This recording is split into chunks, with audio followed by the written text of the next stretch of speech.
Makati Productions presents an original Star Wars story. White Snow. Recognition. Written by Vhetin 1138. Summer has officially hit Mandalore, and Vhetin and Jay are making the most of the warm, sunny days to get some much-needed rest after many dangerous assignments. But when Jay becomes the target of mysterious assassins, she discovers that even Mandalore can be a very dangerous place. With Vhetin and many other Mandalorians out of town, Jay's prospects for survival look grim. Even with Brianna, Bellan, and Omotao to help her, she may not survive the inferno that is about to engulf her life. And as the huntress comes closer and closer to being discovered, it soon becomes apparent that Vhetin is not the only one with secrets. Chapter 1. Under Attack. Renovles Orgerer Volcanera Kuair Dush. Secrets cry out at inopportune times. Mandalorian Proverb. T. Oibit Tapcaf. Keldabe, Mandalore. The Oibit was full of Mandalorians of all shapes, sizes, and colors. It was a busy day by any stretch of the imagination, as it was the first of the twice-weekly market days. A Keldabe tradition, the market days were a time when virtually all Mando members of Keldabe turned out into the streets to sell essential supplies, weapons, food, and armor. In addition, it was a sunny, warm day, and virtually everyone in Keldabe had found an excuse to get out into the first truly warm weather of the season. Jay sat at the bar, engaged in conversation with a Mandalorian woman named Wade Rengir as they shared drinks. Rengir was currently in plain clothes, a Nerf high jacket with a high collar, black work pants, and tall dur-leather boots, and had her short black hair patted down under a Duraplast protective skull cap. Though she was only a few years older than Jay, her face was hard and gaunt, as if she'd seen hard times. As a born Mandalorian and a member of the Mando Protectors mercenary army, Jay was willing to bet the woman had been through more firefights and combat situations than she could even count. "So when are you heading out with the rest?" Jay asked as she sipped at her tear. "As soon as the transport is ready to leave," Rengir replied, taking an admirably long swig of Netragal, a much stronger Mandalorian drink. She screwed up her face at the powerful taste before setting her mug down. "The mining post is pretty far up in the mountains, so the rest of the guys thought it would be a good idea to head out early." "What about you?" She shrugged. "My husband and I have a stall to run during the market days. This mining gig pays well, but it wouldn't replace what we lose if we skipped out here." "Is that where he is?" Jay asked, jerking her head toward the busy streets behind them. "Out running the stall." "All the finest melee weapons in Keldabe," Rengir said proudly. "Nair Syerica and I are Beskarsmiths." Now that was an impressive occupation.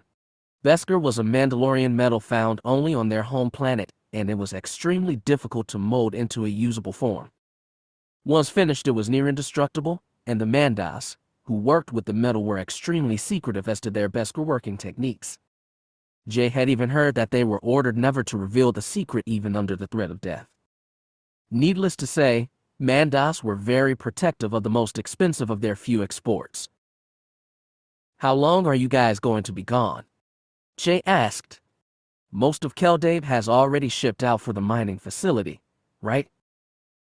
Roger nodded, grimacing as she took another long gulp of the bitter Netragal. "Almost 3/4 of Keldabe's population are heading out for the week." "That many? It's a big Beskar deposit. That's pretty important business." Jay shrugged. "I guess I have to agree. But what about all the businesses around Keldabe?"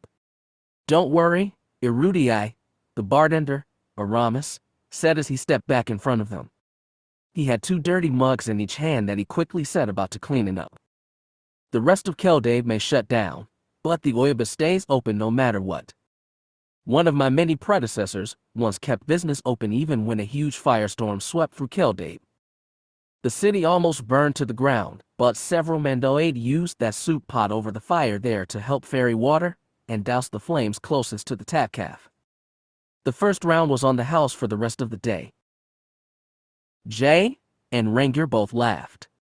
The bartender's lips twitched upward in a near smile before he moved on to take an order from a silver-blue Mando sitting at a nearby booth. A few minutes later, the entrance door swung open with a slight clatter from a string of rough-hewn bells hung from the top of the door. Jay and Rengir turned to see Brianna step through into the tap cafe and head for them. "Sukwai, Jay, Rengir," the bounty huntress said as she approached. "Sukwai, Bellan," Rengir said, nodding to her. "What brings you here?" "Your husband wanted me to tell you that the transport is loaded up and ready to board. You should head up there now if you want to get a window seat." Rengir chuckled as she stood and tossed 10 credits down on the bar top to pay for her drink.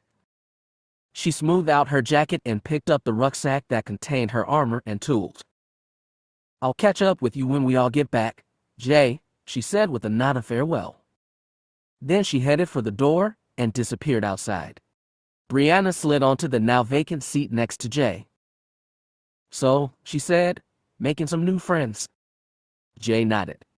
"I like to walk around the city on the market days and see what I find. I meet a lot of new people that way." "I'll bet. Are you sure that's such a good idea with you being a wanted Imperial fugitive?" She shrugged and took another sip of her drink. "What's it been, almost 8 months now since Blue Sand? The imps haven't caught me yet. I'm pretty sure they never even paid attention to my file. Even so, it would do you well to exercise a little caution. All it would take is a single stormtrooper to recognize your face, and you're back off to prison." Jay looked over at Brianna and said, "Is this because Vhetin is going with everyone else up to the mining facility? I can't take care of myself without him hovering over my shoulder." "No, it's because 3/4 of Keldabe is going to be up to the mining facility. Without an entire army of Mandalorians standing between them and their targets, the Empire might see this as the perfect time to do a little espionage into the capital. I'm pretty sure Shisa has taken precautions. Fen Shisa, the leader of the Mandalorians, may have been overly optimistic as far as diplomacy with the Imperials went, but Jay knew he was no fool. Rumor had it that he was even training some Mandos and specialist anti-Imperial combat techniques in case the Empire ever got too hostile for Mando taste. And I'm pretty sure you should take precautions as well." Jay laughed as she finished her drink and paid Aramis. The two women stood and headed for the door, emerging into the bright, sunny square outside. "What kind of precautions, exactly?" Jay inquired as she squinted against the bright light of Mandalore's sun. "Mia and I are going to be taking care of the Omotao farm while Rame's away," Brianna suggested. "Why don't you head down there with us for the day? Shake up your schedule a bit." "I can't. I've got things to do around my apartment. I bought a couch the other day." "A couch?" "I'm still not moved in completely," she explained. "I've barely got enough furniture to avoid sleeping on the floor." Brianna rolled her eyes. "Tell me about it. My apartment is barely big enough to even consider sleeping on the floor." Jay frowned at the other huntress. "What do you mean? I thought you were successful as a bounty hunter." "Success at the job doesn't mean you get to live in a bloody mansion. A bounty huntress should keep a low profile so as not to attract the attention of any enemies she may have picked up along the way." Jay suddenly thought of her own apartment, fairly modest but certainly not to be considered a hideout. It was a moderate-sized living space, with 2 rooms and a loft area that now served as her bedroom.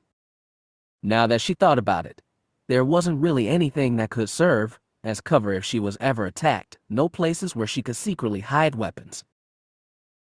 "Wait a minute," she said, narrowing her eyes and half smiling at Brianna. "You're just trying to get me paranoid like Vhetin, aren't you?" "Not like Vhetin," she said. "Trust me, he'd be pretty hard to keep up with." The two stood and waited as a long line of Mandalorians, both armored and unarmored, filed past them, heading for the transports waiting to take them up into the mountains. From all Jay had been able to gather, this new mining post was a big deal, and Shisa had put all hands on deck to get it up and running. He'd made an announcement at the beginning of the week, nothing fancy. He had just stood up one night in the Audiobook and said that he wanted all the clans he could get helping to excavate a pretty extensive Beskar deposit up in the mountains. From that day on, the message had traveled from person to person across Keldabe and the rest of Mandalore. Mandas had slowly been streaming up into the mountains ever since, until now the majority of Keldabe was like a shabby-looking ghost town. Vhetin and Raim, as well as Venku and the rest of the Skiratas, had been among the first to head up. Jay remembered when she, Brianna, and Mia had seen them all off. It shouldn't be too big a deal, Raim had said as he spun his helmet between his hands. A week or so of work, then we'll be back home. Mia had nodded, then kissed her husband. We'll hold down the fort until you guys get back. Just don't take too long. And no Netragal while you guys are up there. Remember what happened to Katreya and his team a year ago. Jay had frowned and looked to Venku for explanation. He grimaced and said, they all got drunk and started thinking their companions were Death Watch. Oh no is right, he said. It took search teams almost 4 months to find them. They may have been drunk, but their combat abilities were top-notch. They had bodies hidden under bushes and strung up from trees like true guerrilla fighters. Don't worry about it, son, Old Cow Skirata had said, putting a lined hand on Venku's shoulder. All the gal is being left behind. We're being forced to remain completely focused on the mining job. Mandalore's orders. Vhetin, meanwhile, had been saying farewell to Brianna. They hugged each other gently, and Brianna rested her forehead against Vhetin's helmet. It was the closest two could come to a kiss when at least one of them was in armor. You promise you'll come me, she said. He nodded. I promise. Who else am I going to talk to when I'm up there? Tabidala. That's always a treat. She laughed and said, just come home safe. All right. I'm not going to stand you getting into trouble while I'm not there to participate. He nodded and said, I swear. Hot, Ija, hot. She nodded. Good enough for me? Then she stepped back, and she, Jay, and Mia had waved as the Mandas all loaded onto the transport. A minute later, the ship lifted off with the tremendous thundering of its bright red engines and roared off toward the mountains, followed by 2 other ships of identical make. They'll be fine, Jay had said as they watched the ships disappear. They're a bunch of heavily armed Mando men and women, all of whom have military training at the very least. Yep, Mia said, clapping her shoulder. And now it's up to us Erudii girls to keep things safe for them until they get back. Now, as Jay walked through the mostly empty streets of Mandalore's capital city, she felt slightly uncomfortable. As scruffy as it looked, Keldabe had always been full of life in the past. Now, with most of the Mando population gone, the city looked empty and dead. For the next half hour, Jay and Brianna shopped for a bit at what street-side stalls were still open. Jay bought some groceries, some power cells for her datapad, and finally turned her sights on a stall selling clothing. Her armor leather jacket, a garment she'd grown rather fond of since its purchase, had been abandoned during her last hunting contract. She still didn't have much in the way of clothing, so she needed to find a replacement until she could find something to replace her lost hunting gear. Help me out here, would you? She asked Brianna. They inspected the stall, looking for something suitable. How about this one? Brianna eventually said, holding up a dark brown hide jacket with thick leather shoulder pads and stiff arms for stability while firing high-caliber weapons. Jay grimaced. Not really. That's geared toward a more dedicated hunter than me. What about this? It has metal armor plates. What's wrong with that? Brianna asked, raising an eyebrow. I don't know if you've picked up on this, but armor is a bit of a theme around here. No thanks. What about this? She held up a long gray coat that fell to her mid-shins. It wasn't armor leather, but it would be good for hiding her DC-17 under her arm on more dangerous missions. It would do well until she was able to find the Mandalorian woman who sold the jackets. Brianna cocked her head and said, I like it. It suits you? Good. Jay turned to the Twi'lek Mando running the stand and handed him 30 credits to pay for the garment. Once done, She slipped it over her shoulders and tested out the pockets. They would definitely be enough to conceal a couple grenades or a vibra blade at the very least. She smoothed out the sleeves and said, "I like it. I could get used to it." They continued for a bit, buying supplies and groceries on their way. It was another half hour before they reached the small collection of buildings that housed Jay's apartment. Brianna looked up at one of the buildings, a large 3-story apartment complex, and said, "Which one is yours?" "Room 12, level 2, Jay replied. She cocked her head toward the building. "Follow me." The inside of the building was fairly clean compared to most of the other buildings in Keldape. The floors were scrubbed and even somewhat polished. The stairs leading up to the second floor were smooth and even if the railings were splintered and smudged by the fingerprints of thousands of hands. "This is me, down here," Jay said as they strode down the hall. She pulled her keycard for her door and said, "Would you like a cup of caf?" "I think that would be great," the huntress said. "I've got to be down at the farm ready for a hard day's work in an hour or so. I need some caf in my system or I'm going to pitch off the back of a repulsor truck." Jay began to laugh as she pushed open the door, then paused as she heard a quiet click. A moment later, a deafening blam split the air, and she felt a shock wave hit her full in the chest. She went flying back, crashing into the door of the apartment across the hall. Brianna cursed as she was also blasted onto her back. She threw her arms in front of her face to block the spray of burnt wood chips that bounced off her. When Jay's eyes stopped watering, she shook hair out of her face and looked at the smoking hole that had been her apartment door. The floor was burned away, showing the plastoid supports beneath, and still burning pieces of wood had been embedded like throwing knives in the wall behind her by the force of the blast. Then she looked over Brianna, coughed, and said, "What was that you said about taking precautions?" Chapter 2. An Unexpected Firefight. Jay's apartment, Keldape, Mandalore, 30 minutes after blast. "And you're sure you had no idea it was there?" asked the gold-gray armored Mandalorian. He had a silver variation of the Mando Mythosaur insignia emblazoned across his chest plates, showing that he was a part of the local Keldape law enforcement militia.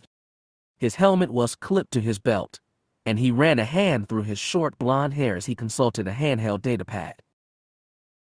The man looked up at her, then gestured to the remains of the door and murmured, "Does the blast look familiar to you?" "Familiar," she said, gingerly pressing the cold pack to her forehead. Her head pounded from the knock she'd taken against the wall. "Why would an explosion look familiar?" He shrugged. "It depends. Do you have any experience with explosives?" She grimaced as a fresh stab of pain went through her head. "You know, most law enforcement officers would ask me if I had any enemies who might want me dead." He shrugged again. "Bounty hunters have a lot of enemies. It's kind of a useless question around here." The enforcement officer looked like he could easily be the poster boy for law enforcement agencies across the galaxy. He was about Jay's age, handsome, and athletically built. He was clean-shaven and his short blonde hair looked like it was cut down short enough to be exactly within military regulations. He looked more like an enforcement officer out of a holodrama than one in real life. But Jay had long since gotten used to the surprises that seemed to permeate every aspect of the Mandalorian presence in Keldape. "Then no," Jay sighed. "I have no experience with explosives, and the blast doesn't look familiar." He nodded and began typing into a datapad. After a moment, he said, "So do you think you have any enemies who might want you dead?" She stared at him, narrowing her eyes and half smiling. "You're doing that on purpose, aren't you?" He chuckled and shut down the pad. "I'm just trying to loosen you up. You'll remember more if you're relaxed." "There honestly isn't much to remember," she admitted. "I was talking to Brianna when I opened my door, and boom. When we stopped seeing stars, we got up and dialed you guys." He scratched at his stubbly hair and was about to say something more when another conversation wafted toward them. It was Brianna, who was indignantly fighting off the Mandalorian med tech who was trying to bandage her bleeding arm. "Get off me, you shabla dickhead," she snapped, brushing the white-armored Mando woman away. "I'm fine," I've tripped down a flight of stairs and been hurt worse than this. She fixed the gold-armored enforcement officer with a cold gaze and said, "What the hell happened?" Jay opened the door, and the entire Griffin apartment exploded. "Not quite," the Mando said. He stepped into Jay's apartment, gesturing for them to follow. Brianna stood from a stool that the med tech had provided, shaking the woman off again, and followed Jay as she stepped into her blasted apartment. The gold officer gestured to the scorch mark on the floor and said, "The explosive was small, probably only the size of a small grenade. The burn pattern indicates that it was some kind of plasma-based weapon, but it's hard to tell more than that just by looking at it." He was right. Apart from a small section around the door, the rest of Jay's apartment was untouched.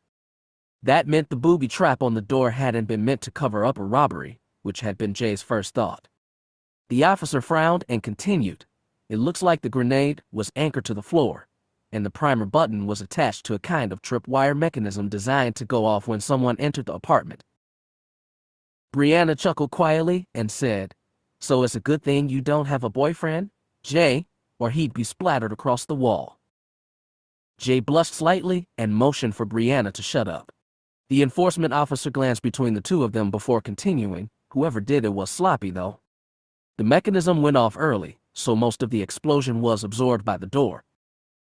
"Yeah," Jay said, frowning and looking around. "Where's the door, anyway? I thought it would have fallen on me or something." "You're standing in it?" "What?" She looked down and saw that she was standing in a fine layer of flash-burned black ash. It floated up in little puffs as she shifted her feet. Her eyebrows shot up, and she let out a low whistle. "So that could have been me if the trap was set right." He nodded. "I've seen it before." "Do you have any idea who would do something like this?" Brianna asked, folding her arms. He shrugged. "It's hard to tell, especially in a wild town like Keldape. It could be anything from crazy warmongering mercenaries to, I don't know, Imperial assassins." Jay and Brianna glanced worriedly at each other, but the enforcement officer didn't notice. He just continued to study the scorch mark on the ground. As he did, another person stepped through the door, her face flushed and worried. She easily shook off the officers that were trying to keep her out. Jay glanced up in surprise. "Mia, what are you doing here?" "I came as soon as I heard," Raim's wife said, her shoulders slumping in relief as he saw the two. "Are you two okay?" "We're fine," Jay said. "A little banged up, but nothing bad." "What happened?" Mia demanded of the gold-armored officer, taking another step into the apartment. "A grenade trap," he explained, "meant to kill anyone who walked through the door." She spun to Jay. "Just who have you and Vhetin run afoul of now?" "No one," Jay protested. "Honestly, I have no idea who it could be." Judging from the fairly intimate way this trap was set, the officer said to Jay, "It's a good bet that whoever is trying to kill you takes this very personally." "Great," Jay said. "So I have a stalker." Maybe just another bounty hunter you inadvertently stole a contract from." "That'll really narrow down the list," Brianna muttered. "We're searching the area for possible suspects," he continued. "It's more than possible that whoever set the trap wanted to stick around to gloat over their kill, so if they're here we'll find him." Mia nodded, relaxing slightly. "Okay. Well, as long as you two are safe." "Come on," Brianna said, putting a hand on Jay's shoulder. "This place isn't safe for you right now. Until we find out who's trying to kill you, you can stay at my place." "Is that okay?" Jay asked, looking to the gold-armored officer. "Do you need me to answer any more questions?" He shook his head. "I'll call you if I need anything more." "Okay. Thanks, Brianna," Jay sighed. She looked around at her apartment one last time, then followed the other huntress out the door. The gold enforcement officer followed them and handed Jay a comlink. "If you can think of anything else, you can contact me on this. It's programmed with my personal comm number. I'm the officer on call for this case, so if there's anything you need, anything at all, contact me, and I'll be there as quickly as possible." "Thank you, Jay hesitated. "I'm sorry. I don't think I ever got your name." "Denton," he said, holding out a hand and smiling at her. Denton Drow. Jay, she replied, shaking his hand. Jay Mokina. He nodded. I know. I read your Imperial file, Miss Mokina. Remember, anything at all happens and you call me? I won't forget, she said as they started down the stairs. He parted with them there, heading back to speak with the single other officer on the scene. As they headed down to the exit, Mia put a hand on Jay's shoulder. Are you sure you're okay? I'm fine, she said. A little shaken up, but fine. Mostly I'm just confused. Who would be trying to kill me? Brianna shook her head. Trying to find a would-be assassin is difficult enough. To find one out of the multitude of enemies a bounty hunter makes every day is downright ludicrous. Yeah, Mia nodded, frowning thoughtfully. She was silent for a time. Then she said, you know what? I think I'm going to stay here and see what I can dig up. With any luck, I'll be able to track down this assassin in no time flat. Jay frowned at her. I thought. What? Mia said, her beautiful face breaking into a wide grin. You thought I was just a simple farmer's wife. Jay, you should know better than to make assumptions like that. Then she turned and headed back up the stairs, making straight for the gold-armored enforcement officer and his companion. Jay and Brianna stared after her, then slowly began down the stairs again. What was that about? Jay asked. The other huntress grinned, half to herself. I'm not going to say. Mia will tell you later. Jay sighed explosively. What is with you Mandas and your secrets? I'm not Mandalorian and neither is Mia. We're all just appreciative of each other's privacy. I've noticed, Jay grumbled as they stepped through the doors and into the deserted street outside. She ran a hand through her messy, ashy hair and said, in any case, thanks for letting me stay at your place until we sort all this out. Brianna snorted.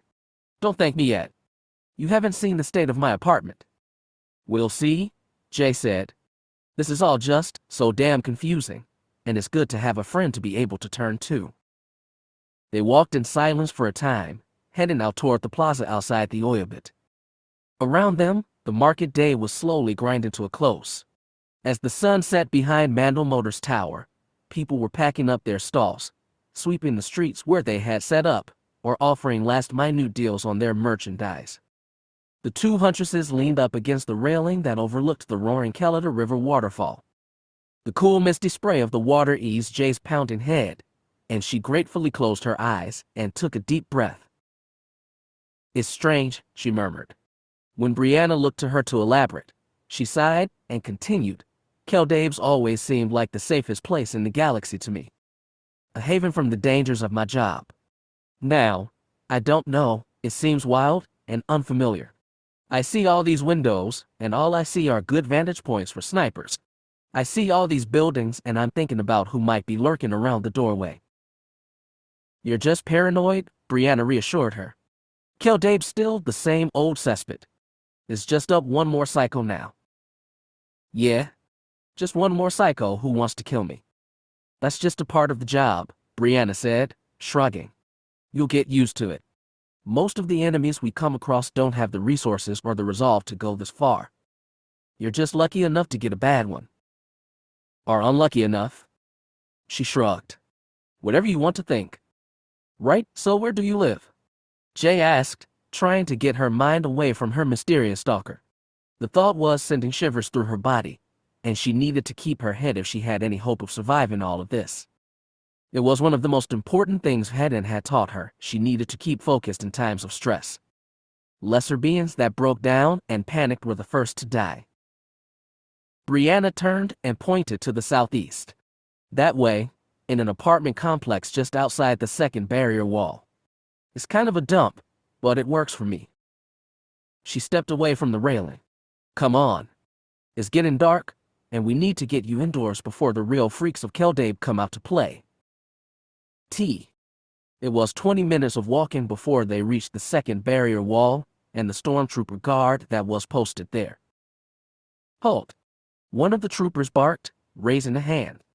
Let me see your identification. Brianna fished in the pocket of her high-collar jacket and produced her pilot's license.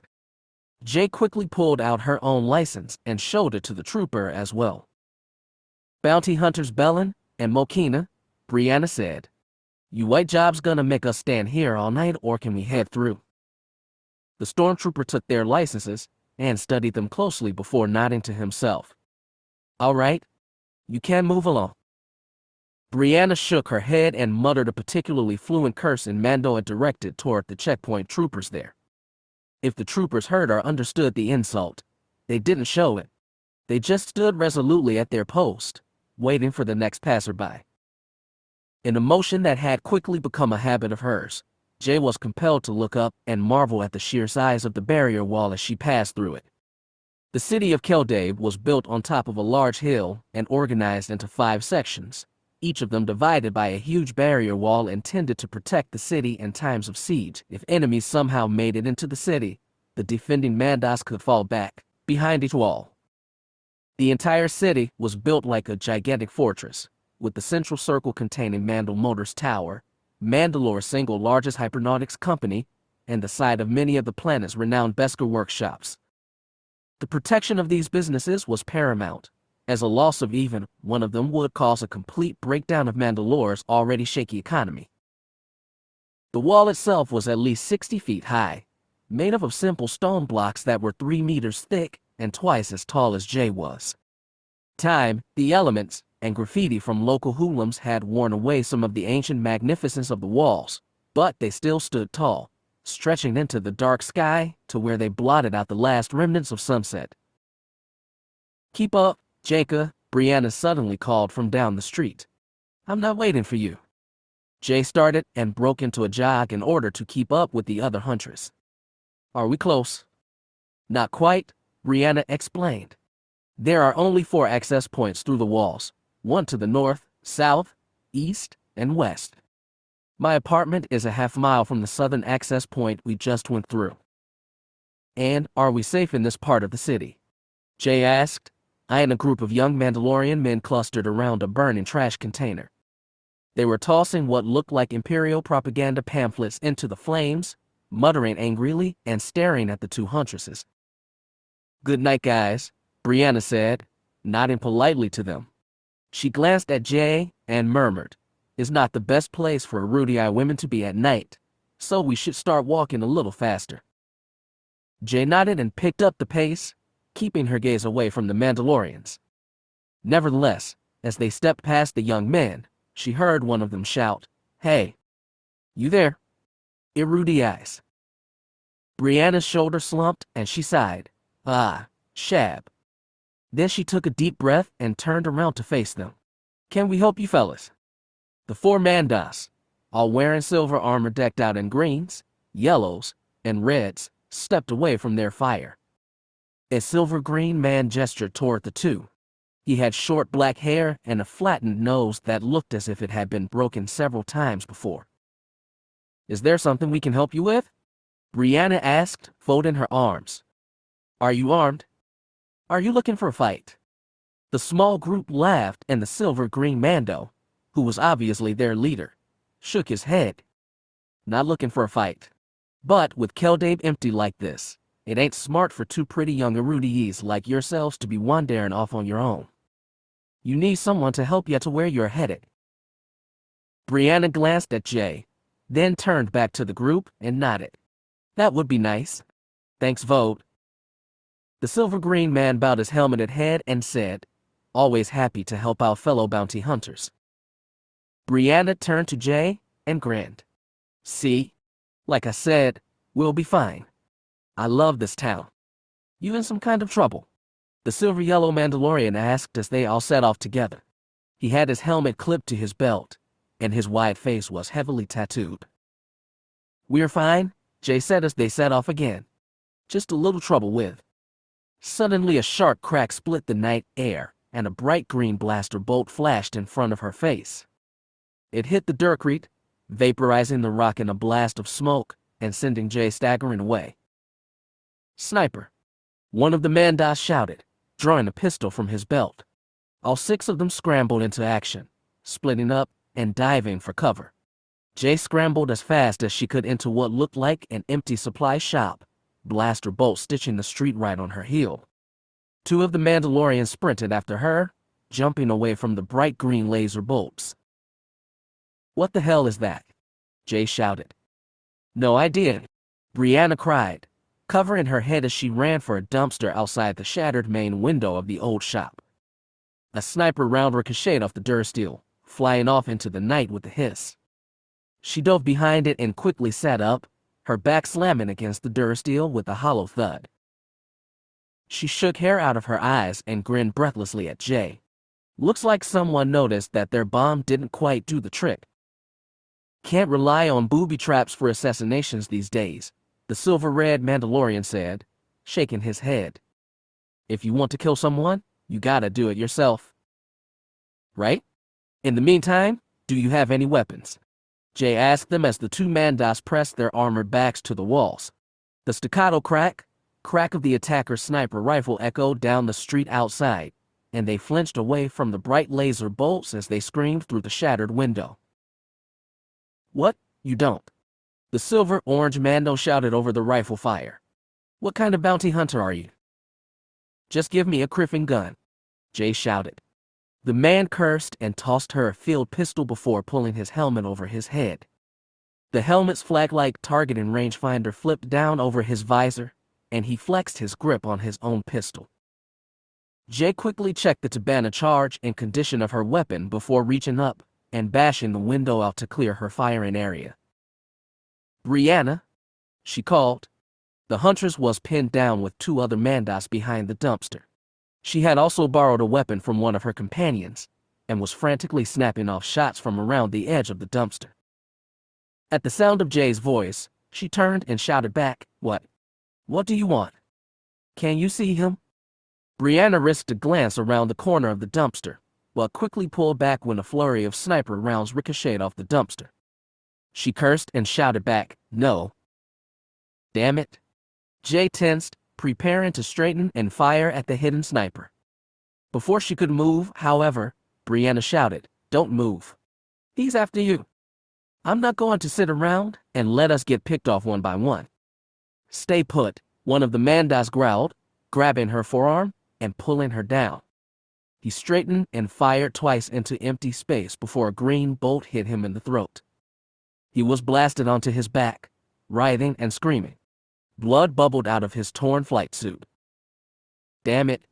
Vhetin," the silver-orange Mando called, scrambling toward his fallen comrade and pressing his hand to the wound in the man's neck to staunch the blood flow. "Mando down. Vhetin." "We'd better get some help down here," Brianna called, gritting her teeth, "or we won't make it another 5 minutes. Then an idea suddenly came to Jay, and she almost slapped herself. "Denton," she cried. "What?" "Denton, the enforcement officer.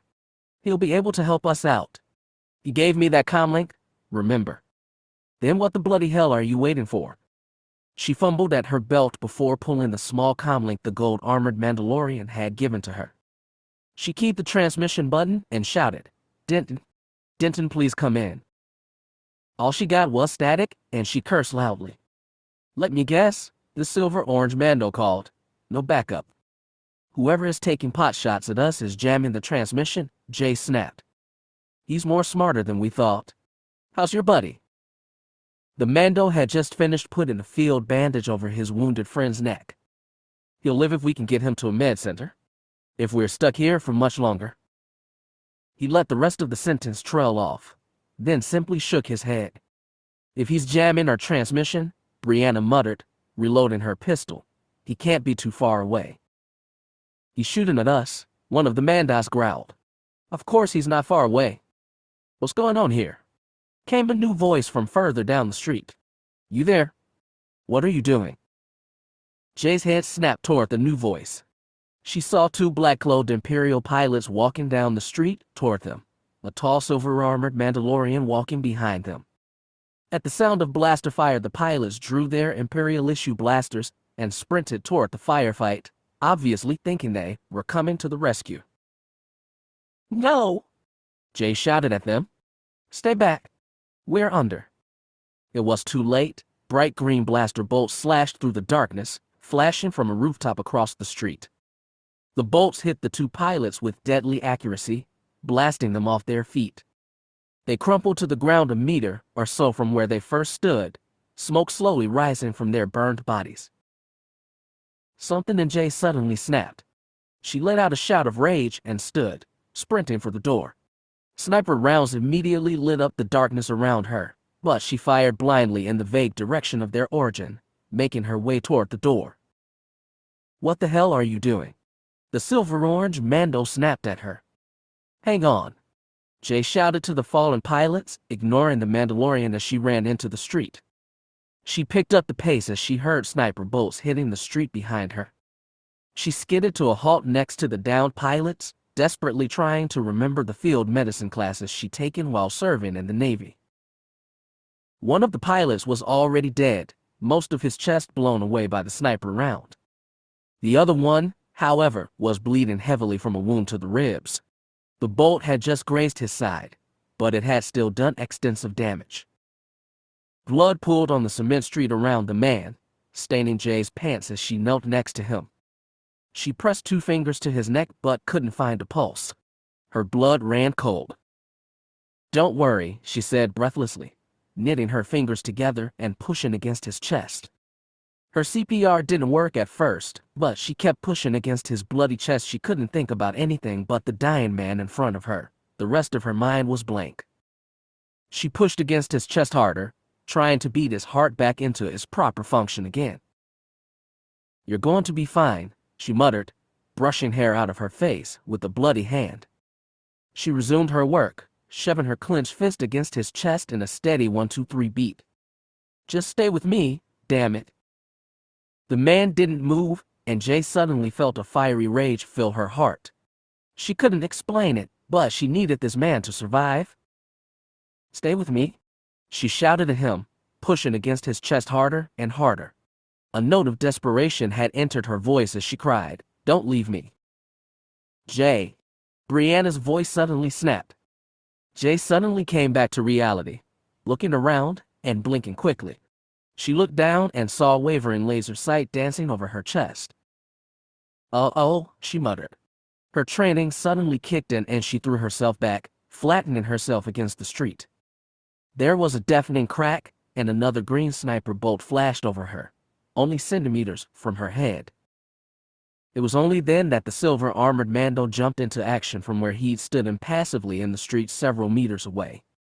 He sprinted forward, scooping up one of the fallen Imperial rifles and opening up in the direction the sniper bolt had come from. He had been waiting for another shot, watching for its origin. The bright red laser bolts of the Imperial rifle lit up the darkness around him, and permacrete exploded onto the street below as the rifle's own laser bolts impacted against the edge of the rooftop. The new Mandalorian somersaulted as 2 more sniper rounds hit the ground at his feet. He rolled back up and braced his feet before firing a jetpack-mounted rocket at the building. With a bright flare of exhaust, the rocket screamed toward the roof.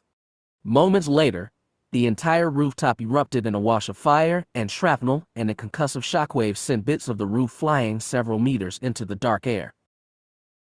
As the explosion slowly faded, the pilot in front of Jay suddenly gasped and began breathing. She straightened and looked down at him, feeling some of the tension in her body slowly ease. "Somebody," she called. "Call a medical speeder now." "On it," the silver-yellow Mando said. He raised his gauntlet and began speaking into the comlink mounted there. He quickly called for a speeder ambulance, pulling off his helmet in order to be heard clearer. Brianna peeked out from her cover behind the dumpster, checking to see if the coast was clear, then made instantly for Jay. Before she reached her, however, the tall silver-armored Mando knelt next to her and muttered, "Are you all right?" She nodded, brushing her hair out of her eyes with a hand that was stained with blood. She barely cared about the dark scarlet streaks the motion left on her skin. Her heart was pounding in her ears, adrenaline making her hands shake. "I'm fine," she sighed, keeping pressure on the pilot's wound to stem the flow of blood. "I don't know what got into me." "Your instinct for self-preservation seems to have a definite flaw," the Mando said. His voice was dark and gravelly, reminding her disturbingly of Boba Fett's gravelly monotone. She didn't get the impression he was unfriendly, though. In fact, his quiet, curt tone reminded her of Vhetin, trustworthy if not quite openly friendly. "I don't know why you bothered to run out there," the silver-orange Mando suddenly said. He limped out from the ruined shop, supporting his wounded buddy with an arm around his shoulder. A bandage was wrapped around the man's throat, already stained red with blood. The man moaned and muttered something. The silver-orange man listened intently, then nodded and said, "I agree." He turned to Jay and said, "He said you're wasting your time. Why save an Imperial? What have they ever done for you?" For some inexplicable reason, Jay's first thought was, "More than you'll ever know." She shook her head slightly, frowning. What was wrong with her? First she ran out, risking her life to save an Imperial. Then she tried to justify her actions.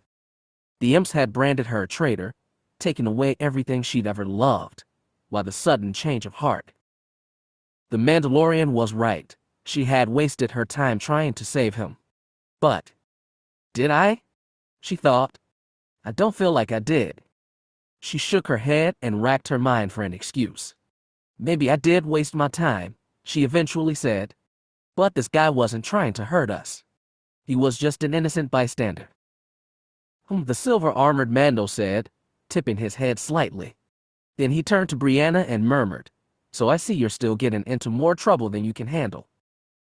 She laughed, brushing dirt from her jacket.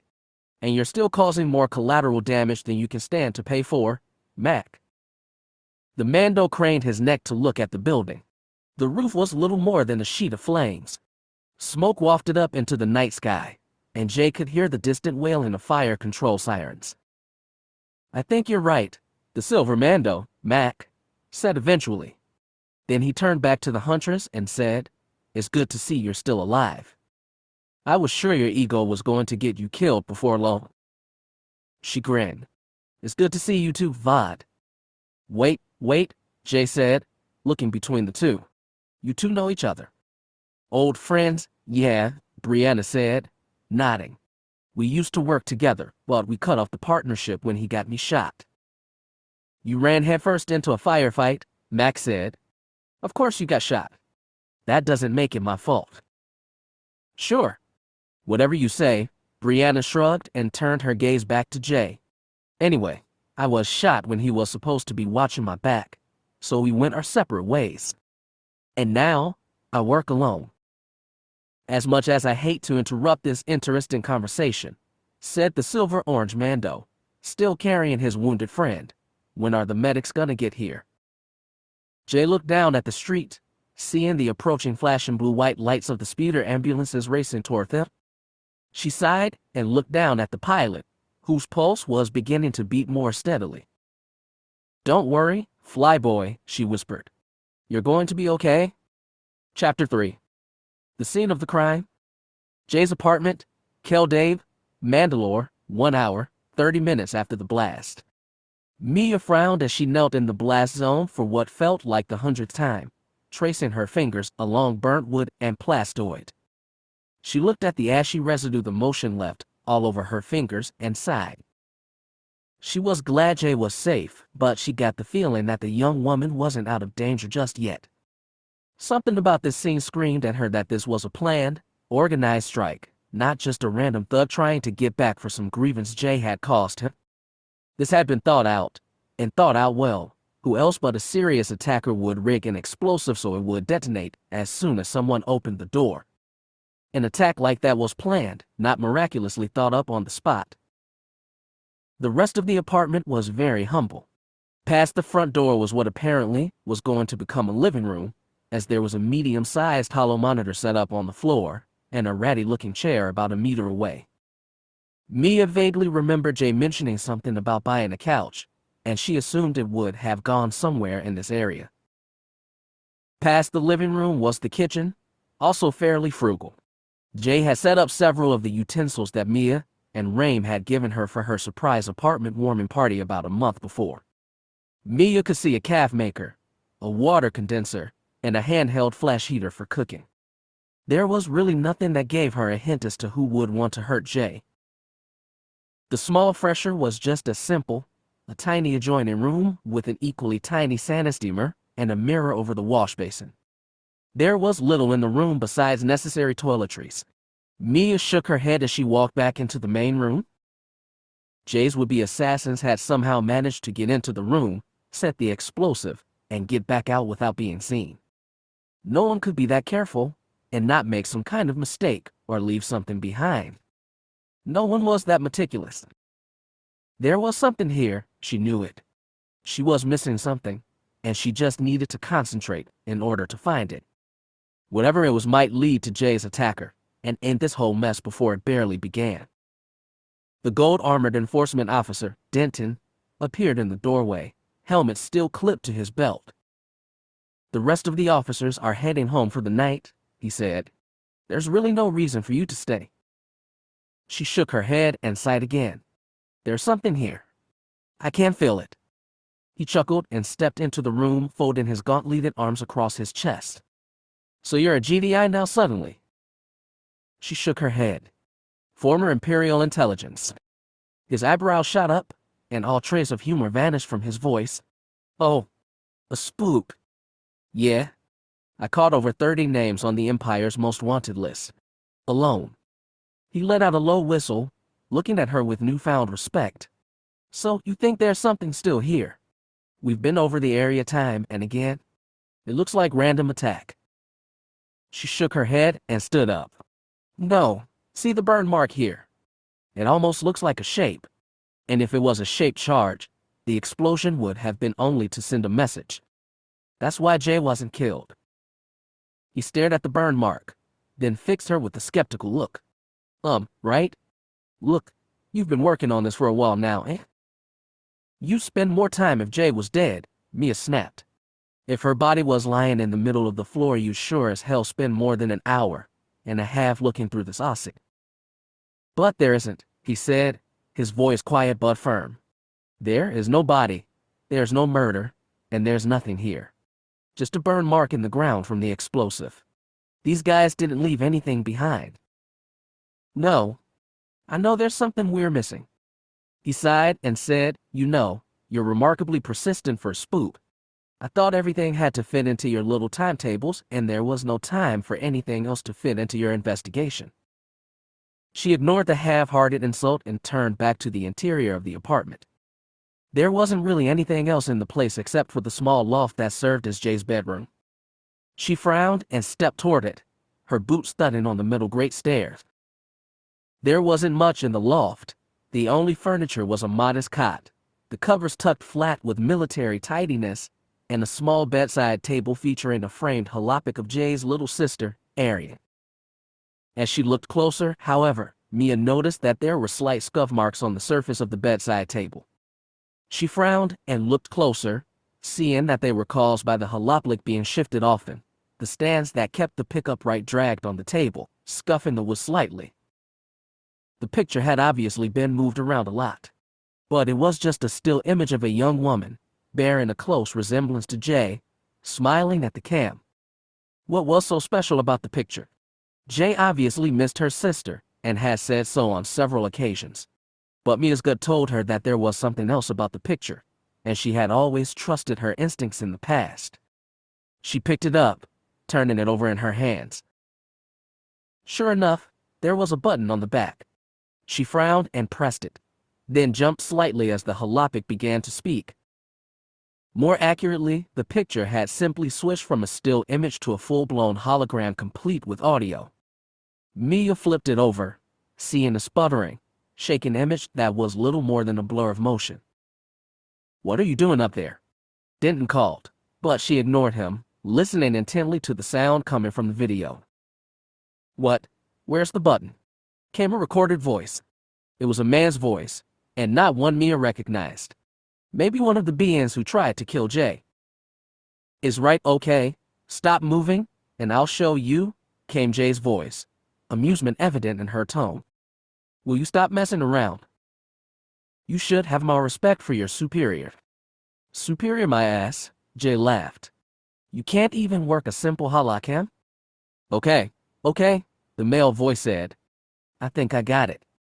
The picture righted itself, showing a handsome young man with long hair that fell almost to his shoulders, the color of which was impossible to tell from the blue-tinged hologram. He was obviously the one holding the cam, as his arm stretched off to the left and disappeared out of view. He was wearing dark pants and a sleeveless undershirt that showed black tattoos stretching up his arms. "Do I look all right?" came Jay's voice from somewhere off screen. The view tilted wildly to show Jay, her hair tied back in a tight braid, dressed in a neatly pressed uniform in dark colors. Mia saw a white imperial wheel emblazoned onto the chest of Jay's uniform, just above a tag that read, "Colta, Captain J Phantom Squadron 2.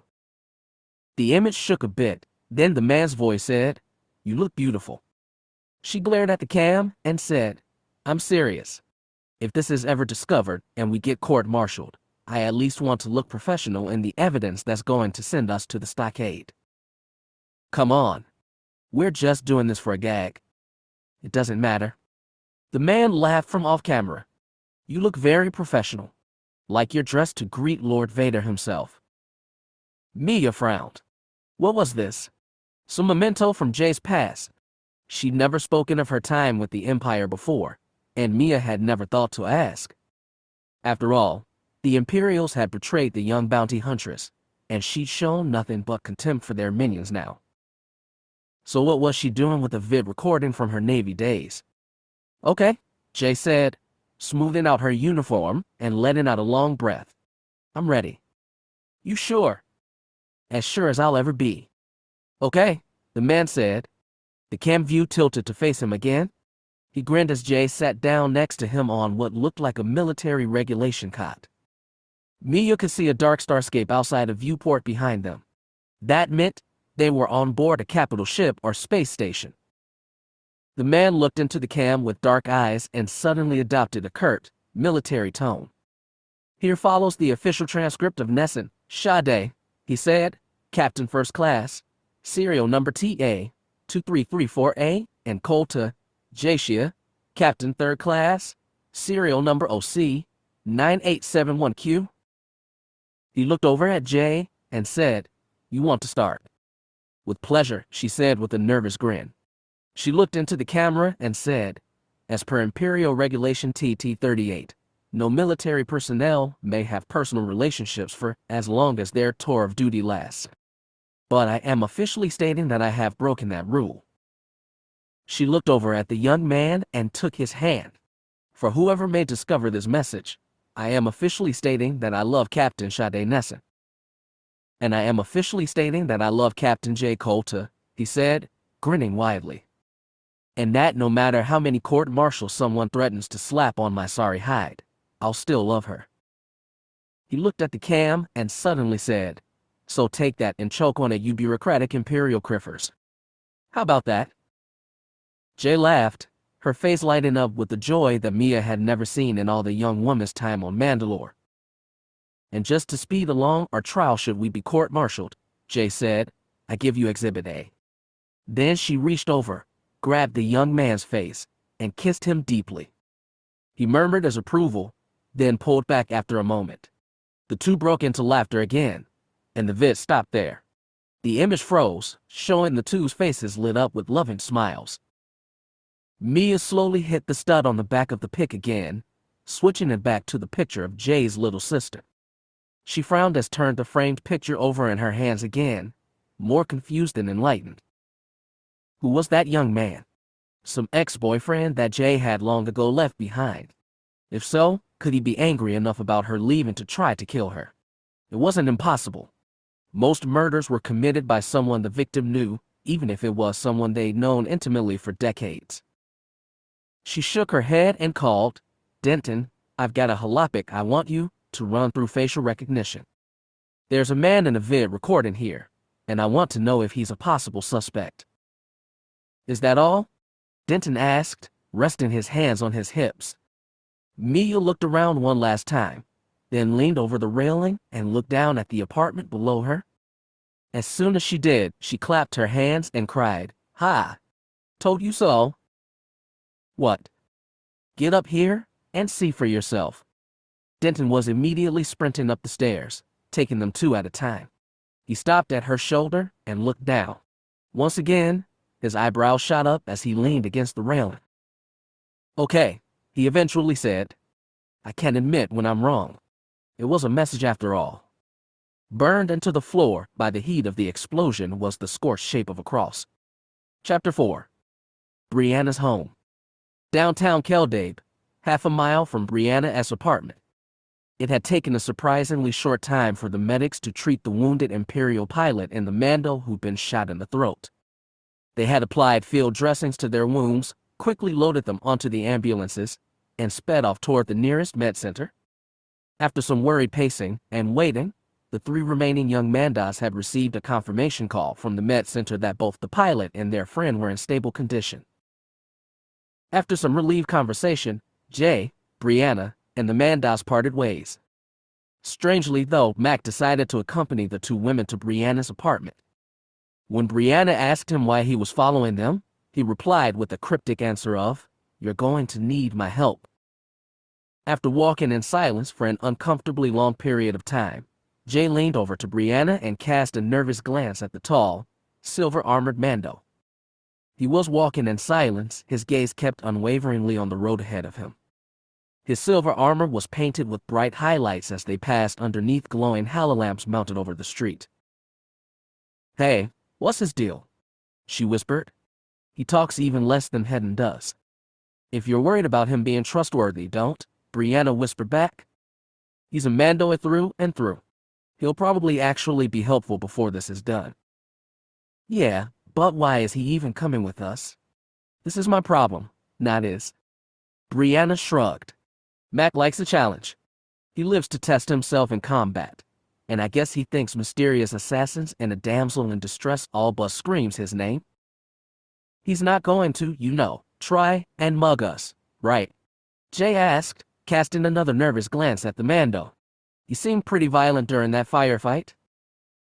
"That may be the case," Mac suddenly said.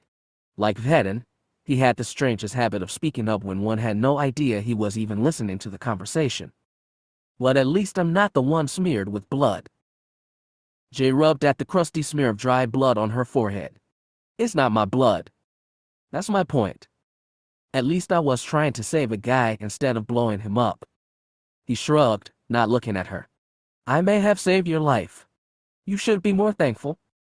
It was your damn fault that pilot was shot in the first place." Jay cried indignantly. "He could have died because of you. One of them did die because of you." "If he wasn't such a dickhead, he would have gone home to his wife and children," the Mando replied calmly. "I can't be held responsible for the choices of the moronic." "Look, you stuck-up son of a bitch," Jay snapped, clenching a fist. "You may not give a shab about the Empire, but there are people behind those flight suits. Normal people who laugh and cry and love Anne." She suddenly fell silent, frowning at the ground. That was the second time she'd found herself defending the Imperials. What the hell was wrong with her? "I'm just tired," she thought to herself, letting out a deep breath she didn't know she'd been holding. "Once we get to Brianna's apartment, I can get some sleep and see everything with a calmer attitude in the morning. If I survive that long, She bit her lip and said, "I'm sorry. I don't know what got into me." "Shock, most likely," he replied in that same, even tone. "You've been through quite an ordeal." She shook her head, too confused and tired to even question his sudden shift from self-centered excuses to strangely concerned sympathy. She just sighed again and whispered, "I just hope this is all over soon." Brianna put a comforting hand on her shoulder and said, "It will, Vodka. Maya's on the case, and she's not one to give up easily." She glanced up and said, "Oh, and look at that. We're here." Jay looked up to see a small permacrete building with several shattered windows on the upper floors and graffiti on the walls. The halolamps that should have illuminated the area sputtered and occasionally threw showers of sparks onto the ground. "Yeah," Brianna said, noticing Jay's hesitation, "it's not the prettiest of places, but it serves my purposes. Come on up, and we'll get you situated." The inside of the apartment building was just as shabby as the outside. The carpet underfoot was dirty and stained, the stairs were crooked, and the few lights that worked threw dirty-looking bluish light down onto them as they ascended to the second floor. "This is me," Brianna said, gesturing to the third room down the second floor hall. She pulled a key card from her jacket pocket and ran it over the scanner. The door's lock opened with a click, and she stepped inside. Jay followed her, casting a nervous glance up and down the hall. Mac brought up the rear, his heavy bootsteps oddly reassuring. It reminded Jay slightly of Vhetin, who was always so calm and level-headed in situations like this. That's the ticket, she thought. Vhetin wouldn't stand you breaking down like this, would he? I've got to toughen up and think of why people would be trying to kill me. As she looked around her temporary hideout, Jay saw that Brianna's apartment couldn't be more different from the apartment building in which it was housed. The area was much smaller than Jay's apartment, with barely enough room for a leather couch and a desk to be set up with room left for visitors. It was cramped and cluttered, but Jay found it strangely warm and welcoming. The carpet was clean and felt slightly springy underfoot, a sensation that made Jay feel very cozy. The one window that was in the apartment was dirty and streaked, but showed an impressive view of the Keldabe cityscape, dominated by Mandalore's tower stretching high over it all. The brown walls were covered with pictures, mostly of landscapes or depictions of different areas of Keldabe. Jay noticed that they were all hand-painted, and that there were portraits of several people she knew. She saw Rain and Mia, and even a still life of Vhetin's helmet. She looked to Brianna and gestured to the pictures. Did you paint these?" The huntress glanced at the paintings, then turned away, blushing slightly. "Yeah, it's kind of a hobby of mine." "These are fantastic," Jay said, looking closer at one of them. It was a large painting of the Kelda Falls just beyond the plaza outside the Audiobook Cafe, where she and Brianna had loitered for a time after the explosion at her apartment. She noticed the painting style and said, I have some of these paintings in my apartment. You gave them to me at that surprise party you guys sprung." She looked up at Brianna and said, "I never knew you were an artist." The huntress shrugged. "Like I said, it's just a hobby." Jay nodded slowly and continued to look at the small apartment. She noticed a wooden mannequin of female build that was propped up in one corner next to a food preserver. The mannequin was set up to hold Brianna's hunting gear, much like the armor lockers on board Vhetin's ship. Jay recognized the scaled-down combat vest and bulky shoulder neck guard from the time she and Vhetin had traveled with Brianna to Mon Calamari on a hunting mission. Brianna sighed and pulled her jacket off, tossing it casually onto the mannequin's head. This apartment used to be a surveillance hideout for Imperial intelligence forces who were trying to spy on some kind of crime lord hiding in Keldabe in the aftermath of the Clone Wars. One of the Imperials was killed in action in here, so no one really wanted to live here. I bought it pretty cheap when I moved here. It used to belong to the Imperials, Jay echoed. Brianna nodded. Yeah, you'll see Imperial insignias everywhere, mostly painted on the walls. Apparently, Imperial intelligence didn't want their operatives going native and forgetting they were part of the Empire. That sounds like the MSMO, Mac murmured quietly from behind Jay. Brianna gestured to two doors along the northern wall and said, My room is through the door on the left if you need anything. The one on the right goes to the fresher. Jay nodded, making a mental note should she need to remember that later. She looked around the apartment, then noticed something odd. She frowned and asked, So, where's Vhetin's stuff?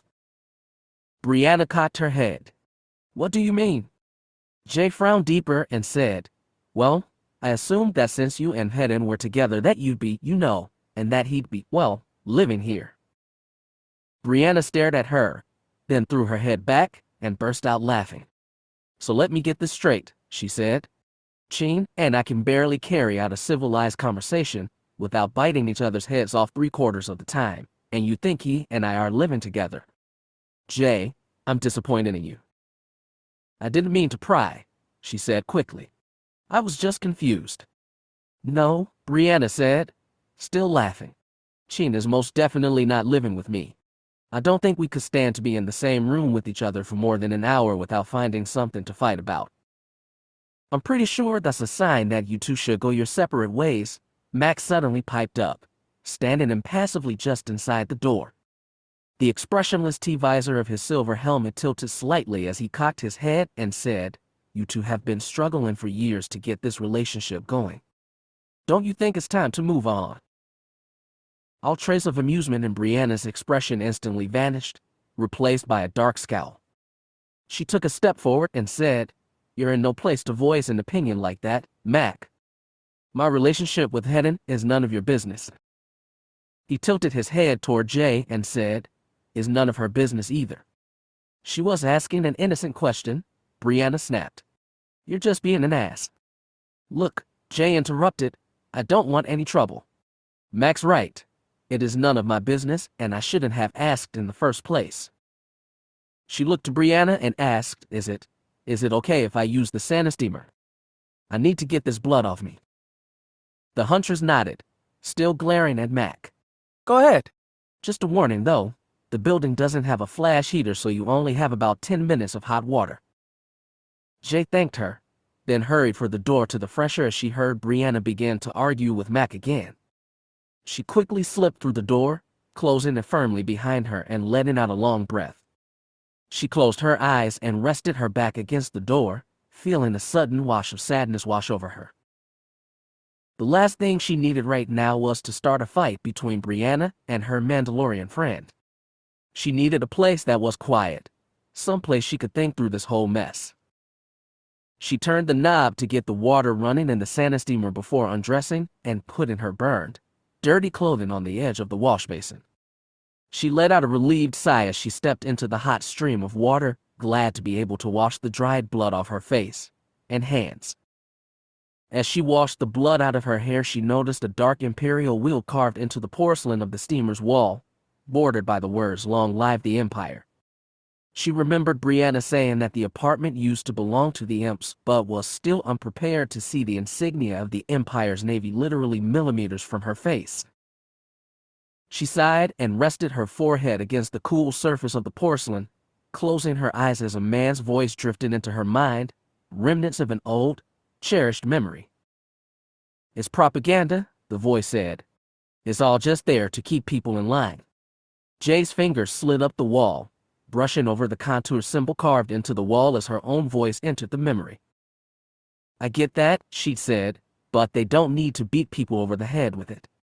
You see the damn thing on the walls, on reports, on the sides of TIE fighters, on flags. It's everywhere. It's supposed to remind you that the Emperor's watching everything," he said, a mock conspiratorial tone coming into his voice. Then he chuckled and said, "Doesn't work on me, though. That wrinkly old fart can't be everywhere at once." "You do realize that's borderline treason, Sade," she said with nervous amusement in her voice. He laughed and put an arm around her shoulders, kissing her forehead. "Don't worry about me. I'm commander of one of the best TIE squadrons in the Navy, with a flat-out gorgeous second-in-command that I love with all my heart. I'm too charming and successful to arrest." "You're also an arrogant hotshot, flyboy," Jay had said, "and that's not popular with our superiors." Flyboy, Jay thought, closing her eyes to choke back the sudden wave of tears that threatened to overtake her. "That's what I called that wounded pilot." "Don't worry, Flyboy," I said. She shook her head, her fingertips still touching the imperial insignia on the wall. She stared at it for a long time, feeling the common rush of hot water pound in her back. "Why now?" she thought. "It's been almost a year since Blue Sand, and I've managed to leave the Empire behind me and find a new life here on Mandalore. Am I really starting to regret my decision?" She didn't think she was. Her last interaction with her fellow Imperials while at Blue Sand had been an hours-long interrogation at the hands of the Sith Lord Darth Vader, who had beaten her within an inch of her life without even touching her. She felt an uncontrollable shiver run down her spine as she remembered the Dark Lord's invisible power as it had slithered through her mind. Even the violent bursts of lightning and telekinesis of the now-deceased Darth Draco had paled in comparison to the pure evil of Darth Vader. As she stared at the Imperial wheel in front of her, a new memory came into mind. This time it wasn't one of her many treasured memories of Sade, but an oath she'd taken upon her indoctrination into the Navy. The words were seared into her mind, and she doubted that she'd ever be able to forget them. I hereby solemnly swear that if by my life or death I can do my duty to service this great empire, I will. I swear lay down my life if necessary to protect the principles and the people under the empire as protection. I swear to obey the laws and commands of my superiors, even if it leads me to my demise. I swear to fight my hardest for the empire that has given me freedom. For my family, my homeworld, my empire, and my emperor, I swear obedience, faith, and trust to the Imperial Navy. I will never break this oath, even under threat of death. For I am a fighter pilot, and I am a soldier of unshakable loyalty. She sighed and ran a hand through her wet hair, brushing the sopping strands out of her face. Well, she thought, so much for that. I abandoned the empire over a misunderstanding. The rational side of her mind told her that it was no simple misunderstanding, that the empire had betrayed her and left her to rot in prison before being executed. That part of her mind told her that there was some admiral out there whose reputation was as spotless as ever, despite the fact that he completely ruined Jay's life. Then a thought came to her that surprised her. Besides, she suddenly thought, I'm being selfish. I'm surrounded by people like Brianna, who invited me into her home in order to keep me safe from beings who are trying to kill me. And like Vhetin, who taught me how to get back at the kinds of people who would do to others what the Imperials did to me. She stared at the Imperial will beneath her fingertips, thinking, with of all that, can I really say that my life was ruined? Then she thought of Sade, of his long brown hair and the dark tattoos on his arms. She thought of his quick smile, his cocky attitude, and the feel of his lips against hers. She thought of all that had been taken from her, and she knew without a doubt that her life had indeed been ruined. But just because it had been ruined didn't mean there wasn't anything worth salvaging from it. Keldabe Law Enforcement Headquarters, half an hour later. Okay, Denton said, striding toward Mia with a sheaf of flimsy in one hand. He gestured for her to follow, and they set off down the deserted hall. I had some of my buddies in the Imperial Security Force run this cross shape through their databases for me. Wait a minute, Mia said, frowning as she looked up and down the empty halls of the small building. Are you the only one here? He nodded, a sudden look of weariness making his shoulders slump a little. Everyone else is up in the mountains. I'm the only enforcement officer on duty until they get back. Lucky that things just got crazy when I'm the only one, right? I'm impressed, she said. You're able to keep this entire city under control by yourself. There's barely anyone here but Mandas who couldn't or wouldn't answer Shice's call to arms for some reason or another, and Erudis who are looking after things until the Ade get back. It was shaping up to be a quiet night until Miss McKenna's apartment exploded. Mia said, beginning to feel a little more respect for this lone enforcement officer. She nodded at him, then said, So what did you find? Oh, right. Well, my buddies down at the ISF ran the shape of this burn mark through their databases, and they came up with over 3,000 rough matches. And that's good news. Wait for it, he said. They found 3,000 matches, but they narrowed their search parameters by tracing a rough sketch of what they thought the shape was. This is what they came up with. He held out a sheet of flimsy. She held it up to the light to see an intricate cross shape displayed on the sheet. It honestly didn't look much cleaner than the burn mark in the floor. And, she asked as they turned a corner, were they able to find a match? They were, was all he said as he opened the door for her and led her into what looked like a meeting room. There were only 2 or 3 chairs inside, and the rest of the room was taken up by rough cloth sacks. The entire area reeked with the bitter scent of grass grain produce. Yeah, he said when he noticed her grimace. Sorry about the smell. The meeting room also doubles as our contraband storage area. We busted this Erudii about a week ago trying to smuggle spice in these sacks, mixed in with the grain. We have to keep the sacks until we're sure we've got all the drugs out. My husband and I work a grass grain farm south of Keldabe, Mia said, blinking as her eyes began to water. I've worked around the smell before, but I can't honestly say I've gotten used to it. Right? So as far as this symbol of yours, there were a couple matches even when they cleaned up the copy. There was really only one that made sense, though. How so? The majority of the symbols were for simple, nonviolent purposes, Denton explained. He activated a holoprojector toward the back of the room. The machine let out a loud whine and threw up the image onto the far wall of an intricately designed flower cross symbol, accompanied by the words, Kashyyyk Nursery Supplies. I told my buddies that I seriously doubted Jay was being targeted by Wookiee flower gardeners, he said. But that's just my opinion.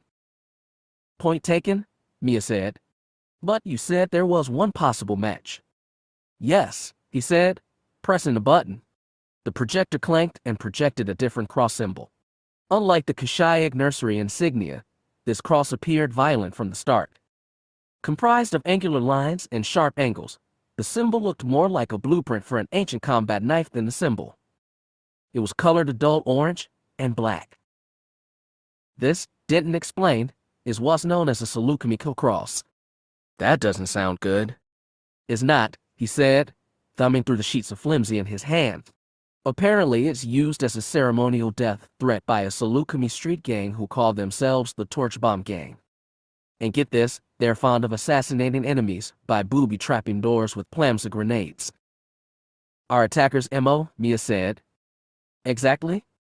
But that doesn't make any sense, she decided to point out. Vhetin and Jay haven't gone anywhere near Seleucimi. He shrugged. Someone in the gang may have noticed their work and decided they were a big enough threat to eliminate. So they did what? Traveled all the way from Seleucimi to Mandalore to take out someone who might be a threat to their tiny street gang. That's a bit far-fetched. What other explanation is there? He said. Everything's here, right down to the equipment they used to rig Jay's door. So where are these guys? If they were able to infiltrate Keldate, somehow get into Jay's apartment, and plant an explosive designed to kill her, where did they go? The ISF has a list of most of this gang, and has their pictures open for public scrutiny should anybody find them.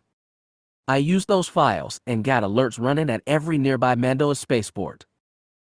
So they can't get through normal public spaceports, Mia said, narrowing her eyes as she thought through all their possible escape routes. They'd be stupid to go near there.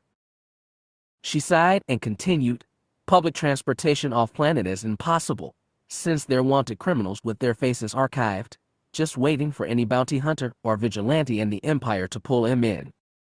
And they can't get out in their own ships because the Imperials are looking for them already, and leaving without proper hyperspace clearance would draw too much attention to them. Denton nodded, looking fairly pleased at his work. They have no way to escape. We'll get them eventually. Okay, she said, temporarily satisfied. What about the man in the vid recording we found? He grimaced. No dice there, I'm afraid. Why not? He projected another image onto the wall. This time, it was the Imperial Records file of the young man Mia had seen in the vid recording. His identification image that accompanied the file showed him with shorter hair patted down under a Navy issue cap, but she recognized him almost immediately.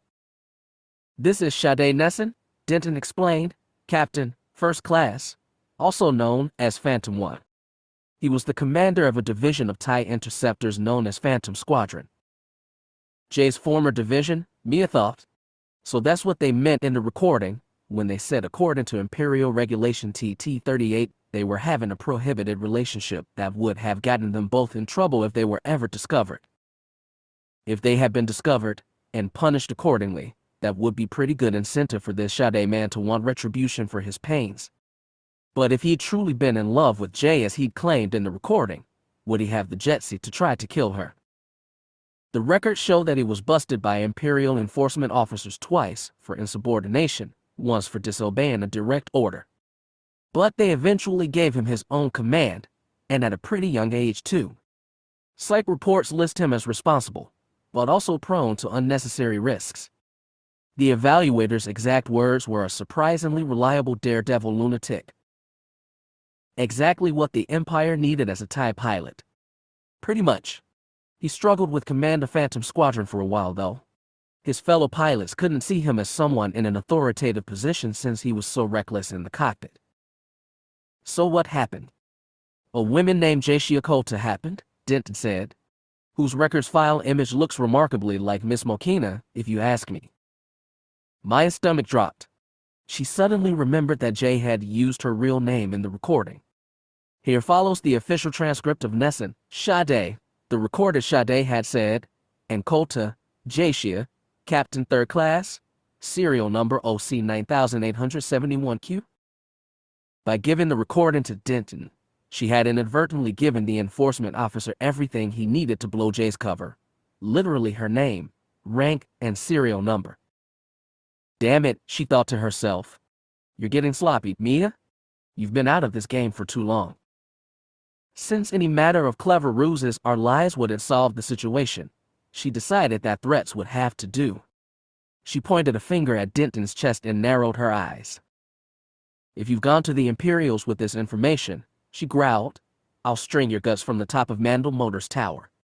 And then But Denton laughed. Don't worry. Working in this job, I know better than anyone the kind of people we have living around Keldabe. A pretty young woman who is being hunted by the Empire for a crime she obviously didn't commit isn't high on my priority list. Oh, Mia said, her finger dropping. She blinked and said, okay. As long as we're clear on this. He nodded. Her secret is safe with me. Mia chastised herself one more time for letting such important information slip so easily into the open. If Denton had been an actual Imperial investigator. But he isn't, she reminded herself. He's a trustworthy Mandoad. So focus on the task at hand. Okay, she sighed. So what happened with this Phantom Squadron? How did Sade get control of it? Jay came into the picture about a half year after he assumed command, Denton said, when he was 21 and she was 18. The two were dynamite. Phantom had been one of the most ineffective fighter squadrons in the 603rd Division, and with Jay's help Sade was able to whip his pilots into shape. They quickly became one of the top squadrons in the entire Imperial Navy. When did this relationship between the two start? Judging by the date on the recording and the date Jay was branded a traitor to the Empire, I say a little over 6 months after Jay was introduced into the squadron. Were they discovered? Is it possible that this Sade guy wants revenge for being kicked out of the Navy? He shook his head. There's nothing on the report about anything like that. Apparently they were able to keep it a secret. Well, there goes the vengeful ex-boyfriend theory, Mia thought to herself.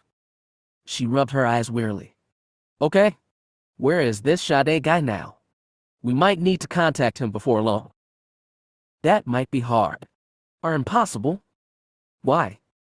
Denton projected another report up onto the wall. This one was a post-battle report, submitted by some Imperial bureaucrat Mia didn't bother to note. About 2 years after Jay joined Phantom Squadron, he said, summarizing the report, they were deployed to stifle insurrectionist activity in what's left of the Malachor system. But whoever initiated the strike had a leak in their division, because the rebels knew exactly where the Imperial forces were coming from. Mia felt another sinking sensation in the pit of her stomach as he continued. The 8 interceptor squadrons that were deployed suffered heavy casualties. Since interceptors don't have shields, they were cut to pieces. He paused, then said, Captain Sade Nessun is listed as killed in action in that battle. Mia's hand went to her mouth as she stifled a gasp. Oh no. But Jay. Jay was the only survivor, he said, shutting down the projector with a sigh. Oh, that poor girl, she whispered. She would have been right there when it happened. I'm not judging, Denton said quietly, but those no relationships regulations are there for a reason. And to think, she's been living here for almost a year, and she's never even mentioned his name. A trauma like that, Denton said, she may have purposely tried to avoid the subject so she didn't have to relive the memory of what she went through.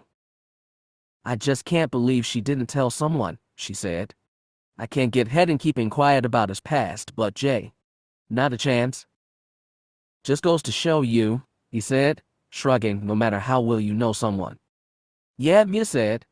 Well, that's her business, not ours. So let's see if we can track down this Torchvom gang.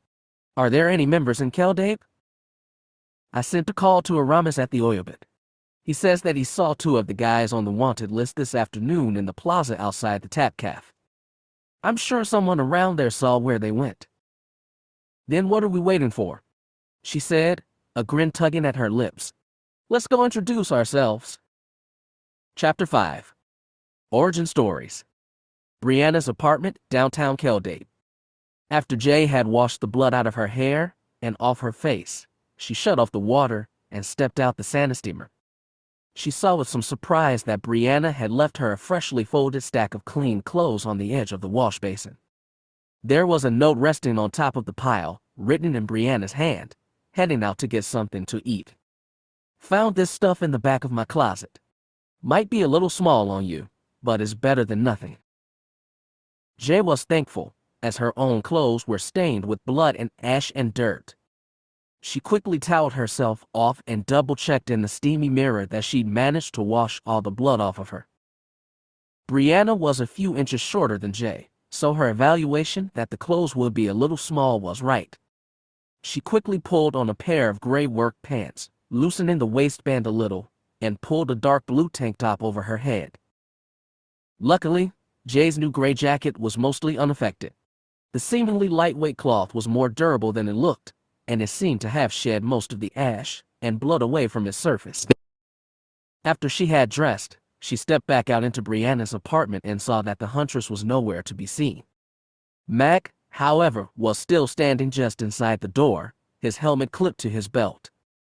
She was surprised to see that he was only a little older than she was. He had dark eyes and dark hair that was cut close to his scalp. At the sound of the fresher door opening, he looked up at her and murmured, "Feel better." "Much better," she replied. "Is Brianna back yet?" "Not yet. She went down to the market to get some food. She said to make yourself comfortable." "Right," she sighed, pulling her damp hair back in a ponytail. "Anything happened while I was in the steamer?" He shook his head. "All quiet." "Good." Jay slowly sat down on the couch near the back wall, leaning her head back and letting out a long sigh. Her mind began to wander, and she found herself once again thinking back to the imperial insignia on the wall of the steamer. She wasn't about to lie and say that the memories the symbol dredged up weren't painful. But she also wasn't going to cry her guts out at the mere sight of a picture on the wall. She was tougher than that. She smiled slightly and shook her head, staring at the ceiling. And to think that she had chastised Vhetin for keeping secrets. She never told her partner that she'd had a lover while serving with the Navy, or that he'd been deemed KIA in the same conflict that had sent her to prison. Vhetin had secrets, it was sure, but at least he'd had the guts not to deny it. "I've chewed Chin out on multiple occasions for not being honest with me," she thought to herself. "Does that make me a hypocrite?" She didn't know the answer, but she feared the worst. She closed her eyes, feeling a sudden weariness sweep over her. She hadn't realized just how tired she was until just now. She leaned back and laid out on her back on the couch, folding her arms and taking a deep breath. Mac is guarding the door, she thought. Brianna's on her way back with food. I think I have time for some rest. I'm safe here. She didn't know exactly when she fell asleep. One moment she was breathing in and out in a slow, even pace. Then she felt as if her entire body was plunged in ice. She opened her eyes and found herself in the cockpit of a TIE fighter. Explosions rocked her ship and adrenaline shot through her system. "No," she whispered as she recognized the battle outside. "No, that's not possible." "Phantom 2, came an achingly familiar voice over the ship's comm. "Fall in behind 3 and 4 and try and circle around the enemy. Flush them toward the asteroids. 5, 6, and I will take it from there." "Esade," she whispered. "Is that you?" "Who else would it be?" he snapped. "And why are you using real names over the comm too? Come on, stay focused." "No," she whispered, holding her head between her hands. She shook her head, squeezing her eyes shut and whispering, "This isn't happening. This is over." "Phantom 2, Sade shouted over the comm. "Get into formation, and that's an order." Jay's training kicked in instantly. Her gaze snapped up, and she grasped the control yoke of her fighter, swinging the TIE interceptor around to follow the trajectories of Tyranna and Oppen, Phantoms 3 and 4. "This is Phantom 2, she transmitted over her comm. "Coming around. You ready to do your part, flyboy?" "As always," he said, his voice tight with concentration. "When we get back to base, the drinks are on me, guys."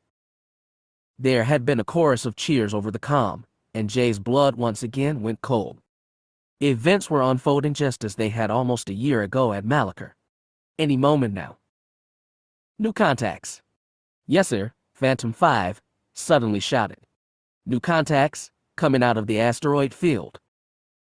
"It's a trap," Sade shouted. Jay could see his black TIE interceptor swooping around to face the new incoming ships. "Heads up, people. Things just got interesting." He began barking orders into the comm, but Jay didn't listen to them. She rocketed past his ship, heading straight for the new ships. She could see over 15 outdated Z-95 Headhunter fighters, several equally outdated Y-wing bombers, and the oblong shapes of 3 Nebulan B frigates. She was not going to let this battle unfold the same way as it had last time. She would save Phantom Squadron, would save him, even if it cost her her life. "I hereby solemnly swear," she thought, her face turning down in a scowl of determination, "that if by my life or death I can do my duty to service this great empire, I will." As soon as she was close enough, she mashed the trigger of her fighter. Bright green laser bolts flashed out from the 4 mounted cannons of her interceptor. She saw 1, 2, 3 Z-95s blink out in silent detonations and puffs of escaping exhaust. She kept firing, and a Y-wing shields flared and failed. Her cannon bolt stitched smoking holes along the ship's hull, and it spun out of control for a moment before crashing into the side of an asteroid and disappearing in a yellowish explosion. "I swear to fight my hardest for the empire that has given me freedom," she continued, cutting her way through the enemy forces. She yanked back and forth on the control yoke, sending her interceptor into wild high-speed spins and turns that the enemy pilots found almost impossible to follow. "Phantom 2, Sade shouted. "What the hell are you doing?" "I've got these contacts," she shouted back over the comm. "Just focus on your own enemies. Get back into formation." "Criff that," she snapped. "I'll have you written up on insubordination charges," he warned her. She knew he was bluffing though. Sade wouldn't have her written up on charges even if she shot a Navy admiral.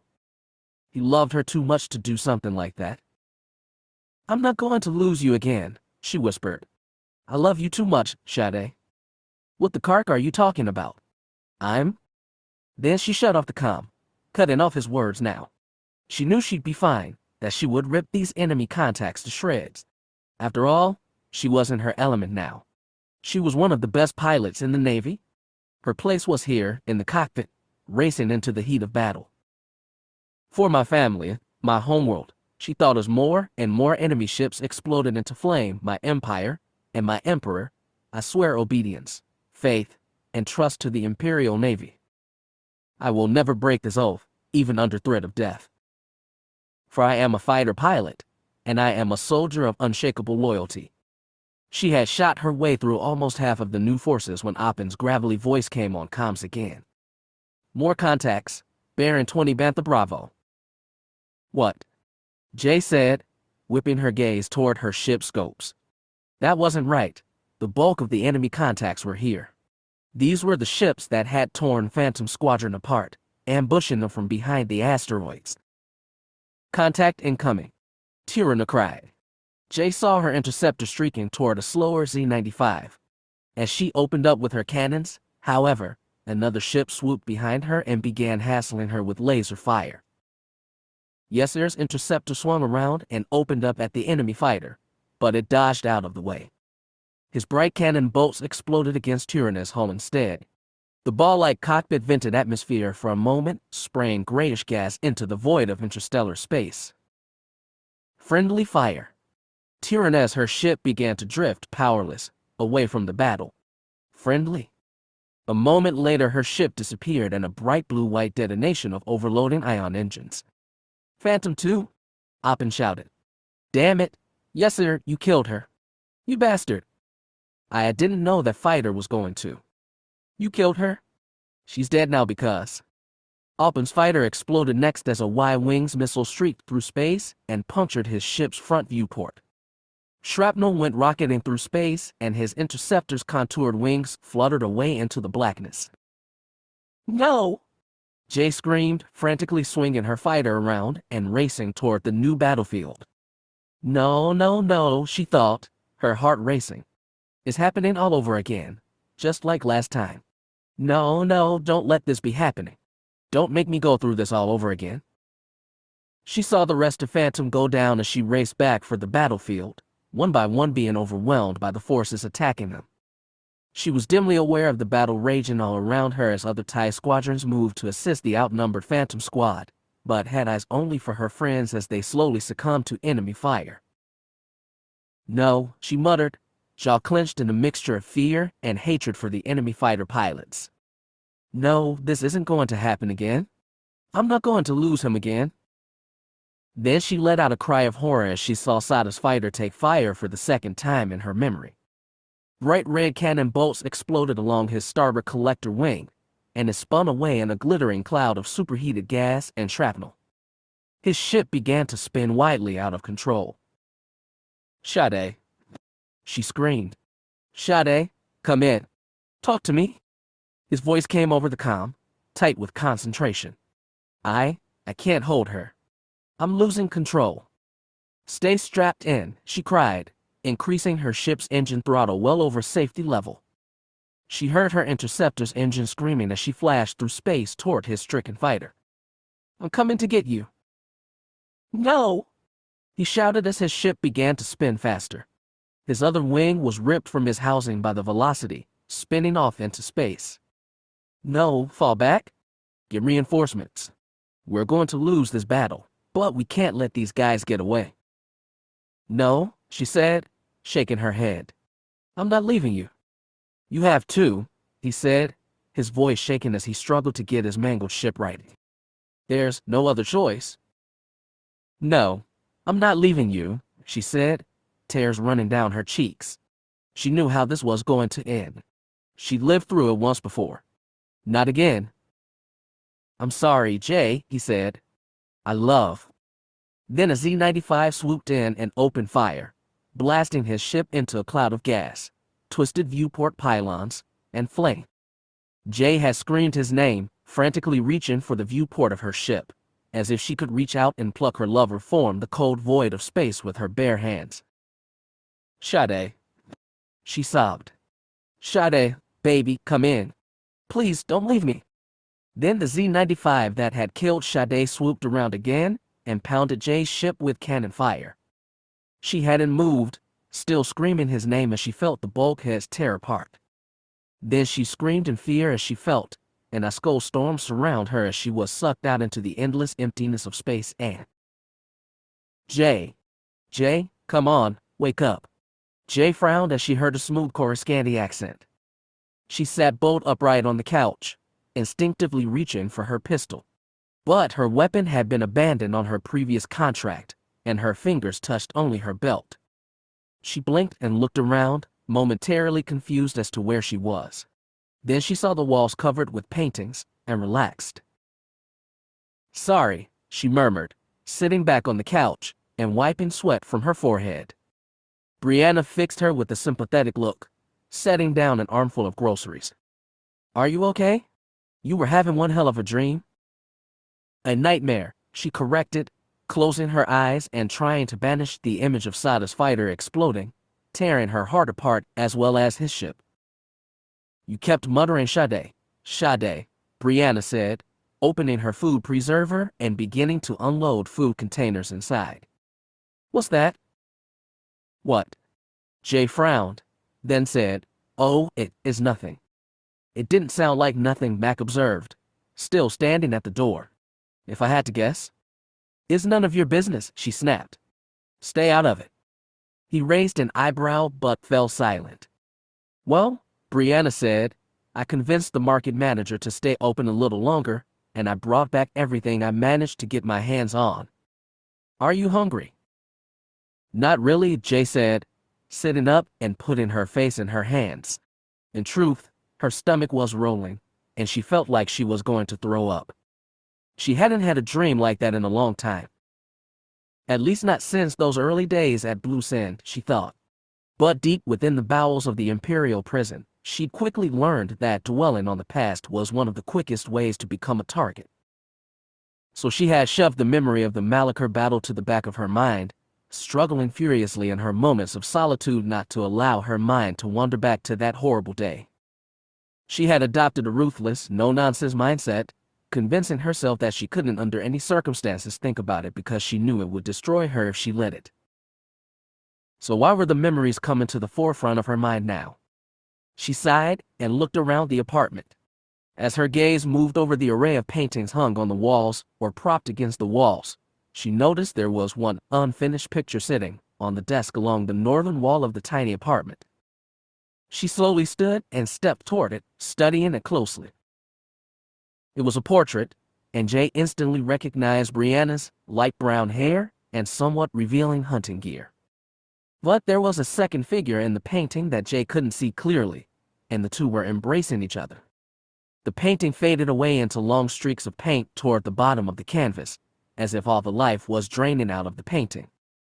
She noticed with some surprise that the shape of the two figures' bodies made a heart. "You like it?" came Brianna's voice from behind her.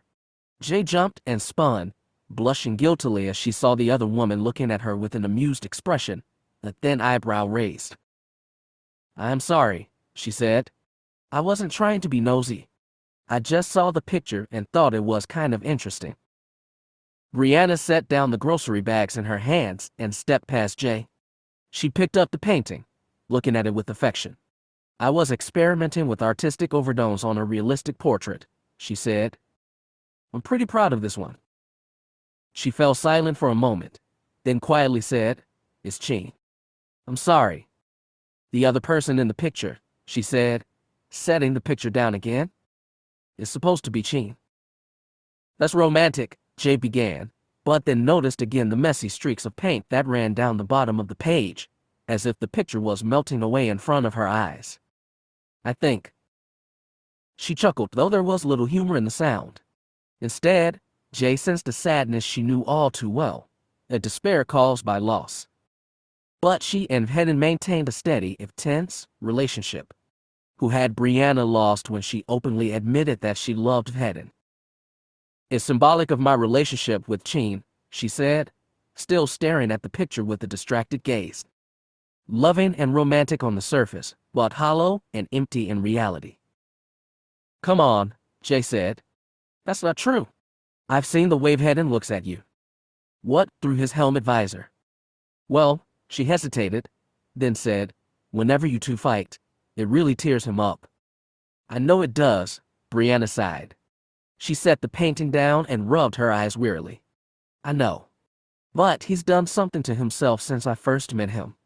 It's more than nervousness around me. He really can't respond to my feelings. It's impossible for him." "He may be a little cold," Jay said slowly, "but that doesn't mean he doesn't love you. Any relationship depends on the ability to overcome adversity." Mac chipped in from his post at the door. "Oh yeah, and a human ice cube like you would know," Brianna said, a hint of amusement finally come into her voice.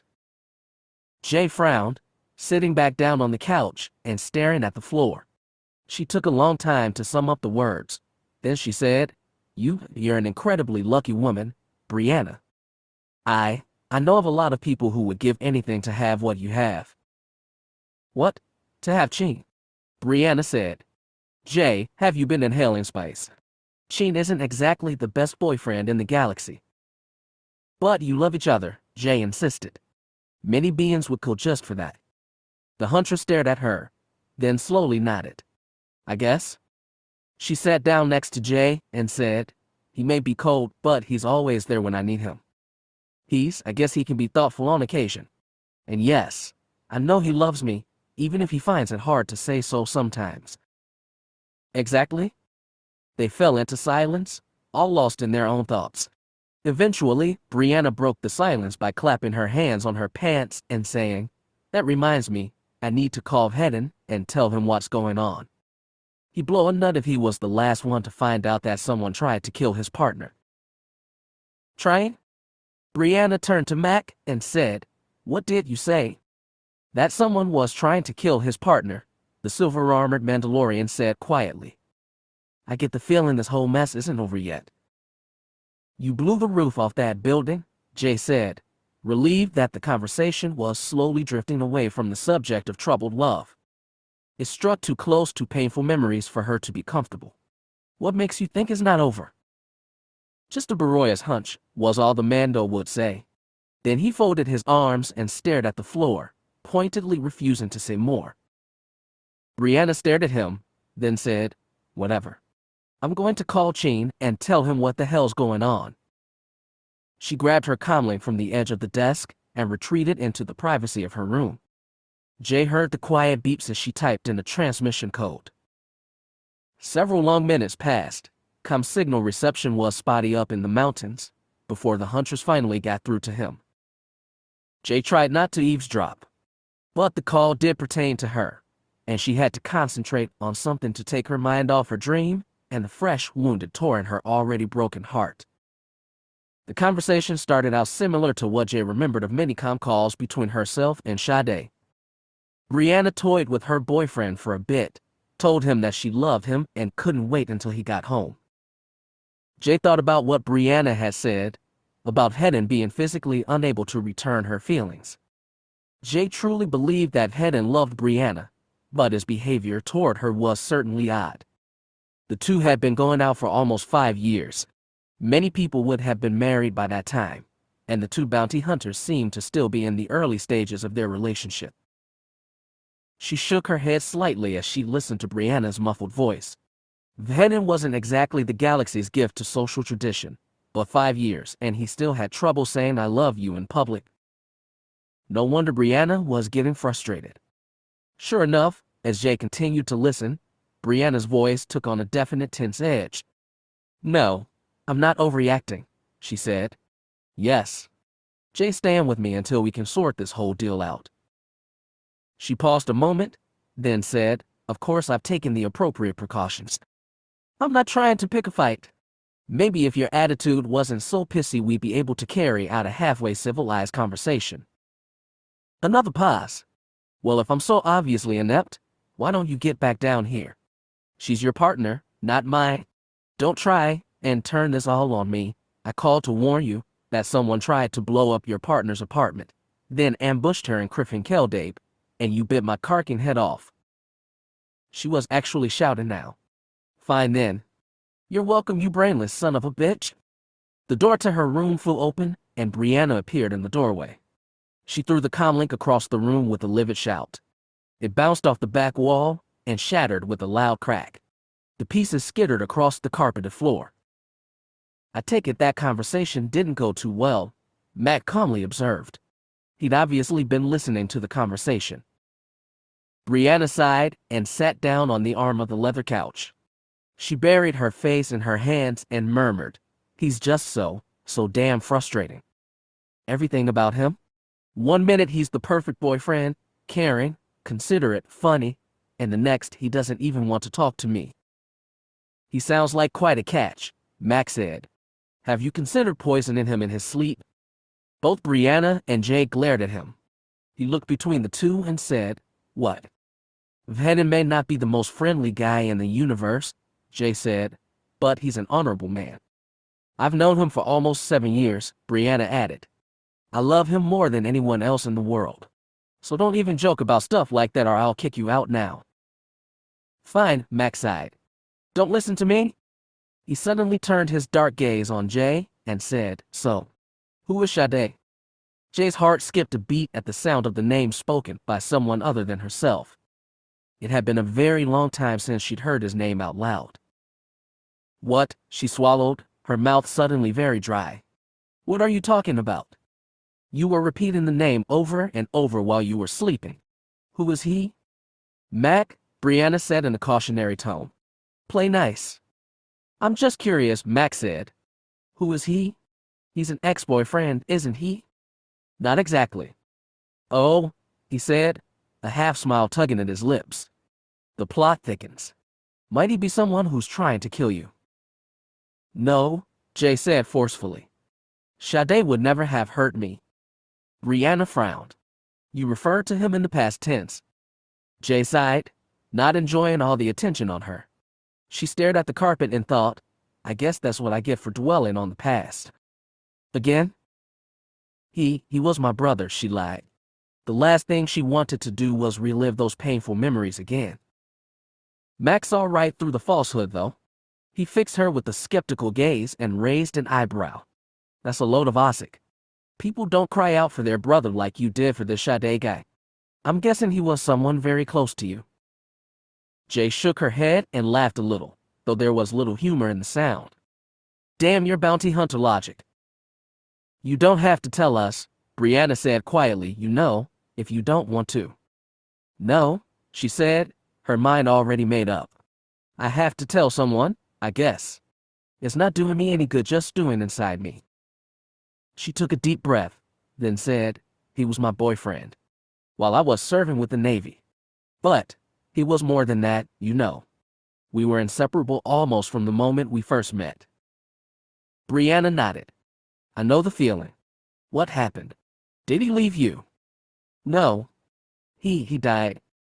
Oh. Brianna's voice was suddenly very quiet. I'm sorry. What happened?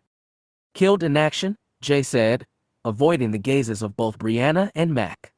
She could feel the silver-armored Mandalorian's eyes boring into her, as if he could see right through her. She stared at the floor and said, it was the same deployment that got me sent to prison. You've never spoken about this before. Jay shrugged. I've never had the courage. I've tried not to think about it. It wasn't hard, since Vhetin had kept me busy on different hunting contracts in the past few months. But now? You feel like you're alone? Brianna said, nodding. She hesitated, then said, I know how you feel. I know how it feels to believe you're completely abandoned by the entire universe. What do you mean? Jay said. Brianna seemed like she had everything, good friends, peers who respected her, and a boyfriend she loved. How could she possibly know how Jay felt? Know how it felt to have everything taken away from her in a matter of moments? Brianna sighed and pulled a hair clip out from her loose braid. She shook her hair loose, as if she were loosening up for a major revelation.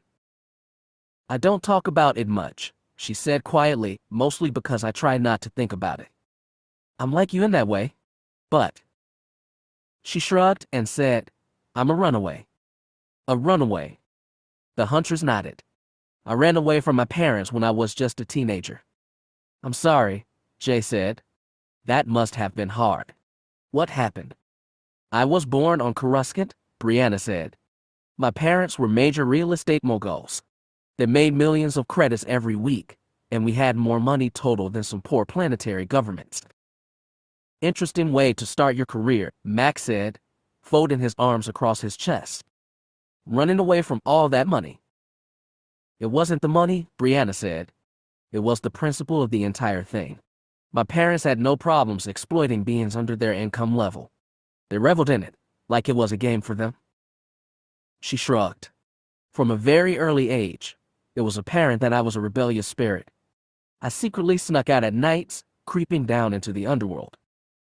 As a kid, Max said, raising an eyebrow.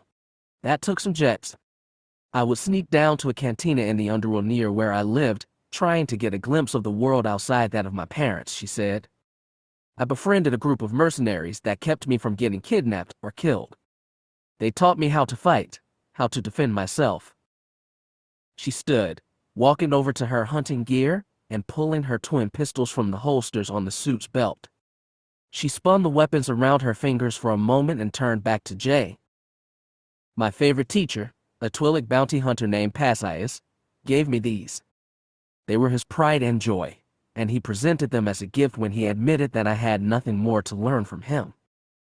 The huntress held one of the pistols out to Jay, who took it gingerly. She'd seen Brianna use the weapons before, but had never seen them close up. As she turned the pistol over in her hand, she saw that it was a Blast Tech model, angular, and weighted toward the palm grip. The weapons were surprisingly heavy, made of a durable alloy that was scarred and weathered by years of use. They were obviously very old, almost antique, After seeing them used in Brianna's hands, however, Jay knew they were anything but harmless. During a run through a Mandalore simulator, Jay had seen her drop 6 targets within the blink of an eye. So what happened? Jay asked, gently handing back the weapon. Brianna shrugged, replacing the pistols and patting the leather holsters affectionately. My parents found out eventually. As you could imagine, they were horrified that a civilized young girl, such as myself, would be cavorting about the underworld with scumbag mercenaries. She sighed, still staring at the mannequin holding her gear. They had the entire group of mercenaries arrested for abusing me. The CSF gobbled the lie up, too eager to make such a large collection of arrests to even think that my parents were lying. And so my friends were all sent to rot in prison for the rest of their lives, she said, turning back to Jay. And there was absolutely nothing I could do about it. Jay listened intently as the huntress continued. That night I snuck out of my parents' penthouse again. The guard they posted at the door to keep me inside was the best that money could buy, but my parents were too proud to go through underworld channels and get a real bodyguard. I snuck past him easily and ran away. I never looked back. Jay blinked slowly, thinking over this. Brianna saw her thoughtful gaze and said, I'm not trying to say that I've had a harder life than you. I'm just trying to show you that you're not the only one who's lost people they care about, and you won't be the last. She shook her head. Hell, even Sen's got some horror stories to tell. Jay looked up at the woman and said, like what? He's never talked about anything like that before. He has his reasons for that, I know, Brianna said, looking suddenly uncomfortable. All I'm going to say is that he's lost more than most. Maybe even more than you, AJ. I find that hard to believe. So do I, sometimes, she sighed, sitting back down on the couch. All I'm saying is that all of us who are here on Mandalore are here for a reason. You can't throw a stun grenade in this town without finding someone with a rough past. Mandalore attracts lost people like you and me. It draws us in with the promise of family, respect, and love. And easy mercenary work, Max said quietly. Sometimes we find it. Brianna turned her gaze to the remains of her shattered comlink. It didn't take a mind reader to tell she was thinking about Vhetin. And sometimes, she sighed, it's a little harder to get to. Chapter 6. Not safe yet. Omotao, after hours, uptown Keldape. Come on in, Arama said, holding the door open for Mia and Denton as they stepped inside. You're late. Imperial security at the barrier wall checkpoints is tight this time of night, Denton sighed, wiping his boots on the mat in front of the door. The stupid eruditees almost had us arrested for loitering. Don't I know it, the gray-haired bartender said, his intense gaze softening slightly in sympathy. They're making it so that most Mandas can't even come around here after work hours. Bloody imps. You said you had some information for us. Mia asked, adjusting her jacket. It was almost midnight now, and the temperature had dropped significantly from the warm afternoon. He nodded. You sent me the pics of that whatchamacallit. Torch bomb gang, Mia supplied. I had that, he said, nodding as he stepped up behind the bar. You sent me the pics of those guys, and I'm pretty sure I saw some of them hanging around. Can you tell us where they went? He allowed himself a rare smile and said, I can do more than that, vote. He tossed a sheaf of flimsy onto the bar top and said, I talked to some of the guys around town, asking what they knew. That's all I could pull up on these chacker. Denton moved to grab the flimsy, but Mia beat him to it. She snatched the report and quickly read through it. From the desk of the Imperial Governor of Seleucami, in response to newly implemented reporting protocols on ongoing criminal investigations in the Seleucami sector. The entrapment and capture of the so-called Torch Bomb gang here on Seleucami continues to be an irksome endeavor. For a simple street gang, they are proving increasingly elusive. Just this month, they have managed to destroy no less than 3 Imperial supply depots, a med center, and a HoloNet news transponder. They are also suspected to be involved with several murders. Their mode of operations MO is one of the few factors that allows local law enforcement officers to keep on their trail. They are particularly fond of booby-trapping building doors with plasma grenades. When the victim walks in, the grenade is tripped, in most cases reducing the victims to little more than ash. We have requested additional enforcement officers to be assigned to this case, as well as requested assistance from the nearest branch of the Imperial Intelligence Investigative Department. Our officers believe the gang to be growing daily, and even beginning to reach out to neighboring systems. We must deal with this problem before the street gang develops into a complete criminal syndicate. Known members of this organization include Rieko Scaleback Korea, Nikto Male, known weapon smuggler, Marita Vereen, Zeltran female, convicted spice dealer turned scout and recruiter for the gang, Zedrox XXX Zarian, human male, known hitman for the gang. Mia looked through the rest of the flimsy and saw a 4-page list of all the members of the organization. There were hundreds of them, most with bounties on their heads. How in Manda were you able to pick 2 members out of this mess? She asked as she thumbed through the flimsy sheets. The bartender tapped his forehead. A Mandoid like myself doesn't work as long as I have in this cantina not being able to remember bounties customers might be looking for. You of all people, Miaika, should know that the Oyaba doesn't just sell drinks. If the price is right, who knows what someone could find out in here. How much would it cost us for you to give us the whereabouts of the 2 gang members you saw earlier? Denton asked, raising an eyebrow. Aramis frowned at him and said, I do make exceptions, Vod.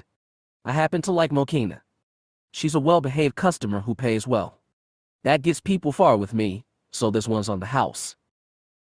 So who did you see earlier? Mia said, handing him the flimsy sheets. He leafed the sheets, his brow furrowed in concentration. He eventually handed her a sheet and tapped 2 names. Mia looked at the names, quickly committing them to memory. Borho Kamka, human male, known hitman for the gang and explosives expert. Emiawa Vasicus, Chismail, scout for the gang. Specializes in high-risk infiltration. Former Imperial Special Forces. Well, Denton said, reading over Mia's shoulder, that would explain how these guys got into Jay's apartment. If one of them is an infiltrator and the other is an explosives expert, well, it doesn't take an enforcement officer like me to put 2 and 2 together. Mia looked up at Aramis and said, where are these guys? Can you give us a location? He nodded. They've been staying right here in Keldabe for about 8 months. Probably scouting out Mokina's apartment and studying her routine. I have their addresses if you will just pair a moment. As he wrote them down on a scrap of napkin, Denton folded his gauntleted arms and said, if these guys have any sense, they won't be living in the same area of the city. We'll have to move in simultaneously or risk one of them tipping off the other. She nodded. If we can keep in contact, we can hit both their hideouts at the same time, take them both by surprise, and reel them in before they realize what hit them. Aramis handed Mia the addresses and she quickly read them off. It looks like Kamka is living in an apartment building just outside the Mandal Motors district. Sector T23 building, room 13. Room 13, Denton nodded. Vasicus is, not far from here, hiding out in the rooms above a nerf processing plant. Pretty secluded from what I can remember of the place. Okay, he said. I'll take Kamka. If he's in an apartment, I'll probably need to flash my enforcement badge to someone or be accused of kidnapping. With a secluded place like where Vasicus is hiding out, you shouldn't have that problem. Right? I need to check up on Jay and Brianna before we get to work, but I'll contact you when I'm on my way. We'll meet up at the enforcement headquarters. He nodded and pulled his gold-gray helmet over his head. Keep in constant contact. If anything's out of place, we call off the hit. Deal, Mia said. Thanks for the intel, Aramis. He bowed his grizzled head slightly and said, always a pleasure to be of service to one of the Omotaos. Give Rain my best, will you? I promise, she replied before she and Denton stepped out into the night outside. Oh, Rain, she thought with a hint of a smile, if only you were in Keldabe to see me now. I've been out of this game for way too long. T. Brianna's apartment, downtown Keldabe. Brianna stared at the carpet for a long time, still thinking about Sheen.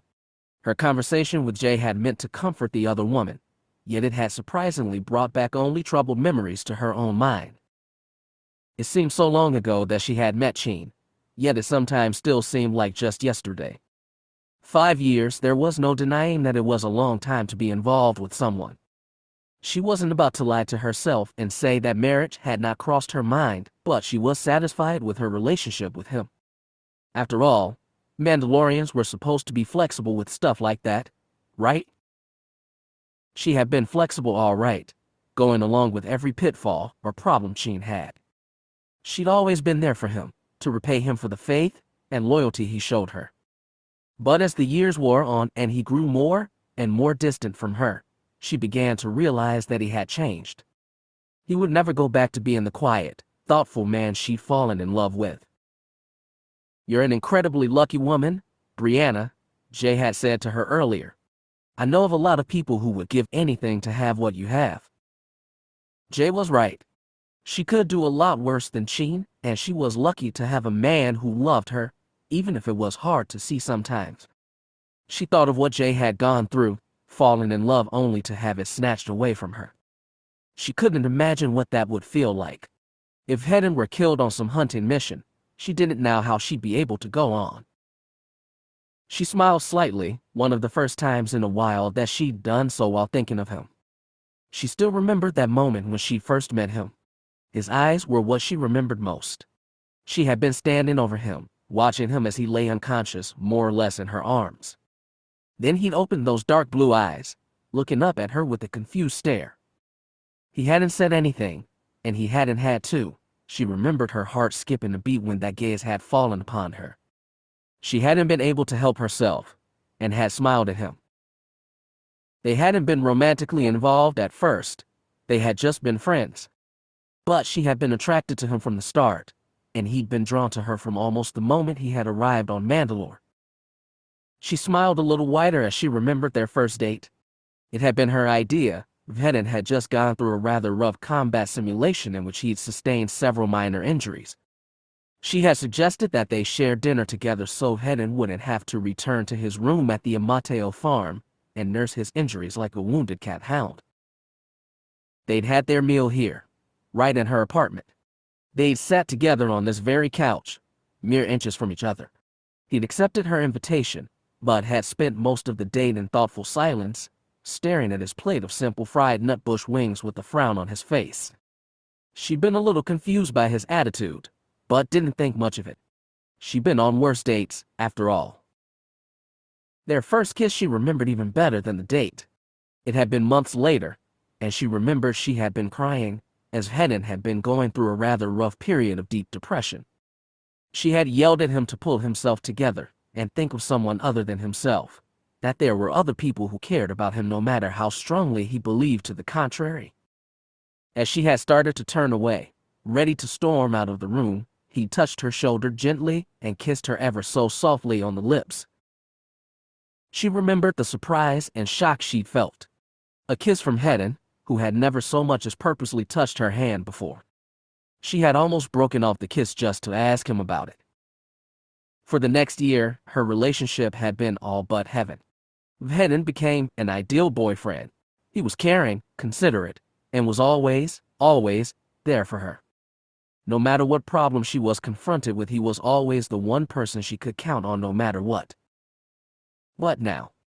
She shook her head and said, "Well, enough for me. Who's hungry?" "Starving," Jay muttered. "What did you manage to get at the market?" "Everything I could get my hands on," Brianna said, standing and heading over to the food preserver. "Let's see, we've got Nerf burgers, fried nutbush, wings, legs, and breasts, whichever you'd prefer, as well as roras, spiced Corolla casserole, and tennier pie, and udge cake for dessert." She was cut off when there was suddenly a loud bam and her window shattered inward. She spun toward the window in time to see a small cylindrical object bounce across her carpeted floor. A small bright red light began to flash on the top of the cylinder, accompanied by a high-pitched beeping. "Oh, Shab," she muttered, then shouted, "Down." Jay cursed and dove over the back of the couch. Mac turned his head away, pulling his helmet over his head. Brianna dove into the nearest corner, tucking her arms close to her chest. There was a deafening boom, loud enough to shake the floor. A bright flash of light erupted through the room, blinding Brianna even through her eyelids. "Flashbang," Mac growled, unaffected by the flash because of his helmet's polarizing HUD. His voice was muffled, drowned out by the ringing in Brianna's ears, and she had to strain to hear him. She slowly rose to her feet, shaking her head to clear the ringing in her ears. She turned toward the source of the blast, seeing a dark black scorch mark in the floor where the grenade had detonated. Smoke wafted up from the burned carpet in lazy gray trails, making Brianna's eyes water. "What?" She coughed and wiped her watering eyes. "What just happened?" Then her door blew inward with a loud crack, sending a shower of splinters flying inward. Brianna cursed and covered her face. Her vision was blurry, everything looking like she was viewing it through a dirty, streaked window. She was vaguely able to pick out 3 dark figures storming through the door, blaster rifles roaming over the area. They all wore dark clothes and black face masks that obscured the lower halves of their faces. The analytical side of Brianna's mind quickly summed them up, even through her wavering vision. One had blonde hair, another had black, and the third had hair that was dyed red. Blondie was the tallest and most muscular of the 3, hefting a large-bore projectile rifle. Redhead was the shortest, though he was carrying an illegal Vaptor Incorporated overcharger rifle. "That's not good," the same logical side of her brain said. "Overchargers are designed to kill slowly. These guys mean serious business." On the ground, Black Hair shouted, gesturing at Brianna with his rifle. "Get on your knees now." Brianna winced, the sounds of the man's gravelly voice grating against her already strained hearing. She flinched slightly as he planted his rifle barrel between her shoulder blades, then did as he said, and moved down onto her knees. "What the shab do you want?" Mac demanded, his hands behind his helmet. On the ground, Blondie snapped. He had a surprisingly soft voice for such a large man. "Not until you tell me what the hell is." Blondie's arm lashed out as he rammed his rifle butt into Mac's unguarded throat. The silver-armored Mandalorian let out a surprised gurgle, clutching his throat. Brianna winced as Mac dropped to the ground, a breathless choking rasp coming out of his helmet vocoder. "Oh," Brianna murmured, "you're going to wish you hadn't done that." Black Hair jammed his rifle barrel into the back of her head and snapped shut up. Brianna's vision slowly started to clear. She saw Redhead checking the rest of the room, slowly heading toward the couch, behind which Jay was hiding. "Stay down," Brianna silently willed the huntress. "Whatever you hear, whatever you think, stay down. You're the one they'll kill." She breathed a sigh of relief as Redhead leaned behind the sofa, swept the area behind it with his rifle, then moved on. Moments later, Brianna saw a flash of dark hair from behind the overturned food preserver, which was leaning at enough of an angle against the couch to provide decent cover. "You," Blondie growled, gesturing at Mac, who was still gasping and clutching his throat. "Where's the other woman?" "Colta." "I don't know any Colta," Mac gasped. Blondie slammed his boot into Mac's gut, causing him to double up in pain. "Liar," he shouted, racking back the charging rod on his rifle menacingly. "We know she's here."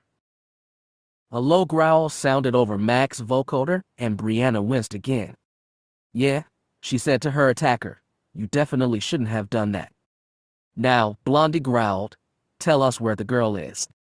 Mac struggled onto his hands and knees, that same low snarl coming over his vocoder, and Blondie pulled his boot back for another kick.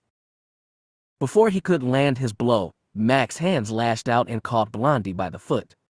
He wrenched his hands to the side and the man's ankle twisted around with a sickening snap. Blondie screamed and fell right as Mac drove his armored fist up into his throat. Unlike the man's earlier punch, this one was meant to debilitate. The huge man collapsed, writhing as he clutched at his throat. No sound came out of his mouth apart from a pathetic-sounding wheeze. "Damn it," Black Hair muttered, bringing his rifle to bear on Mac. Brianna leaped into action, grabbing the man by his dark hair and slamming his face into the wall behind him. He staggered, clutching his face as blood poured from his broken nose. Brianna grabbed his neck and slammed him against the wall, pinning him there. "Who are you?" she demanded. "What do you want with?" Then she shouted in surprise as she was yanked away. She sprawled onto the floor, crashing into the side of her desk. She looked up to see Mac where she had stood, driving his fist repeatedly into the man's solar plexus. Black Hair gasped for air, blood running down his face. He weakly tried to bat Mac's arm away, but the Mandalorian drove his helmeted head into Black Hair's forehead, knocking him unconscious.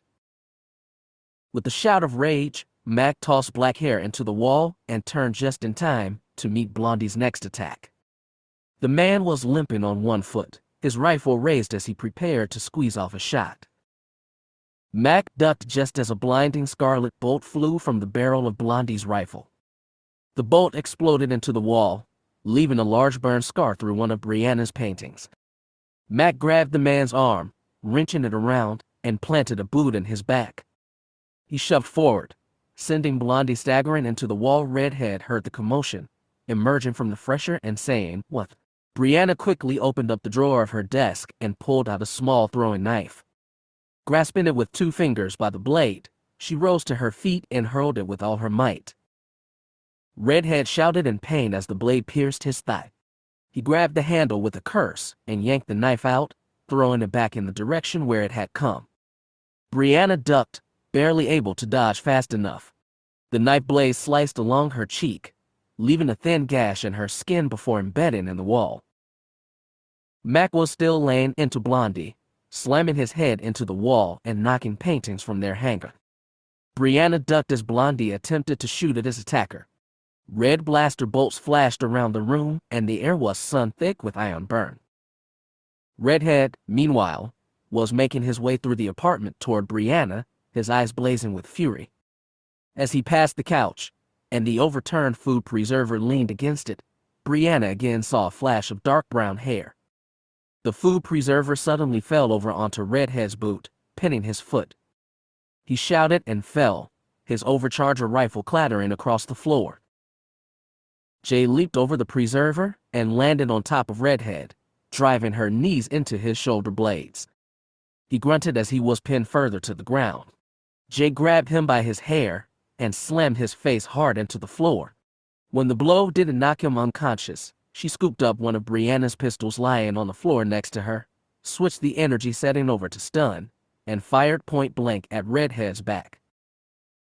Blue-white rings of energy exploded from the pistol barrel, enveloping Redhead in a crackling storm of electricity. He jerked and convulsed, his mouth foaming, then fell still with his eyes rolled back in his head. "Thanks," Brianna called to the other woman, ducking as blaster bolts continued to ricochet around the apartment. "Let's help Mac," Jay shouted, but Brianna interrupted her. "No," she called, wrenching her throwing knife from the wall. "Go into my room and lock the door." "What?" "I'm not going to." "They're after you," Brianna shouted over the clamor. "This will all be pointless if you get yourself shot now. Just do as I say." Jay bit her lip, obviously struggling with the decision. Then, to Brianna's relief, she nodded and tossed her the pistol. Brianna caught it as Jay sprinted for the door to her room, ducking as red blaster bolts shot over her head. The door slammed shut behind her and didn't open again.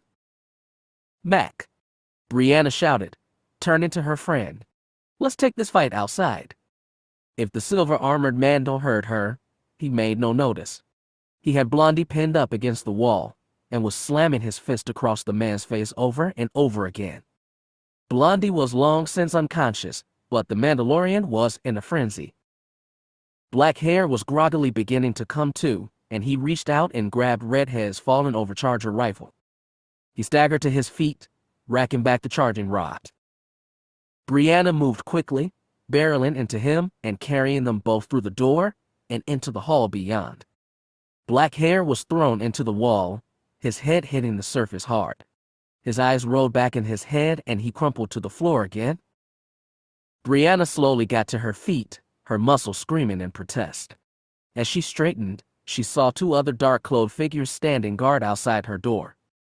They activated glowing vibra swords and stepped toward her with dark laughs. "Mac," she called through her door. She raised her pistol and her throwing knife and said, "I need some help out here." The sounds of struggle from inside her apartment continued as the two other men sprinted toward her. She ducked the first slash of a man with gray hair, somersaulting between the two and coming to her feet with both weapons raised. She fired off 2 stunned shots at gray hair as she backpedaled furiously toward the stairs. "We want them alive," she thought. "Take them alive and they'll be able to tell us what they want with Jay." Gray hair's companion, a bald man, spun his glowing blue vibrasword in blinding arcs around his body as he advanced. Brianna caught the glowing blade on the edge of her throwing knife, which looked minuscule in comparison, and jerked the man's sword arm away. The vibroblade buried itself a half-meter deep into the wall next to her, and Baldy struggled to yank it free. Gray hair advanced, sword held high in a trained fighting position. Brianna flipped her knife around so the blade was facing her wrist and dropped into a familiar combat-ready crouch. They circled each other for a moment before Brianna darted forward, slashing quickly with her tiny blade. Gray hair grunted as 2 tiny red gashes appeared on his forearms. She hopped back, firing at his feet with her pistol. The blue-white stun bolt exploded, sending chips of floor flying up into his face. He cursed and covered his head, charging through the cloud of debris and slashing with his sword.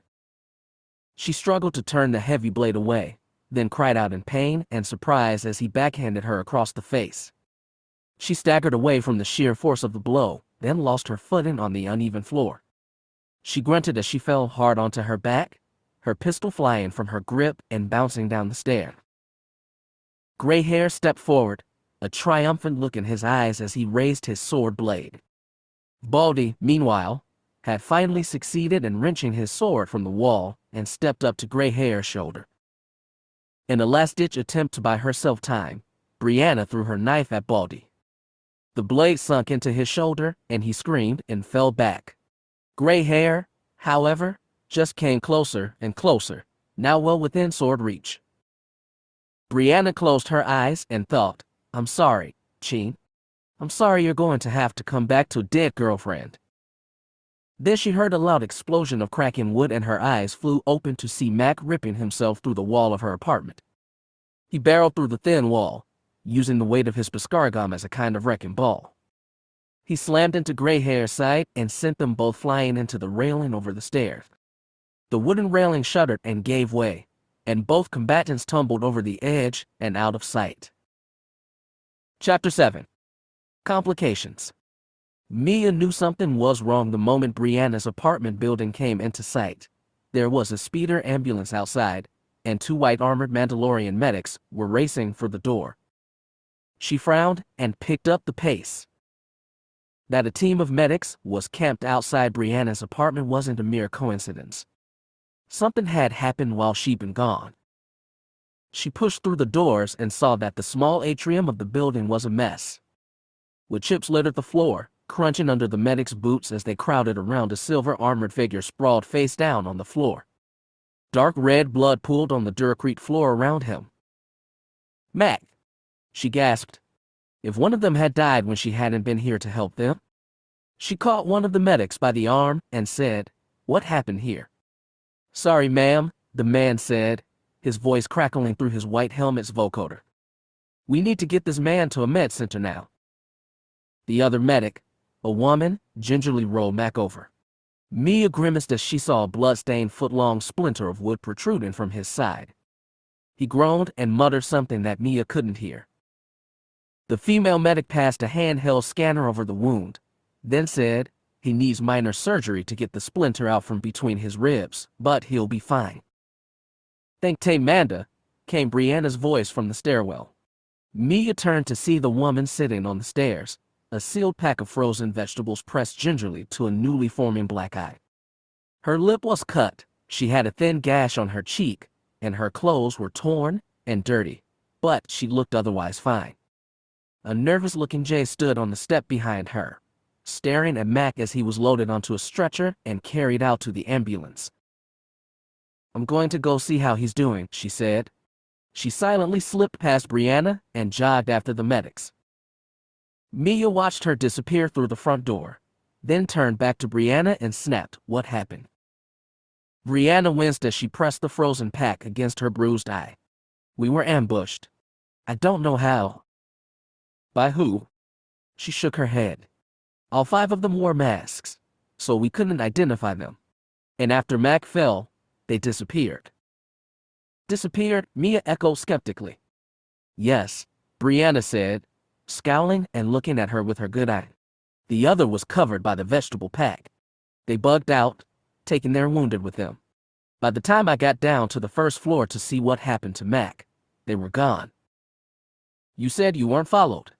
You said this place was safe." "I thought it was." Brianna snapped. "Look, everything's fine." "Everything's not fine," Mia said. "Look what happened to Mac." "The medics say he'll pull through," Brianna said, and I believe them. "Mia, I have no cripping idea how these guys found us. I triple-checked every 5 minutes that we weren't followed when we came over here. And only Cheen and a few others around Keldabe know I live here in the first place. Apparently one of them sold you out." She shook her head. "Not possible. Everyone who knows about this place is up in the mountains at the mining outpost." Mia scowled, thinking hard. "Well, what about?" "I'm going to take Jay to the last safe place we have left," Brianna interrupted, standing. "If these guys manage to follow us here, then we'll have to fight them there. In the meantime, I need to head up to my apartment and see what I can salvage from that mess." "I want you to check in with me every 10 minutes via comm calls," Mia said, handing her a comm unit. "No exceptions. I don't care if you spontaneously catch on fire. I want to hear from you." "Okay," the younger woman agreed. "Any leads on who these guys are?" Mia nodded and quickly filled Brianna in on everything she and Denton had discovered in the past hours: the Kill Cross, the Torch Bomb Gang, and the hitmen that were currently sheltering in Keldabe. Brianna frowned. "That doesn't make sense, though. There were 5 attackers, and only 2 hitmen in Keldabe." "Aramis said those 2 were the only ones he's seen," Mia said. "The others were probably laying low so as not to draw suspicion to themselves." "Apparently not anymore." Brianna shook her head and chuckled darkly. "You'd probably be able to follow their trail right to their hideout." Mia frowned at her. "What?" Brianna indicated the floor. "There was a dark blood trail leading out the door. I managed to wound one of them in the leg. He went limping out the door." Mia frowned at the blood trail, then jogged out to the speeder ambulance and knocked on the door. The white-armored woman opened the door and said, "What?" "We're just about to take your buddy to the med center." "Your scanner?" Mia said. "How much do you want for it?" "What?" "I may be able to track down the people who did this." She gestured to the wreckage of Brianna's apartment building, "but I need your scanner." "What do you want for it?" The woman glanced at the other medic, then said, 100 credits. Mia pulled out her datapad and quickly transferred 100 credits to the med center's account. "Done," she said, holding out her hand. "I need that thing now." The woman stared at Mia for a moment, then shrugged and said, "Whatever you say." "Koasi, Burkaya?" "Koasi," Mia replied, ignoring the tone in the woman's voice that made the word friend sound a little insincere. She took the scanner and stepped away as the speeder ambulance flashed its sirens and roared off in the direction of the med center on the other side of Keldabe. "Well," Jay sighed, folding her arms and staring after the ambulance, "we're certainly keeping the medics busy tonight. First that pilot and the Mandalorian, now Mac." "The doc said he'd be okay," Mia reassured her, only half listening as she calibrated the scanner. "And the important thing is that they didn't get to you." The younger woman looked at the ground and shook her head. "Brianna told me to hide in her room until it was all over. And I listened to her. If I'd been there to help, Mac would have never been hurt." Mia looked up at Jay and said, "If you'd been there to help, you would have died. These guys are professional hitmen. You would have just been a target Mac and Brianna had to defend all the harder." "Thanks," Jay sighed sarcastically. That makes me feel a lot better. I'm not trying to put you down, Mia said, stepping back towards the building. I'm just telling the truth. Yeah, what are you doing? Brianna said that she wounded one of your hitmen during the fight, Mia explained, tapping commands into the scanner's interface. There's a small blood trail leading out the door. You're planning to scan for traces of blood? Jay asked. She shook her head. No. But do you feel how cold it is out here? The other woman nodded and pulled her new gray jacket tighter around herself. With the blood trail giving me a rough estimate, Mia murmured, I can calibrate this scanner to look for resident heat signatures left by the hitman's boots as he left. If the scanner is powerful enough, I'll be able to track him all the way back to his hideout. You can do that. Mia nodded, charging up the scanner. Amazing what modern technology can do, hey. What do you need from me? Jay asked. I need descriptions of all your attackers, as detailed as you can get. If we're lucky, we'll catch one of them alive and interrogate him. We may be able to get you out of this yet. Over the next 5 minutes, Mia scanned the entire area just inside the door, trying to confirm 5 bodies. She could only find 3 different sets of footprints, but a further examination of the upper floor revealed that another hitman had escaped through the second-floor window, dragging his unconscious companion with him. Jay provided all the details she could about the attackers, though she admitted that all she could really see was their hair. There was a blonde one, a black-haired one, 2 with red and gray hair, and 1 with no hair at all. Mia filed away all this information as she worked. Before long, the entire building was swept and she had a definite lead as to one of the hitmen. If Jay's report about the fight was correct, the bald attacker was her target. As she was saying her last farewells to Brianna and Jay, warning them to be extra careful now that Mac was out of the fight, her combust. She was just walking out the door when she activated it and said, Omotao? State your business. Is Denton? Came the Mandalorian's voice. I'm at the first target's apartment. Where are you? Brianna and Jay had another run-in with our notorious gang members. There was a pause. Then he said, Are they okay? Brianna's a little beat up but they're otherwise fine, Mia said. I'm tracking down one of the attackers now. I'll sit on Kamka, Denton said. He hasn't left his room yet. Call me when you're close. If you lose him, head out to Vasika's hideout. Will do, Mia said, then deactivated the comm. Then she held the scanner up, narrowing her eyes in triumph as it showed glowing footsteps on the street below. Well, Shabur, she thought, you can run but you can't hide. Brianna stood in the center of her ruined apartment, looking around at the once beautiful arrangement of paintings that covered the walls. Now, the majority of them were twisted and ripped or blasted through and smoking. Jay took a step into the apartment, watching as the huntress knelt and brushed a pile of wood chips off of a burnt and warped piece of canvas. As she turned the painting over in her hands, Jay saw it was the heart-shaped painting of Brianna and Vhetin. Any beauty that had been in the painting was gone now. The picture had a 3-inch hole blasted through the center, and its edges were burned black. The paint had melted away, forming a messy bubbling sludge that had oozed down the front of the canvas, leaving little more than a brownish-black smear across the front. Brianna sighed and tossed the painting away, straightening. It suddenly looked as if a great weight had fallen on the huntress's shoulders and something had died in her dark eyes.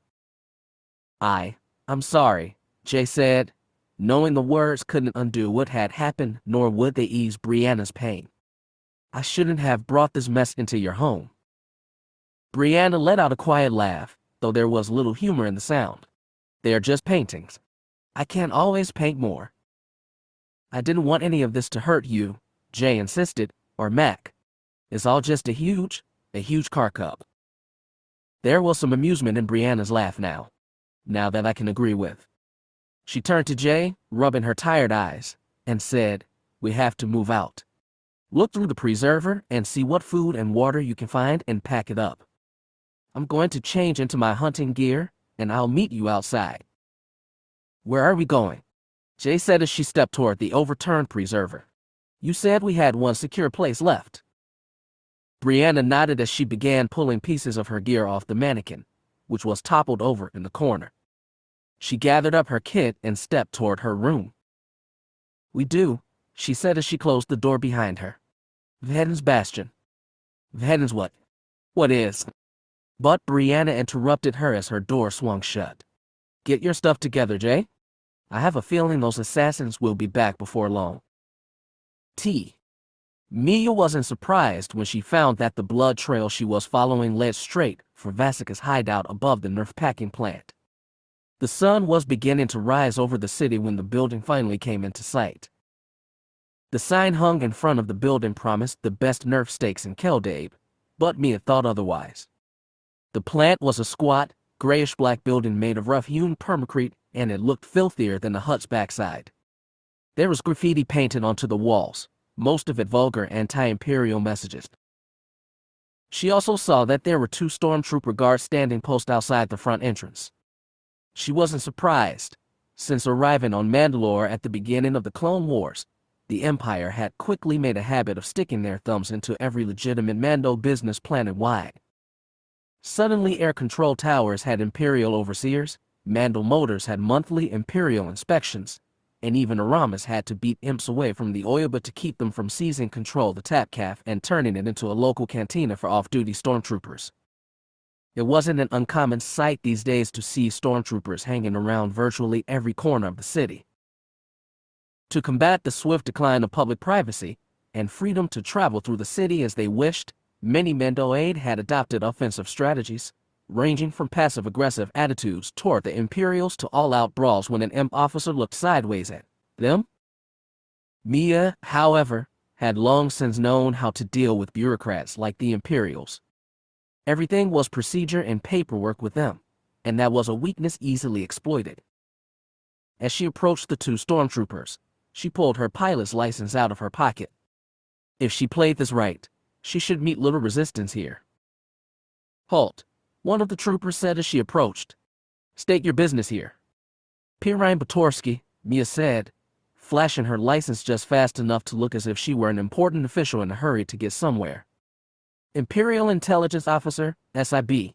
SIB, one of the troopers echoed. "Special Investigations Branch," she replied, making the division up on the spot. "I'm here on official business from Director Armand Isard himself." The 2 troopers glanced at each other, nervousness evident between them even though they were wearing full-face helmets. What can we do for you, sir, ma'am?" the taller trooper asked. She bit back a triumphant grin and gestured to the building. "Anyone come in or out of this building in the last 8 hours? Trooper. I'm tracking a narcotics dealer who may have passed through here not long ago."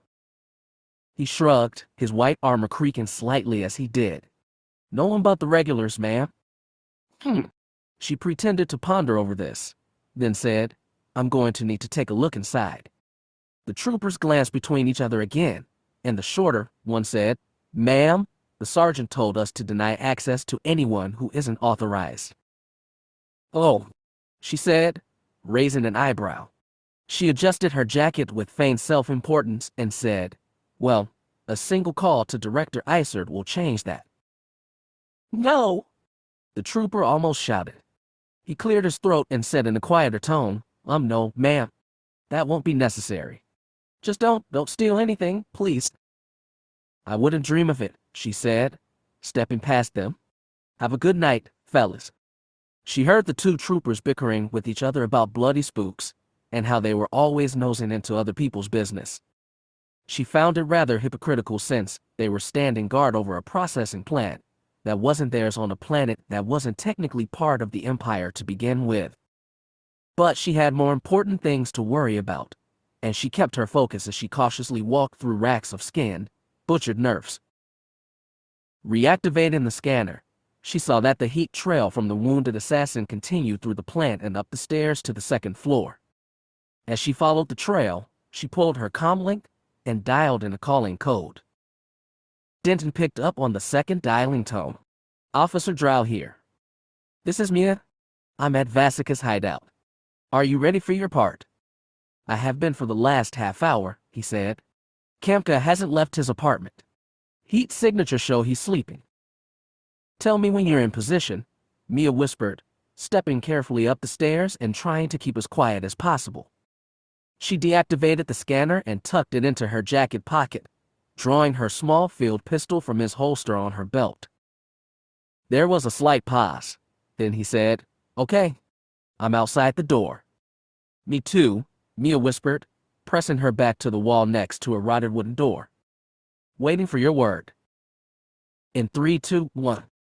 Mia let out a long breath and slammed her shoulder into the door, knocking the rotted door off its hinges. It fell to the floor with a loud clatter as Mia stormed into the room, shouting Emiawa Vasicus. "Get on your knees, you're under arrest." She was met with no surprise shout, no explosion of blaster fire, no sound at all. She swept her pistol over the area, breathing hard, and saw nothing but a dirty, empty apartment. There was a messy cot in one corner and a desk with only 3 legs along the other wall. There were 2 dirty, stained windows looking out over the street below. Dirty grayish moonlight streamed into the room, throwing dark shadows up onto the wall. There was no one in sight.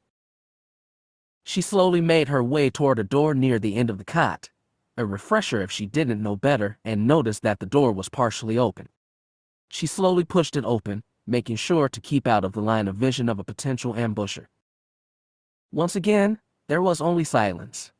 She took a short step into the room, then almost slipped in something on the floor.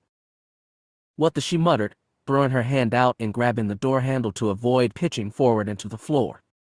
What was that? Had Vasicus left the water running or something? She reached over and switched on the overhead light. As soon as the bright light sprang to life, her blood ran cold. There was a body sprawled on the floor of the fresher. A dark puddle of blood was spread across the floor, and that was what she had slipped in. She stared at the body, particularly at the large blaster hole burrowed through his back, and cursed. Her first thought when she saw the body was, this must be one of the assassins that Brianna wounded. Maybe he killed over from blood loss. But it wasn't one of the human assassins that had attacked Brianna's apartment. The man had dark blue skin and lifeless scarlet eyes. It was Vasicus. Mia knelt, careful not to stain the knees of her pants in the dark pool of blood. She stared at the wound in his back, trying to determine what kind of weapon had caused it. "It's definitely what killed him," she thought, nudging the ragged edges of the hole with her barrel of her pistol, "but I can't see exactly what weapon it was. It almost looks like an overcharger rifle blast." She frowned thoughtfully, sitting back on her haunches. Didn't Brianna say one of the assassins was using an overcharger? She pulled the scanner out of her pocket and reactivated it again. She saw that there were heat signatures from footprints all over the place, broken up slightly by the warmth of Vasicus' blood. There was a single set of tracks leading outside. Mia followed the tracks back out into the room, where they disappeared back out the door and slowly faded away. The trail, and the footprints, was literally cold, lacking enough heat for the scanners to pick up. "Damn it," she muttered, then activated her comm and contacted Denton. She'd barely begun to speak before he said, "Mia? What the hell is going on?" "What?" "Kamka," he snapped. "He's dead. That's why he wasn't moving for the past hour and a half." "Same with Vasicus," she muttered, glancing into the fresher again.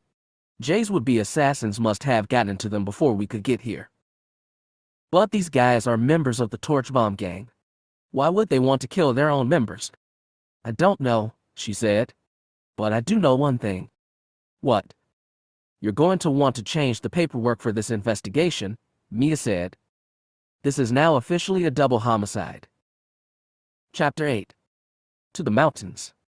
Airspace over the Kelada forest. "You still back there, Jay?" Jay hit the transmission button and said, "I'm here, but I still don't have a clue where we're going." "I told you we're going to Sin's Bastion." "That's what I'm wondering about." "What is a bastion?" "A traditional Mandalorian home," Brianna explained. "Of Haing?" "I'll explain when we get closer." The ugly boxy shape of Brianna's ship, Blood Lily, swooped low over the treetops, heading higher up into the mountains that flanked the Kelada River Valley. The sun was rising over the mountains, shedding light on the misty forest below them. Dark clouds floated overhead, threatening heavy rain. Jay grasped the flight yoke as she guided her fighter after Blood Lily, making sure not to fall too far behind.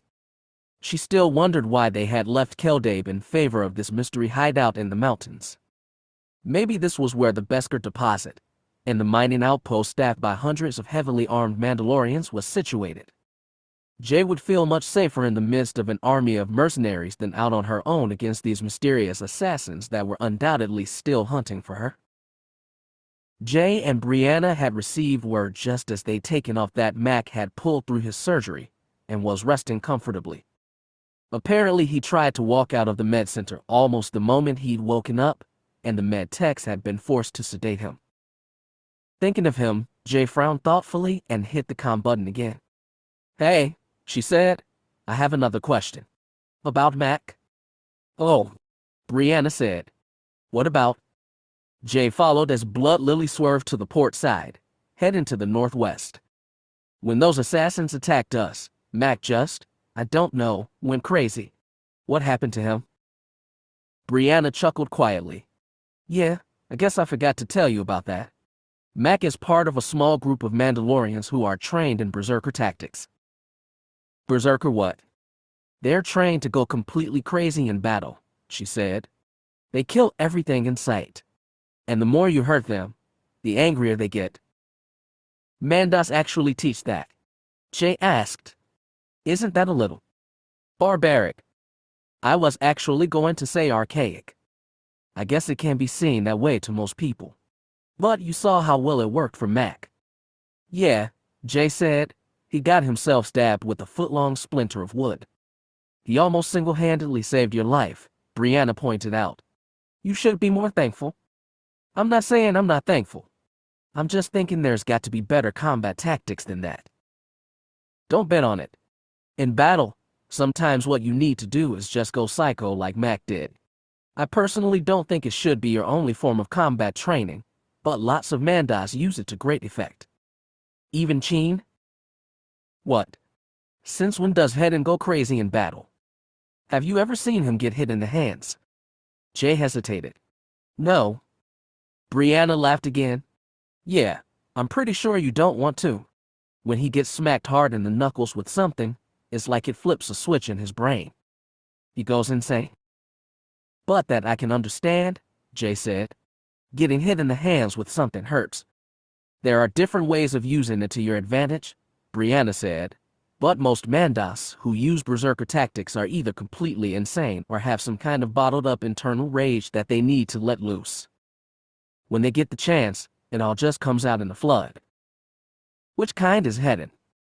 There was a long pause from Brianna's end of the comm, then she sighed. "That's a very good question." They flew for another half an hour in silence, heading deeper and deeper into the mountains. The sun was completely up by the time Brianna's comm line sputtered to life and the huntress said, "Okay. We're almost there. Follow close on my tail, and I'll guide you down." Jay followed as close as she could without overexposing the front of her ship to engine wash from the Blood Lily. The boxy ship nosed down into the forest, disappearing beneath the tree line. Jay swiveled Vengeance around and touched down behind Brianna's ship in a small clearing in the trees.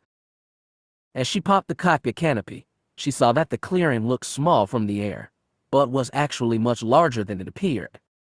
It was more than spacious enough to park at least 3 ships, and there was a large, rough surface rock rising out of the tall grass in the center of the area.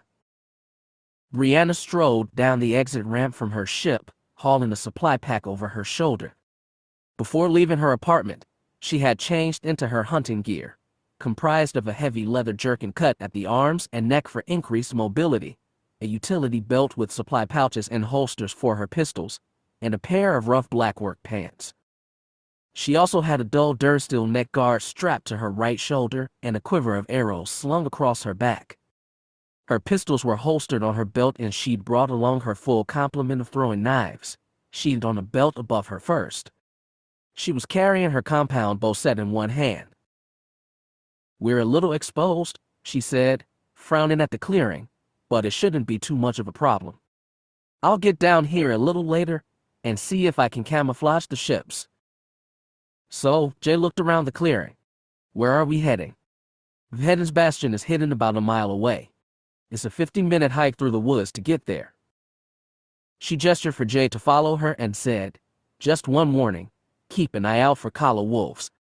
This is their territory, and if they have cubs they'll attack you. Kala wolves. They're a distant relative of Strills, she explained. Mandalorians tried once to domesticate them to use them as hunting dogs, but they're too wild. Right? Jay said nervously, resting a hand on the pistol Brianna had loaned her. I'll keep an eye out then. She suddenly flinched as a loud crack of thunder rumbled overhead. Brianna glanced up into the cloudy sky, squinting as lightning flashed in the distance. We'd better hurry, she murmured. There's a storm coming. She gestured for Jay to follow, and together they set off into the woods. They walked in silence for a long time. Brianna led her over small streams and through secluded copses of trees. The air was cool and crisp in Jay's lungs and came out as small puffs of breath on the air. She looked around the area, marveling as birds flitted back and forth through the air and calling softly to each other in the distance. The world seemed incredibly tense in the forest, as if the simple sound of a tree branch cracking would shatter the world. It made Jay's heart pound. She could feel the closeness of the air in every pore of her body. It was unlike anything she'd ever experienced before. This place is amazing, she murmured, turning her gaze to follow two adolescent shriek-hawks as they hopped from tree branch to tree branch, pecking at each other. They saw the two women and stopped their game, cocking their heads and watching them intently as they passed. Brianna glanced back at her, then let out a soft laugh. I'm glad you're able to marvel at nature after all that's happened. It almost reminds me of a park on Karulag I visited with, she faltered, then fell silent. She was about to say with Sade, but she suddenly couldn't bear to say his name. The crushing weight of the past fell on her again, and her vision swam, with sudden tears. With a friend, she finished quietly. A long time ago? Brianna glanced at her again, a sympathetic look in her eyes, then turned silently back to the forest ahead. I remember, she said, when Sheen first scoped out a location for his house. He took me up here for the most romantic weekend. We camped out, had a bonfire. It was just the two of us, like the rest of the world didn't exist. It snowed when we were out here, the first snowfall of the season, but the tree canopy kept it all from falling to the ground. As soon as you stepped into a clearing, there was almost a foot of snow, but if you entered the forest again. She shook her head. It was all just untouched. Perfect. Like Jay, she trailed off, falling into thoughtful silence. Jay waited a few moments, then said, What happened? The other woman sighed and said, He asked me if, once the Brawler clan finished building the bastion, I would consider living with him. I take it you said no. I said no, she echoed. It was too soon after we started dating. It was only about 10 months, and I wasn't ready for that big a step in our relationship. She sighed and said, if I knew Sheen was going to become more and more distant with me, I would have accepted his offer in a heartbeat. She looked like she was about to say more, but she suddenly said, Oh, look, here we are. Jay looked around and saw nothing but a small hill in front of them, surrounded by a rough circle of stones. There was a tree growing right out of the side of the hill, its branches twisted and gnarled. She frowned and said, what are we looking at? Brianna gestured to the hill in front of them, spreading her arms. This? Says Bastion. This is Vhetin's house. She nodded. Doesn't look like much, does it? Jay let out a short laugh. Your scruffy apartment looked more inviting. Don't tell me Vhetin lives underground. Brianna half turned to her and grinned, in a manner of speaking. Then she strolled forward, hefting her supply pack more securely onto her shoulder, and suddenly disappeared into the ground. Jay blinked and stared disbelievingly at the place where the other woman had vanished. Then, to her astonishment, Brianna's head reappeared, poking out of the forest floor and saying, Well, what are you waiting for? Jay took a step forward and saw that there was a small tunnel leading into the ground. At the end of the tunnel was a reinforced durasteel door, with a keypad with glowing red keys. Brianna was tapping a security code into the pad. As Jay stepped closer, the durasteel door let out a loud clank and receded sideways into the wall of the tunnel. It revealed a dark hallway leading deeper underground. Jay could see nothing but darkness within.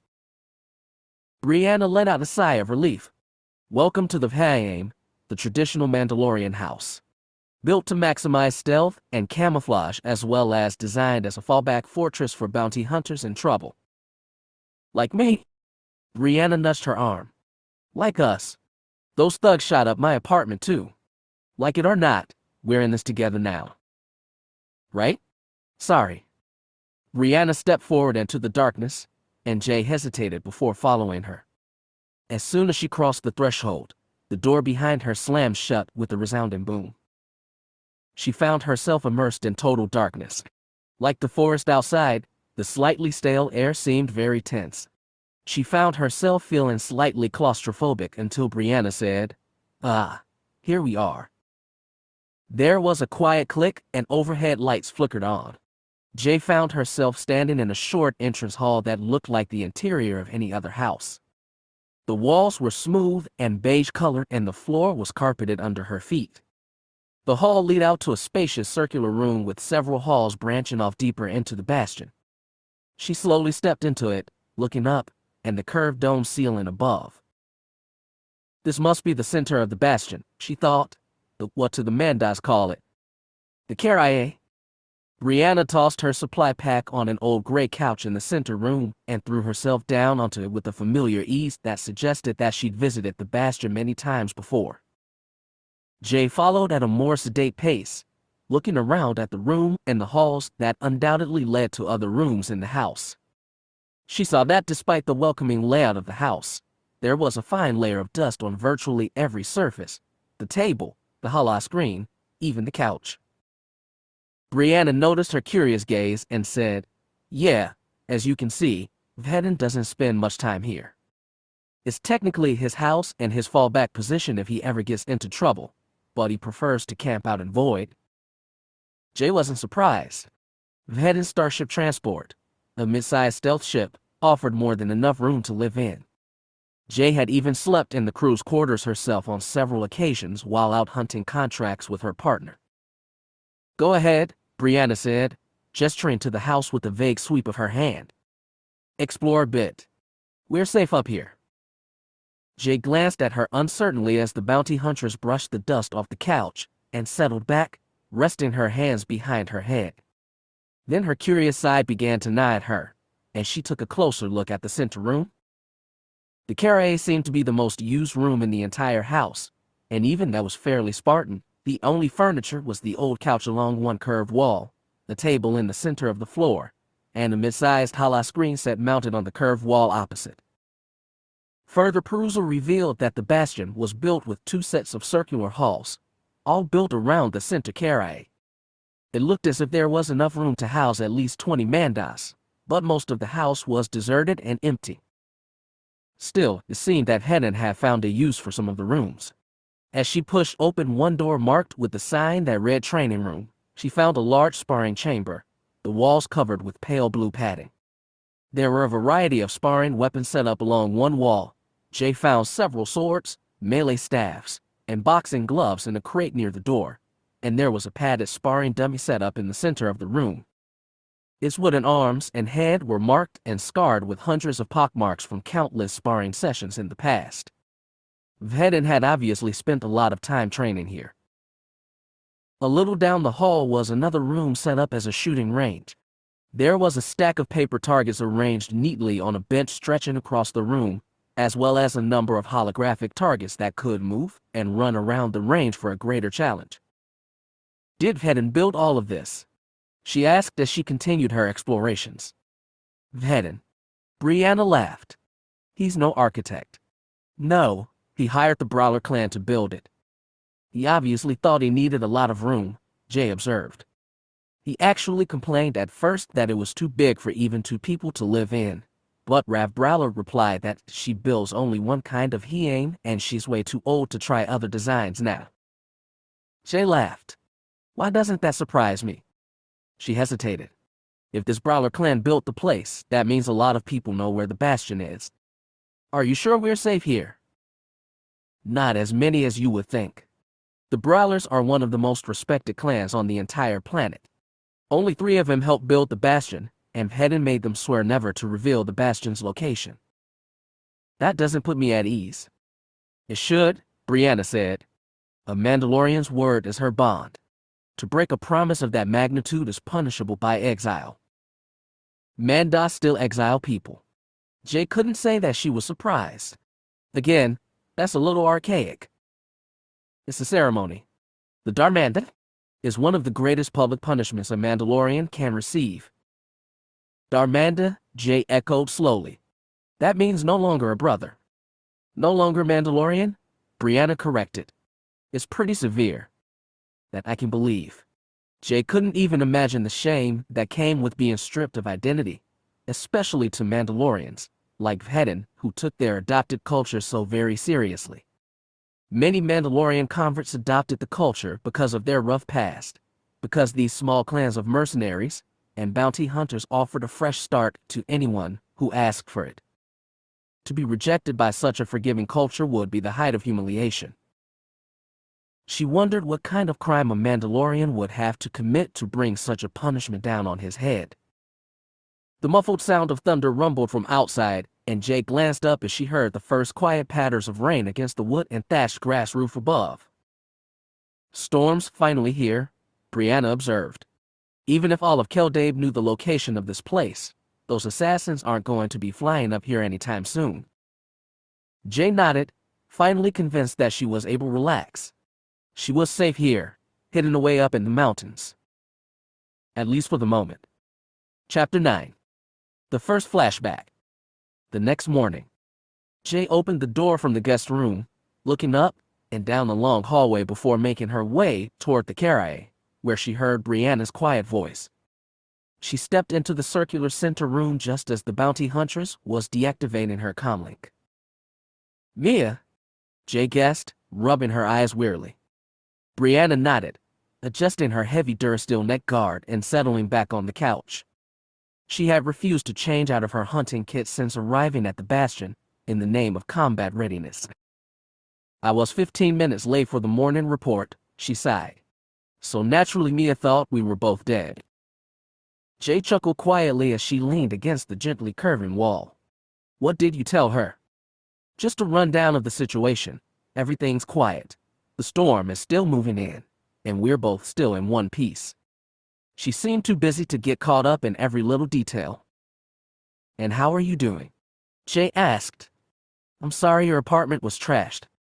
Brianna shrugged, and Jay was surprised to see less of the misery in her gaze compared to the black despair she'd seen when they had stood in the huntress' ruined apartment.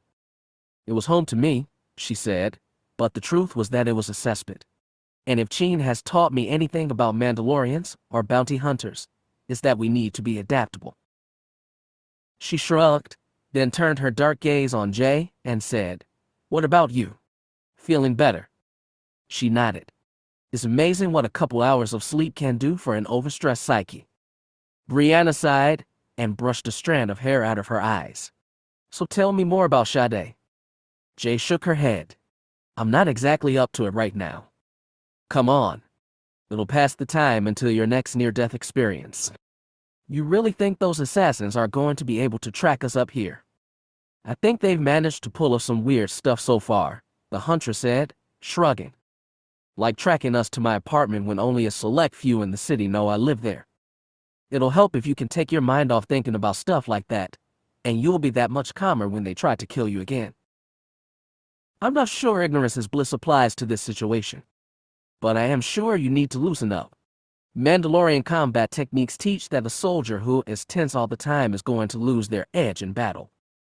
If they always feel like someone is out to get them, they won't see the signs when someone is actually trying to get them. Paranoia is a soldier's greatest enemy, Jay whispered. Sade told me that once. Brianna nodded in satisfaction. See? There you go. You're loosening up already. So tell me about this Sade guy. Where did you two meet? Jay sighed and rubbed her eyes. During my first orientation meeting with Phantom Squadron, he was the one who introduced me to the other pilots. And you were just a rookie back then. Jay nodded. I had just finished basic training the week before. I was all set to deploy. So what happened? Jay stared at the floor, losing herself in the memory as she obediently relayed the story to the huntress. She had been only 18 years old, fresh from the academy. She'd been wearing her uniform grays, neatly ironed and pressed so the cloth's creases were as sharp as razor blades. She had been stationed on board the Imperial Star Destroyer Triumphant for a little less than a week. She was alone, untrained, and scared out of her wits. She'd been told that within the month she'd be participating in live-fire battles against insurgent Imperial subjects, and she had been seriously regretting her decision to join the Navy in the first place. After all, she wasn't a soldier. She was just a simple city girl, more or less, from a more backwater area of Corellia. And she had all but volunteered to go out and risk getting blown to space bits. For what? A sense of duty to the Empire.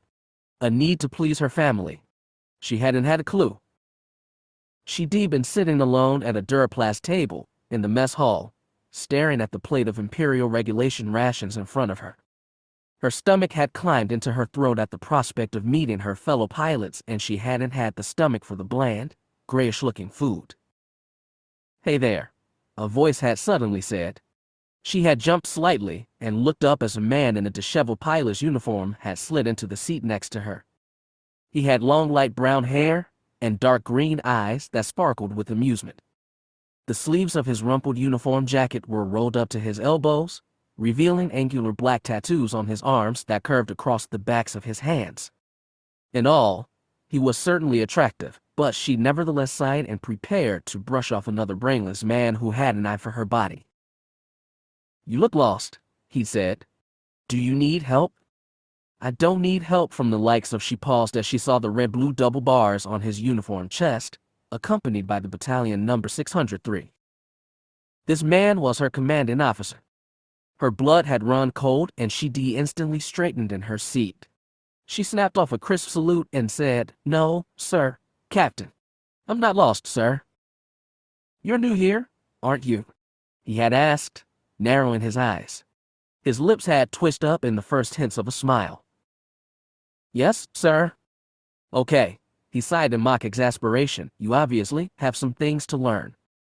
Firstly, I'm not to be referred to as Captain, but Imperial regulations state we pilots observe a rather lax regulatory system," he said. Then he smiled and held out a hand. "My name is Sade Nesson. I'll be your commanding officer." "Lieutenant Jay Colta," Jay had said, not relaxing her salute. "Reporting for duty."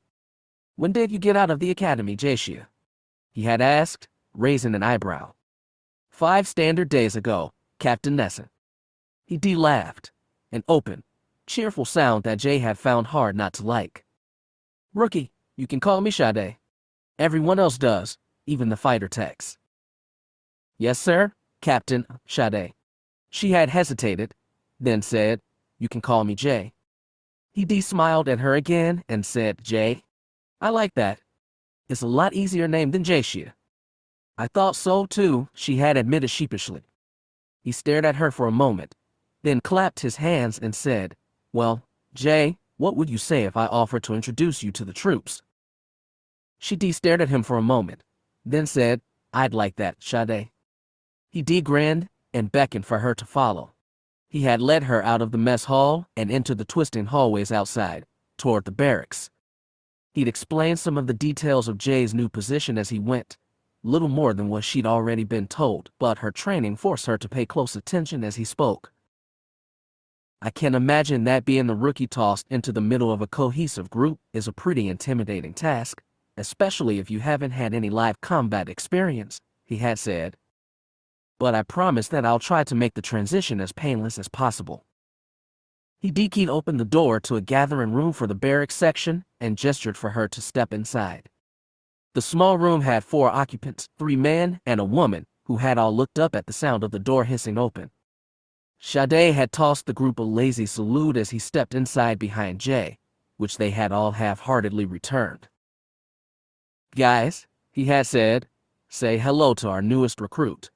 Phantom Squadron, this is Lieutenant Jay Colta. She's going to be our new wing woman. The group had nodded and given her friendly greetings as Sade proceeded to introduce them one by one. This is Captain Tirana, he said, indicating the short red-haired woman leaning up against a supply crate. The woman had nodded, her green eyes seeming to blaze with intensity that Jay had never seen before. They call me Red Dwarf, she said. Jay had easily been able to see why. The woman's short stature and bright red hair almost made the nickname inevitable. I look forward to flying with you. Same to you, ma'am, Tirana. Sade had clapped her on the shoulder and said, there you go. Now you're getting the hang of this. Next, she'd been introduced to Kalen, a young man with a friendly, grinning face and messy black hair. He held out his hand and said, my call sign's due back. Don't ask me why, 'cause I have no idea. Some shoulda started calling me that and the name stuck. Jay had laughed and shaken his hand. It's good to meet you. And this monolith, Sade said, nudging a dark-skinned man with short black hair and dark brown eyes, is Oppen. We call him O because he has zero social skills. Oppen had said nothing, simply staring at her and sniffing noncommittally. Finally, she had been introduced to Vhetin, who, unlike the rest of Phantom Squadron, was obsessed with Imperial procedure. He had even scolded Jay for not addressing him as captain when she first spoke to him. Don't worry about Yesir, Kalen had said, slinging an arm around the man's shoulders. He's just trying to get promoted so he can get out of this outfit. He'll do anything to catch his superior's eye. Yesir had shrugged the young man off and straightened his uniform self-consciously. Yes, well, all that aside, regulations are clear. Go space yourself, Yesir, Sade had laughed, settling down on a seat near a transparent steel window that looked out into the blackness of space. Jay had stood off to one side for most of the following hours, listening to the friendly banter of her fellow pilots. She had been pretty sure at that moment that she would be all right. She would be flying with good people that she could trust. It would take some getting used to, but she'd be able to live with it. Maybe in time, she'd even be in charge of it all. Jay shook her head and finished, I never was in charge of Phantom Squadron, but after about a year flying with them, I'd been promoted to captain. Brianna let out a low whistle. Impressive. How'd you manage to pull off so many promotions in so little time? Jay shrugged. I was one of the best pilots in the entire 603rd. I helped bring Phantom Squadron to the top of the simulator scoreboards, and helped lead the group through over 50 combat missions over the next 2 years. It only took us about 6 months to gain a reputation as one of the best fighter squadrons in our outfit. Brianna chuckled softly. You're more talented in the cockpit than I gave you credit for, then? So when did you and Sade hook up? Jay took a deep breath and continued her tale. Jay had flown with Phantom Squadron for only 6 months before the routine inspections rolled around. All the pilots of the Triumphant would be under supervision from a visiting Imperial Admiral. Needless to say, the pilots were all nervous as hell and sweating razor blades. Okay guys, Sade had said in the first briefing of the day. He stepped into the room and clapped his hands and said, so you've heard the popular rumors. Is it true we got saddled with Admiral Oedipus? Hard-ass Oedipus. Red Dwarf clarified. Yeah, Sade had sighed. Yeah? Okay. We've got Oedipus as our supervisor. Jay had stepped up next to Sade, as she had been assigned as his second in command about 2 months before, and said, Oedipus is just another superior that we need to smooth talk so we don't all get court-martialed. Sade had nodded. She's right. So for this week I want all you guys brushing up on regulations. Keep your quarters tidy, your uniforms neat, and I especially want you all to log at least 7 hours in the simulators this week. Kalen had sighed explosively and said, come on, boss. 7 hours? You should be logging 10, Jay had pointed out. We're just hoping that Phantom Squad will be small enough to escape hard-ass notice in that regard. The rest of the pilots had grudgingly nodded and agreed. Sade had looked through of them for a moment, then said, Also, you guys know that the Triumphant is holding a competition for the best squad. Every kill we rack up in the scrimmage supervised by Oedipus this afternoon will go on a scoreboard. At the end of the scrimmage, the Triumphant's captain is going to tally up the scores, and one squad will get the glory of being the best group in the 603rd. Come on, boss, Kalen had sighed. We haven't won that award in. He frowned, turned to Oppen, and asked, how long has Phantom Squad been together? 3.5 years, the man had grunted. 3.5 years, Dubak had finished, turning back to Sade. What makes you think we can get it now? In one word, Sade had said. He stepped behind Jay and put a hand on either of her shoulders. Her. Jay had glanced at him in confusion, blushing deeply. He grinned at her and said, since Jay joined the squad, our numbers have spiked almost 20 points. She's going to keep you on your feet during this week. If you're having trouble, go to her and she'll help you out. Isn't that your job? She had asked him. Phantom Squadron, Sade included, had laughed. I'll be here too, Sade said, clapping her shoulders and stepping around into full view again. Let's just try to stay out of trouble, and we should be fine. Agreed. Phantom Squadron had agreed, and they slowly dispersed to their separate daily tasks. After a few moments, only Jay and Sade had remained. She had sighed. I wish you hadn't done that. Done what? Put all this on me. Now it's my responsibility to pull Phantom through this inspection. You'll do fine, Sade had said. I have faith in you. I've only been in this unit for 6 months, she had said. I know you posted me as your second in command, but I don't have enough popularity with the pilots to pull off any real leadership tactics in battle. They won't listen to me. Hey, he'd said. Listen to me. You're the best pilot I know, and in general the best person I know. If Phantom will listen to anyone, it'll be you. But that's not true, she had said. What happens when I give them an order, and they blow it off and cost us the award? Okay, he said, putting a comforting hand on her shoulder. Tell you what. I'll watch your back for the week. If I think you're having trouble, I'll step in and help out. But just this once, okay?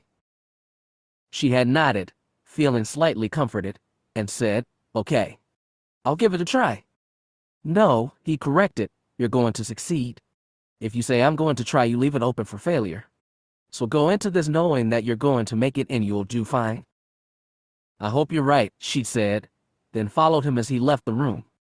Brianna stared at her and said, so, what? That was it. Just boom and you two were together after that.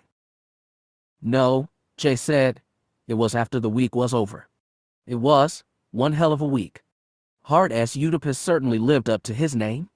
He wrote up everyone he could and kept an eye out for every minor infraction someone could manage to pull off. Thankfully, Sade and I managed to keep everyone under control and under hard-ass radar for the week. Then what? She sighed and said, then there was the first scrimmage match. And that was when everything went to pieces. Chapter 10. An enemy revealed. Keldabe Law Enforcement Headquarters, earlier that morning. Okay, Denton sighed. We've been working at this for almost 5 hours, and we're no closer to finding out where these guys came from. Even the most stealthy assassin leaves a trail, Mia muttered for what felt like the 100th time. So far, we've been able to track this torch bomb gang all the way back to the month where they first got here in Keldabe. And that's where everything goes dark. All we need to find out, Mia said, picking up a sheaf of flimsy and quickly reading through it, is which spaceport they used to get to Keldabe. After that, it's all easy. We can track where they came from, and from there we can find known associates. The list of Vasicus recorded credit transactions, which stretched back for several months, quickly proved to be of little use. She set the flimsy aside and sighed. If we just keep plugging away at it. I don't know about you, Denton interrupted, but I'm not exactly the paper-pushing treasury officer type. I prefer to get out and talk to people. And how do you propose we try that? Mia inquired. The spaceport in Keldabe is huge. Hundreds of visitors come and go every day. We're trying to pick out 2. Simple, he replied. We go down there and start interviewing people. Interview people about a man they may or may not have seen more than half a year ago. Mia inquired, raising an eyebrow. I'm sure that'll look good on the paperwork. Cart the paperwork? Denton sighed. Here in the enforcement office we have a saying. Mandoe cabervei erudii chefshaber. Mandalorians try where others sit on their asses, Mia translated quietly. I guess that's a good point. But it doesn't make our situation any easier. No, he admitted, but at least it gives us somewhere to start. She nodded, grabbing her jacket from the chair behind her and standing. Denton also rose from his seat, strapping on his pistol holster. Don't Imperial Spaceport store their security cam footage for 3 years before the imps are allowed to purge their archives? Last time I checked. But as a good, old-fashioned Mandoid, I'm not exactly up to scratch on Imperial space transport regulations. It was a 10-minute speeder ride to the spaceport. The building was officially called the Keldave Interstellar Spaceport, but local Mandalorians coined it with the affectionate name Deniliame, or Crazy House. The spaceport was notorious for being perpetually crowded with spacers as mercenaries or bounty hunters went to and from the planet on their deadly business. And when the Super Commando Militia Army was deployed, Mia didn't even want to think about it. Thankfully, the entire building was now almost deserted thanks to the mining post in the mountains. The only people who were traveling back and forth from Keldave were almost all foreigners. The empty hallways, polished to a pristine slate gray color as per new Imperial regulations, looked dirty to Mia as she and Denton wound their way through the maze of docking bay gates and reception areas to the main security office. Denton strolled up to the front reception desk and presented his enforcement ID to the Nikto male working there. The alien looked up from the sheets of flimsy spread across the desk. I called you earlier, Denton explained at the Nikto's questioning gaze. We're here to look through your security files. Port guards already cleared it with the imp authorities, the Nikto grunted in his native language. He jerked his head toward a door behind the desk and said, head on through. They soon after met the port guard, the head security officer for the spaceport. He was a short, balding man of 50. He was Mandalorian, with clan tattoos over his smooth head and muscular arms. His most distinguishing feature, and probably the reason he wasn't up with the other Mandalorians in the mountains, was a prosthetic mechanical leg that protruded from his left pant leg. The prosthetic was simple, little more than a tangle of wires and support plating, and he limped along in front of them as he showed them the way to the inner sanctum of the security station. The room was dark and lit by the glow of more than 30 holomonitors. The port guard explained that the security cams showed overlapping areas of the building. Nothing within the starport escaped his view. And you store all the video feeds for 3 years?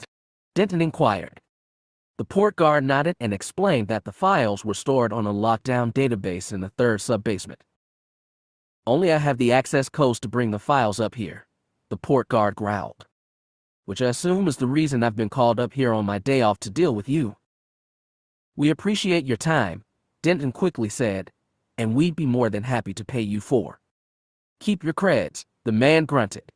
Just tell me what it is you're trying to find. A group of assassins, Mia said. They're trying to kill a friend of mine.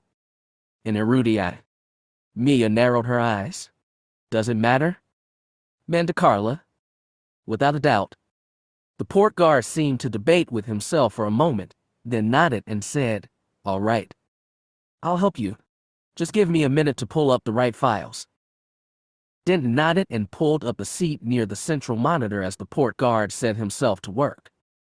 Mia watched them for a moment, then turned away and pulled her comlink from her pocket. After 3 dialing tones, Brianna's voice, thick with sleep, came over the other line. What? What's the problem? You're 15 minutes late for your report. Am I? I'm sorry.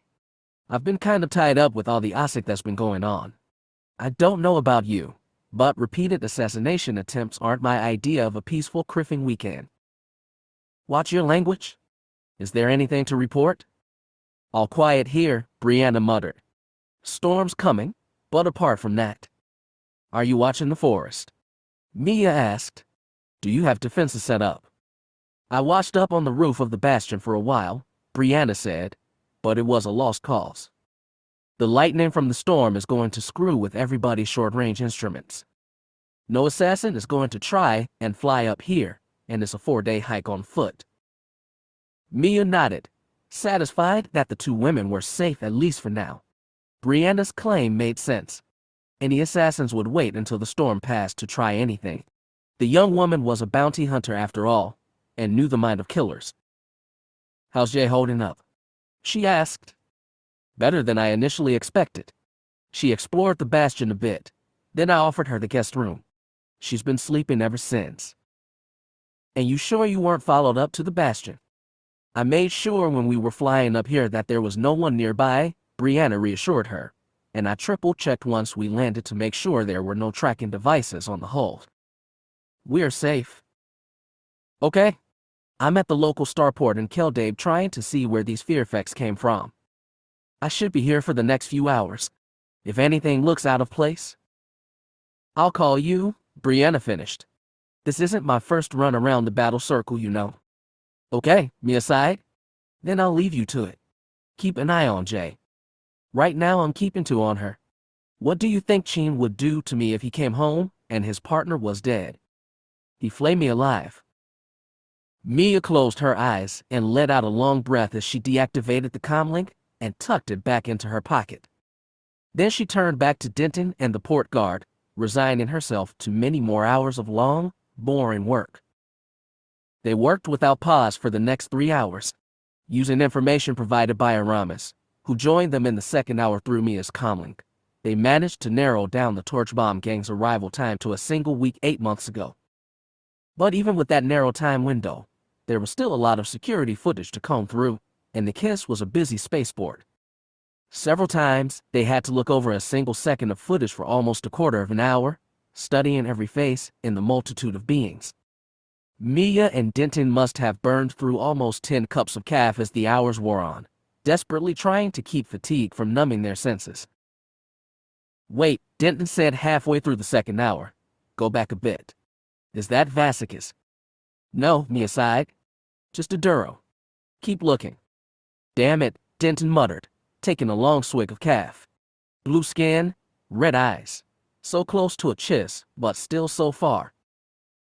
"We'll find them," she said, squinting at her holoscreen. Her eyes ached from focusing so hard, but she wasn't about to give up now. Not when there was a chance that the assassins who had killed Vasicus and Kamka were still out there, and still tracking Jay. "Aramis," Mia said over the comm, "your contact who saw these torch bomb gang members, did they see anyone else with them?" "Not to my knowledge," the Audiobook bartender said. "I'll check with my guy again, but I'm not sure how much help he'll be. We just need to learn who they had contact with over the last 8 months. If they are assassins, that list should be pretty short." "Also," Denton chipped in, "call up a Mando by the name of Retro Tarson. He's a friend of mine. Tell him to run all the comm calls to the 2 numbers I'm going to transmit to you." "Standing by," Aramis growled. The enforcement officer quickly typed Vasicus and Kamka's comm numbers into his handheld datapad and transmitted the files to Aramis at the Audiobook. "Once done," he said, "Tarson should be able to hack the Imperial databases and find plenty of dirt on those 2 pretty quick. Add it to what you can find, and we should have a pretty big list." "I'll see what I can dig up," Aramis said, then signed off his end of the transmission. "He shouldn't take too long," Denton said. "The man's like a hunting strill when it comes to information." So Mia paused, thinking hard. "Why do you think these other guys killed Vasicus and Kamka?" Denton shrugged, still staring at the holoscreen in front of him. "I dunno. Maybe they crossed some local gang. Messing with Mando thugs is a bad idea on any day. I followed one of the men who attacked Jay and Brianna to Vasicus' apartment. Vasicus was dead, so it's a good bet that whoever attacked Jay decided to take him out as well. Why would someone do that to an ally? Why do criminals do anything they do?" Denton shrugged, although it does raise the question of just how many assassins Jay has on her tail. "That's my point," Mia said, gesturing to the holoscreens around them. "We're combing through days of security footage at a snail's pace. But how many of these guys have we already missed? If we find Vasikas and Kamka, we'll be able to track down the rest of them. We just need to find their trail. Keldabe's a pretty empty place right now, so finding a couple of Rudii assassins should be easy. He relaxed in his seat. Like I said, let's sit tight and wait for Aramis to get back with his finds. Then we'll move on to tracking these shutters down. As if on cue, Mia's comlink buzzed. She grabbed it and said, Omotao? Is that you, Aramis? Aye, came the bartender's gravelly voice. That didn't take you long. Most everyone is out of town, and my buddies aren't doing much other than sitting around their hangs. They jumped at the opportunity to do something. You want to hear what I found out or not? Go ahead, Vod. Okay. Aramis sighed. My buddy said that he saw your chis talking with a human about 2 weeks ago. He wasn't able to remember much about the human, but the guy shouldn't be too hard to find. And why is that? My buddy said he was completely bald and missing an ear. Some old war wound, I assume. Mia glanced at Denton. Brianna and Jay didn't mention the guy with the missing ear. Interesting, the Mandalorian murmured, rubbing his chin thoughtfully. Maybe the ringleader. Apparently the two were having some kind of argument. Don't know about what. It might be worth looking into, if you don't mind me saying. What about his comm records? Well, Aramis let out a long breath. Kamko apparently doesn't have a comm unit. Not surprising, considering the fact that he's an assassin. Guys like him prefer to travel off the radar, so I assumed from the start that he was gonna be a dead end. What about Vasikas? He's a scout for the gang, so he should have been contacting quite a few people. He was. Almost too many to even begin to investigate, from all over the galaxy. But he was in almost constant contact with a guy here in Keldabe, a human named Cax. Got a full name? Denton said, sliding his chair over to an open hollow monitor. He began to type furiously into the keyboard and information windows began flashing across the screen. Not at first, but Cax isn't your average name. So I checked through the Keldabe transmitter database to see whose codes would fit with the one Vasikas was contacting. The name I found was Cax Contorius. Cax Contorius? Denton echoed. Interesting. Mia glanced at him. What exactly are you doing? If this guy is the ringleader of a group of assassins here in Keldabe, chances are that Cax is not his real name. But thankfully, most criminals don't have time to get creative with their cover identity. And the most popular way to make up a cover ID. He clapped his hands and gestured to the screen with a triumphant cry of Oya. Mia swung her chair over to look over his shoulder. It looked like he pulled up a security registration window. New Imperial regulations stated that all spacers had to register their name, transport number, and destination when they landed. It was now part of the security protocols that all travelers had to obey. He pointed out a single name in the list. Zach Suratnak. She read, That's Cax Contorius backwards. He nodded and began typing again. Now, this database isn't plugged into Imperial records, so I won't be able to scan for any criminal history, but... More info windows flashed by the screen until he pulled up a passenger manifest for a civilian transport that had moved through Keldabe just over 8 months ago. More important, it looked like there was another Suratnak on the flight. A brother or father? Mia asked. Hard to say, Denton said, continuing to type. Once I run these names through the IMP records database, we should have more info, but... His voice suddenly trailed off, and he narrowed his eyes. He began typing twice as fast and he muttered, What? What? She whispered. What is it? This can't be right, he said, shaking his head. This says that the transport that brought the Suratnak brothers came from Timer. Timer. It's a frontier agricultural outpost, Denton explained, on Concordia. He glanced at her, frowning in confusion. These assassins who are trying to kill Jay, he said, they're Mandalorian. Chapter 11. The second flashback. Vhetin S. Bastion, Kelida Wilderness. Brianna stared at Jay, then cocked her head and said, So what happened during the scrimmage? We didn't lose, if that's what you think, Jay said. I never said that. But you said everything went to pieces. I should have been paying better attention. Thinking instead of rushing into things like an idiot. Do you mean your relationship with Sade? She sighed and nodded. Yes. I mean my relationship with Sade. Jay had walked through the door to the prep room, pulling on her heavy flight gloves. Her pilot-esque helmet, a black, up-armored variation of a typical stormtrooper's headgear, was tucked under her shoulder, and her hair was pulled back in a long braid that could be easily tucked up inside the helmet. So this is it, huh? Oppen had growled to Turin as he had laced up his boot. The big scrimmage match. TIE fighter against TIE fighter.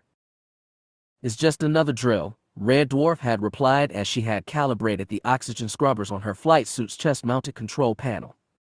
Just another drill to pass the time until our next deployment. With an attitude like that, we're sure to win, the dark-skinned man had muttered, standing straight and straightening his ribbed black flight suit. The victory may well be in our pocket right now. Calm down, guys, she had said. Red Dwarf is right. This is just another drill. Watto's also right that just because this is a drill doesn't mean we don't have to give our best. The lady speaks the truth, Sade had said, stepping into the prep room. I want all of you flying your best out there today. Got it. There had been a half-hearted chorus of affirmations. Sade had looked around at the assembled pilots and suddenly mimicked hard as Udipa's gravelly monotone. By the 8 moons of Tarporia 5, he snarled, I must have been struck deaf. I said got it. All the pilots of Phantom Squad, Jay included, had snapped to attention and cried, Sir, yes sir. Then they had all broken down, laughing and clapping each other on the back. Sade had looked through them, approval evident in his gaze, and nodded to himself. After a moment he gestured for Jay to follow him to a more private corner of the room, out of earshot of the other pilots. What's up, flyboy? She had asked him as he'd turned to face her. I just wanted to tell you to be careful out there. Keep our guys in a cohesive unit and make sure they don't slip up. We have a real chance to win the prize this year, and I don't want to foul it up. I'll do my best, sir, she'd said, nodding. He had stared at her, then smiled. She couldn't help but miss the nervousness in the gesture. You're the best pilot I've ever had the privilege of flying with, he'd murmured. He had awkwardly put a hand on her shoulder and said, I want you to be able to prove that to the others. I want you to prove it to Phantom Squad, to Hard Ass, to the whole Karkin Empire. Can you do that for me? She had grinned. That's asking quite a bit, flyboy. Do you think an average, everyday girl like me can pull it off? I'm being serious. Can you do that? Her grin had faded as he had squeezed her shoulder insistently. She looked at his hand, then said, Okay, I won't let you down. He had nodded. I'm glad to hear it. Then he turned to the rest of the pilots and said, Win the scrimmage, guys, and drinks are on me at the barracks cantina tonight. That'll motivate them, Jay had murmured as the squad had cheered and applauded their CO. I'm counting on it, he said. Then he had called to his pilots, all right, let's head down to the hangar and get prepped. Together they had marched out to the hangar bay, keeping in tight formation as they passed through the halls. Most of the Star Destroyer had been operating with the skeleton crew until it was actually deployed, but they had still passed stormtroopers, Imperial techs, and officers along their way. After several minutes of marching, they had come across another group of pilots. When Jay had seen them, she had narrowed her eyes in weariness. Sade had seen them too, and had brought his squadron to a halt by raising a fist. He had then rested his hands on his hips as he regarded the woman leading the other pilots. Echo Squadron, he had greeted them, a definite edge of hostility to his voice. Hello, Phantom, the woman had said with a hint of a sneer. She and her squad had been prepped for the scrimmage like all the others, but the woman still had her helmet off, revealing her icy blue eyes and short black hair. The woman had regarded Phantom Squadron with barely concealed contempt, resting her hands on her hips. A smirk had tugged at her lips and she said, Where are you guys heading? Hopefully not to the scrimmage. We have our orders, Sade had said evenly, his eyes never leaving the woman. Jay had almost been able to feel his hostility toward the woman. But I'm sure you already know that, Zara. Zara had thrown her head back and laughed. Is that so?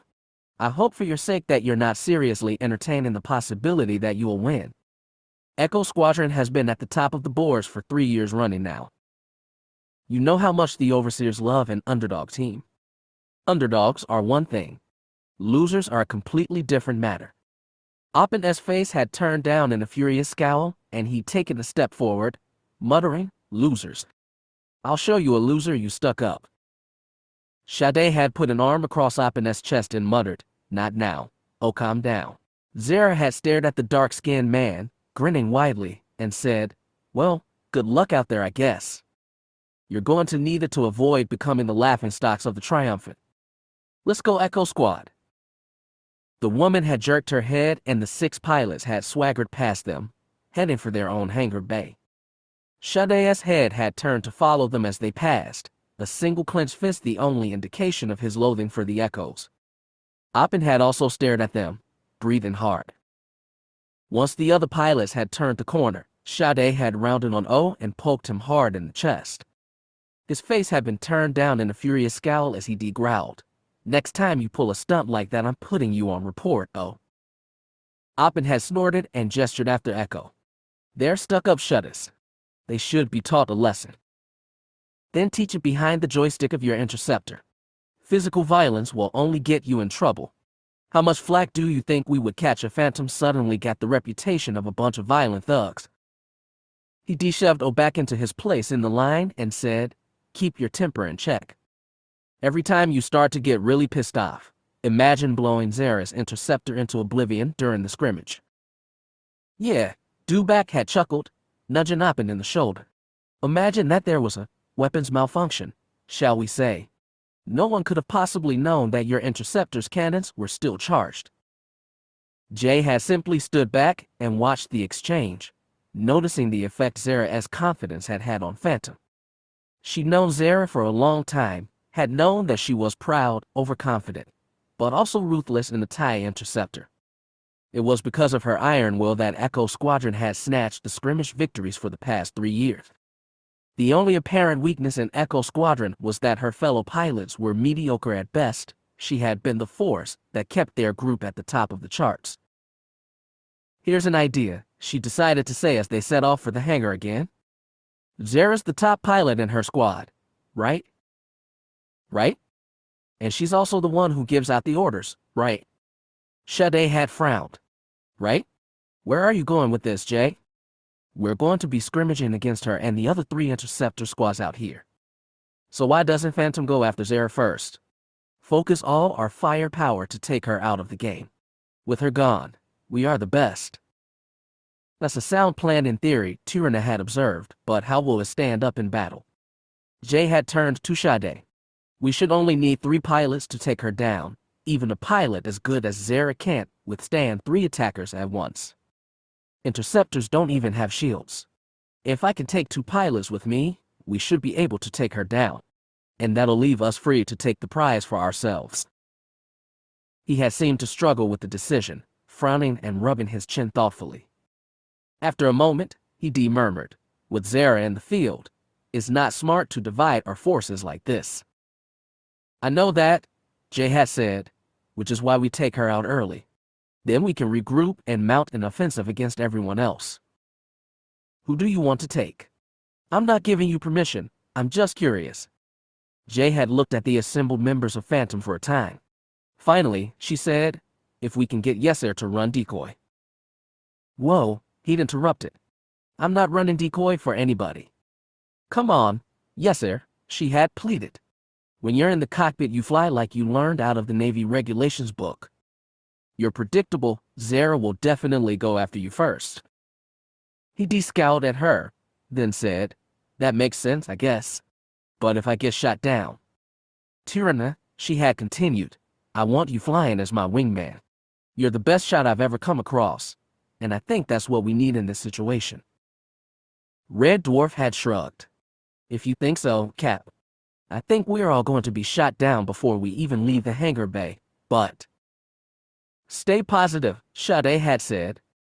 Well, Jay had asked, turning to him.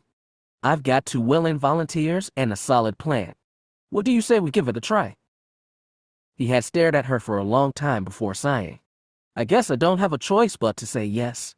The worst that can happen is we lose the scrimmage. Again, Oppen had growled. Jay had beamed and said, I won't let you down, flyboy.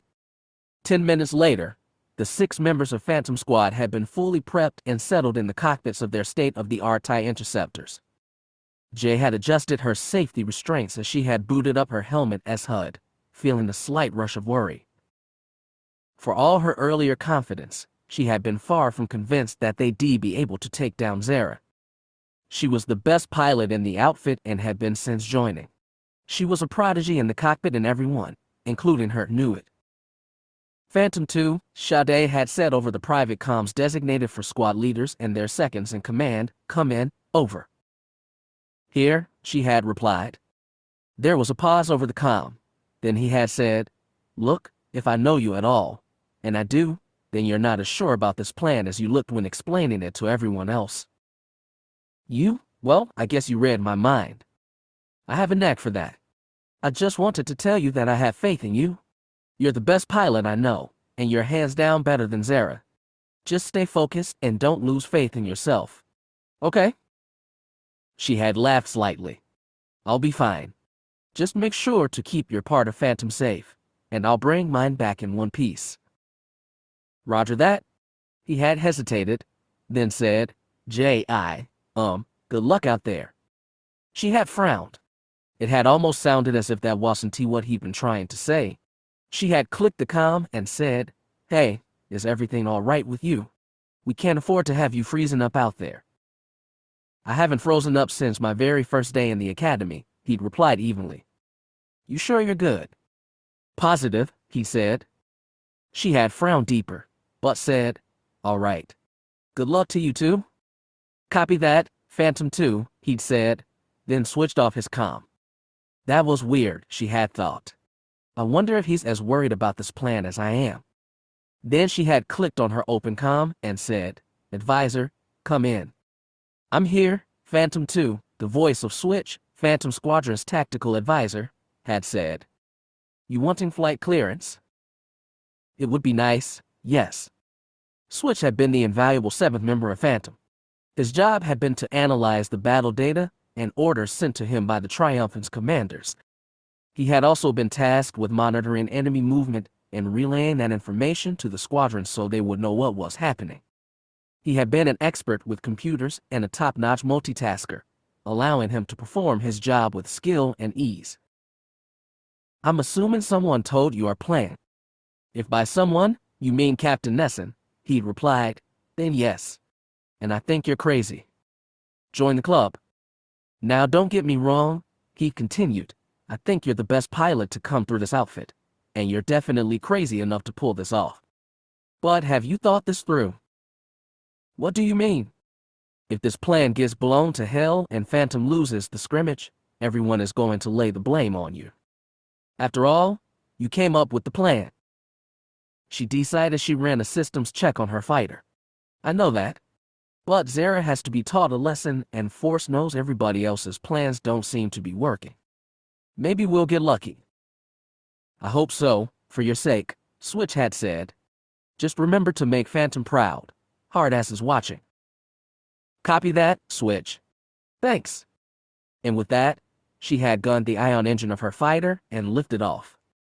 Tex had scrambled for cover to avoid the downdraft of her ship as she had slowly guided the interceptor out into the cold void of space. The shimmering blue shield stretching across the hangar bay doors had shimmered slightly as her ship had passed through it.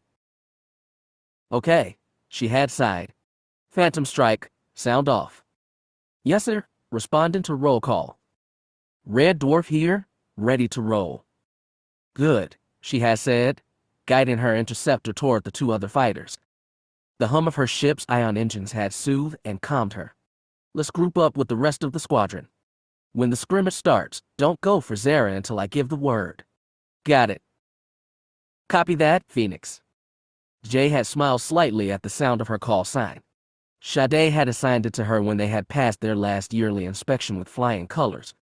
He said that it was all thanks to Jay and her level-headed determination to get Phantom to work as a cohesive unit. Yasser had commented that Phantom, which had been on the verge of being split up and shipped away from the Triumphant due to poor battle scores, had been reborn from its own ashes. Sade had seized the opportunity and designated her with the call sign Phoenix, after an ancient Corellian symbol of royalty and of strength achieved in the heat of battle. She had been determined to live up to the name. Chapter 13. Prepare for battle. Denton threw his hands up with the curse. Well, this is just carking great. All this time searching for our mystery assassins, and they were hiding right under our noses. Mia frowned in worry. That would explain how they were able to track Jay to Brianna's apartment. They're trained bounty hunters with access to high-tech equipment. He shook his head and pushed away from the table, pulling his comlink. She watched him and said, "What are you doing?" "If we've got Mandalore trying to assassinate Rudy Eyes, Shissa needs to know. Thankfully, I've got the old Mandalore on speed dial." Mia stared at the screen showing the names of the Suratnak brothers. If these guys are Mandalorians, she thought, they're well-trained bounty hunters. And that meant that Jay and Brianna are still in danger, no matter where they are. "I need to go," she said suddenly, standing from her chair. "I need to join up with Jay and Brianna. They'll need my help." "Stay in constant contact," Denton reminded her. Then he turned away. A moment later, he said, "Sukwai, Mandalore? No, everything is not okay. We've got a problem." Mia stepped past him out the door and into the spaceport. She headed for the rental speeders at just under a jog. She knew the spaceport well, and it wasn't long before she found her way to the speeder rental bay. The Mandalorian standing guard over the vehicle said, "You looking to rent a speeder? Which one has the ignition codes installed?" she said as she brushed past him. "They're installed when you pay the hourly rate for the vehicle." She fished in her pockets and tossed a handful of credits at him. He caught them with surprise and stammered, and the insurance." More credit chips bounced across the floor and he said, "Okay, I'll give you number 3, shall I?" "Vorvad," she called, swinging into the speeder and gunning the engine.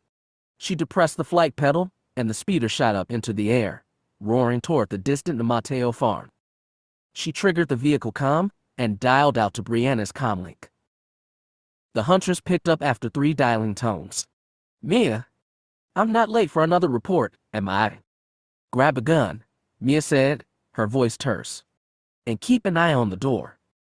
"What?" "I've told you about this, Mia. We were extra careful on the way up here. No one followed us." "That might not matter." "What do you mean?" "Denton and I found out that the ringleader of these assassins came from Timer." "Concordia?" Brianna sounded incredulous. "What? Like they're Rudy Eyes?" "Mandalorians. I don't know why they targeted Jay, but she's in serious danger. I'm already halfway out the door. Man, the storm is really coming in strong now." Mia was able to hear thunder in the background of the crackling comm transmission. It reassured her slightly. The thunder would wreak havoc with scanners and other ship-based instruments, drastically reducing the chances of the assassins finding the bastion in the mountains.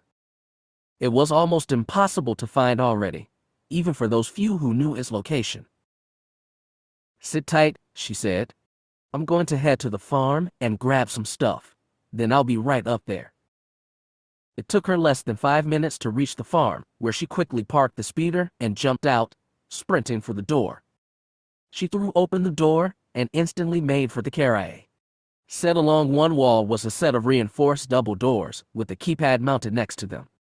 Mia quickly tapped in the code, the date she and Raim had married, and the doors slid into their housing in the wall. Revealed within were 2 storage lockers with transparent steel fronts. One of the lockers was empty, as Raim was currently using his suit up at the mining outpost, but the other housed a suit of white Biscargon with red trim.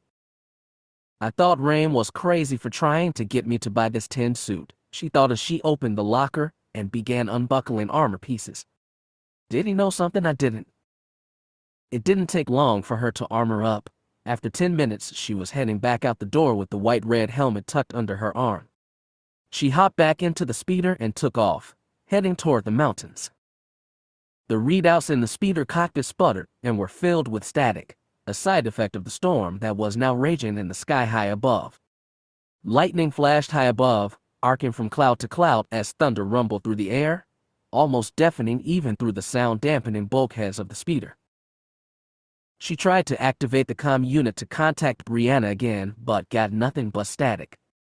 It was slightly reassuring knowing that if the assassins were still after Jay, they would be having the same tech trouble she was. It took her almost 15 minutes before the small clearing near Vhetin's bastion came into view. From above, the clearing looked empty, but as Mia brought the speeder in lower, she saw that someone had camouflaged 2 starships with forest weave. Forest weave was a favorite form of Mando camouflage where random twigs, leaves, and bark chips wrapped up into a durable, flexible cover to mimic the patterns of a forest floor. It was toxic when viewed at ground level, but good forest weave made ships, people, even small buildings disappear from above. Mia brought the speeder down into the clearing, parking it near the tree line. The vehicle was smaller than the ships, and would be hidden well beneath the overarching canopy. Cark it all, she thought as she left the speeder and clipped her helmet to her belt. I didn't miss this part of the job at all. The worry, the fear, the rush to stop bad guys who will kill innocents if not brought to justice. I forgot how stressful this is. She made her way deeper into the forest, through small copses of trees and over a trickling stream. As she drew closer to the bastion's location, large droplets of warm rain began to fall from the sky, dripping down from the tree branches above her. When the small grassy hump of Vhetin's bastion came into view, she stepped up the pace. She ducked down into the subterranean entrance hall and pounded an armored fist against the durasteel door. When there was no response, she pounded on it again, harder this time. The door flew open, and she found herself staring down the barrel of a high-powered blaster rifle. She jumped slightly and threw her hands up in surrender. "Whoa, whoa, whoa," she cried. "It's me." Brianna stared at her for a moment, then leaned over and looked across her shoulder. Once satisfied that no one was waiting to spring out in ambush, the huntress slowly lowered the rifle and jerked her head. "Come in, quick." Mia quickly stepped into the bastion's entry hall, watching as the thick durasteel door slammed shut behind her. Once she triple-checked that the door had locked, she turned to Brianna and said, "Nice to see you're taking this so seriously." "Yeah," Brianna sighed. "Sorry about that. Ever since you told me that these guys were Mandos, suddenly everything seems to be going bump in the night." "I couldn't afford not to tell you," Mia said, stepping past her. "Where's Jay?" "In the carrier," Brianna said, pointing further down the hall. "She's actually taking this pretty well. Go ahead and talk to her. I'm going to keep watch on the door." Then the huntress adjusted her heavy neck guard, shouldered her rifle, and settled her back against the wall. Mia stepped past her and emerged into the circular central room. Jay was sitting on the old couch in the center of the room, turning one of Brianna's pistols over and over again in her hands. "Hey there," Mia said, looking at her sympathetically. "How are you holding up?" "I'm okay," she murmured. "How about you? You look like you're expecting an armed siege." "I am. You've heard the news?" Jay nodded. "That these guys are Mandos." "Yeah. I'm working through the rough draft of my last will and testament now." "We'll all be okay? Mando or not, you've managed to escape them twice already. That proves that they're not all that smart. They're still Mandos. That means they've been trained in combat since they were 5 years old. It means they're tough, well-equipped, and unpredictable. We don't even know if they'll track you up here," Mia pointed out. "I'm optimistic about all this." "As I can see from your current attire," Jay murmured sarcastically. Mia sighed and gestured to her armor. "All this is just a precautionary measure. You know that as well as I do." Jay shook her head and holstered the pistol before letting out a long breath. "I actually kind of hope that they show up just so we can end this. I want to go home."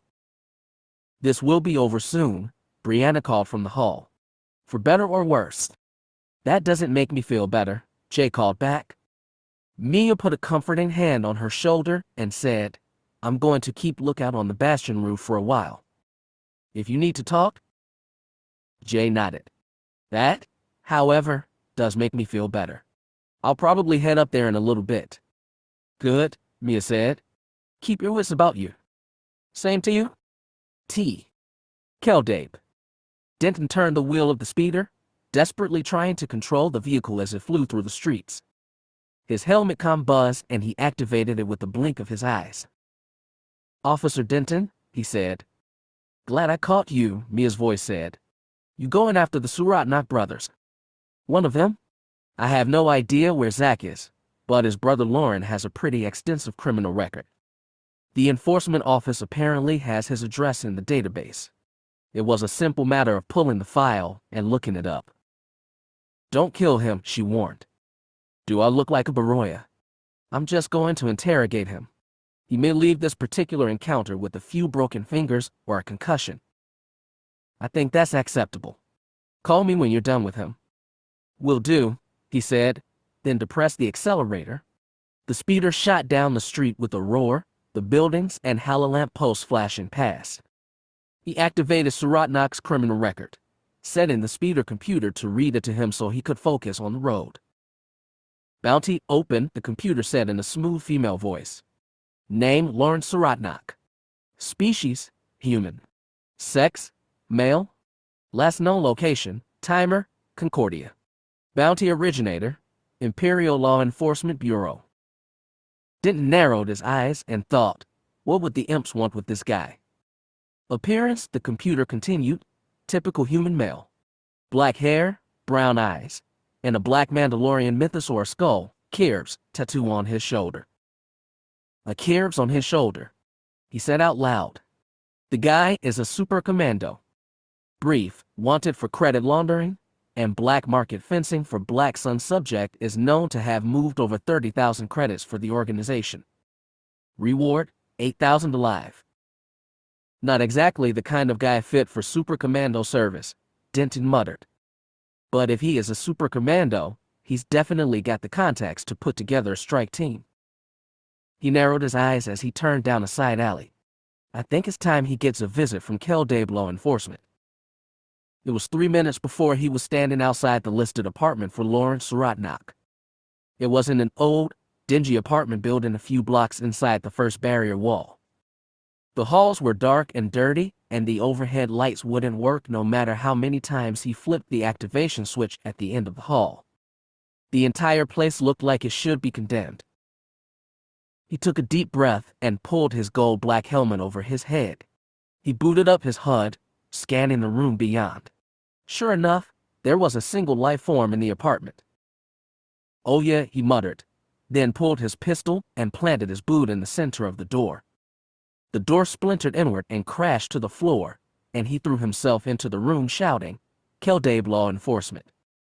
Hands on your head now. He saw Suratnak jump and spin toward him with a cry of surprise, and he shouted, Lauren Suratnak. Get down. The man moved to run towards the room's single window, but Denton snapped off a shot at the floor. With chips exploded upward in a shower of debris and a cloud of ionized smoke. Lauren coughed and waved his hands in front of his face to clear the smoke, still trying to make for the window. Before he could even get a step closer, Denton stepped through the smoke. He grabbed Lauren by the shoulders and slammed him against the wall. What the criff? The man sputtered. Who the hell are you? Law enforcement, Denton growled, pinning him against the wall. Where's your brother? What? What do you mean? I'm a Karking super commando, and if you don't get your hands off of me. I don't care if you're Boba Fett himself, Denton snarled, slamming him against the wall. I can hurt you in ways you can't imagine. I've heard that so many times, Lauren laughed. There's nothing you can. Denton tightened his grip on Lauren's shoulder as tight as he could. Suratnak's face tightened in mild pain until Denton wrenched his hand to the side and dislocated his prisoner's shoulder. The wet pop of the bone popping out of his socket was drowned out by Lauren's scream. Tell me what I want to know, Denton shouted. Lauren whimpered, his entire tough guy pretense lost. I swear. I don't know anything. I don't know anything. Denton scowled behind his helmet and said, "Your brother is trying to kill someone and has failed twice already. I have reason to believe he's going to try again. Where is he?" I don't. Where is he?" Lawrence shook his head, tears of pain running down his face. He sputtered and cried. He mentioned something about a woman." "What did he say?" "Don't. He told me that the bitch wouldn't live to see tomorrow. He said, that they were heading up into the mountains." How do they know where she is?" "He just moaned my arm. I can't feel my fingers." "You won't have any fingers if you don't tell me what I want to know," Denton snapped. "How do they know where Jay is?" "Zach, he said something about a tracer. The woman has it on her." "Not possible," Denton said. "She scanned herself and her ship for tracer beacons." "No," Lauren gasped. "It's not a beacon. Not even a tracer chip. It's a special new kind of internal tracker. Microscopic liquid tracers. Once the subject ingests the liquid, it can't be detected except by the custom tracer receiver." "Fancy stuff for Concordian super commandos," Denton murmured. "Where did you get it?" "I don't." "Where?" Laurent's shoulders slumped. "I don't know. We put in a request with a local security force for a tracer. Said it was part of a special bureau job." "Which security force?" "They wouldn't give it to us. They said something about an imperial inspection. They couldn't give out any more kit until the inspection was over." "Then who gave you the equipment?" Denton asked. When Lauren began to stutter again, he put pressure on the man's shoulder and made him squeal like a 5-year-old. "I don't know." Zach said he was going to go to some friends. "Apart from that, I don't know. I swear. He stared at him, then said, "All right. I believe you. One last question. Why in the hell are you going after Jay?" Lauren let out a weak chuckle and craned his neck to look out the window. She's an erudite, plain and simple. And Keldabe's being overrun with scum like them. We deserve better than that. We're warriors, and they're just idiots." Denton narrowed his eyes before jerking his hand and popping Laurent's shoulder back into place. The man squealed again, tears running down his face. "Some warrior you are," Denton said before shoving Suratnak in front of him and pulling a pair of stun cuffs from his belt. He clapped them across Laurent's wrist and said, "Lauren Suratnak, you're under arrest for attempted murder." Then he led the man out the ruined door and toward the speeder waiting on the street below. As he went, he activated his helmet comm to inform Omotao of his findings. If he was lucky, she would have enough time to prepare accordingly for the assassins. But before he could dial out Mia's number, a thought occurred to him. He dialed out another number first. The man on the other end picked up the line after the second dialing tone. "Denica," the man said. "What's got you up so early in the morning?" "I'm glad I caught you, Pev," Denton said with a slight smile. "Why aren't you up in the mountains?" "The wife is up there, but someone has to look over the nerfs while she's gone." "Why? You got something going on?" "Something like that." "You up for some enforcement action?" There was a pause. Then the man's voice said, "Always. And if you need it, I can think of a couple other Vode who are bored out of their bices." "That," Denton said, "would be absolutely perfect." Chapter 14. The third flashback. Jay found Mia sitting on the roof of the bastion, a forest weave cover over her head to block the rain, and her comlink hooked into her ear via headset. She was sitting cross-legged with the high-powered rifle resting across her lap. "Yeah," she was saying into the comm. "I understand. No, that's not a problem. I think we're going to need all the help we can get." The woman glanced up and saw Jay coming. "Okay," she said into the comm. "No, we're all safe here. I've got to go now, so I'll check in later." "Thanks, Denton." She clicked off the comlink and said, "Hi. Come to talk." Jay sighed as she ducked under the cover and sat down next to the white-armored woman. "I'm just tired of sitting alone in there. Brianna's doing another security sweep of the bastion, and she's not in the mood to talk. That shouldn't be too different from any contract with Vhetin. She laughed. I have to admit, I'm actually starting to miss him. He always seems to know what to do in situations like this. If he was here, he would, I don't know, hunt them down and kick their asses. I don't think it would be that simple, Mia said. Even Vhetin can't just go waltzing around kicking people's asses. Jay shook her hair out of her eyes and said, You're probably right.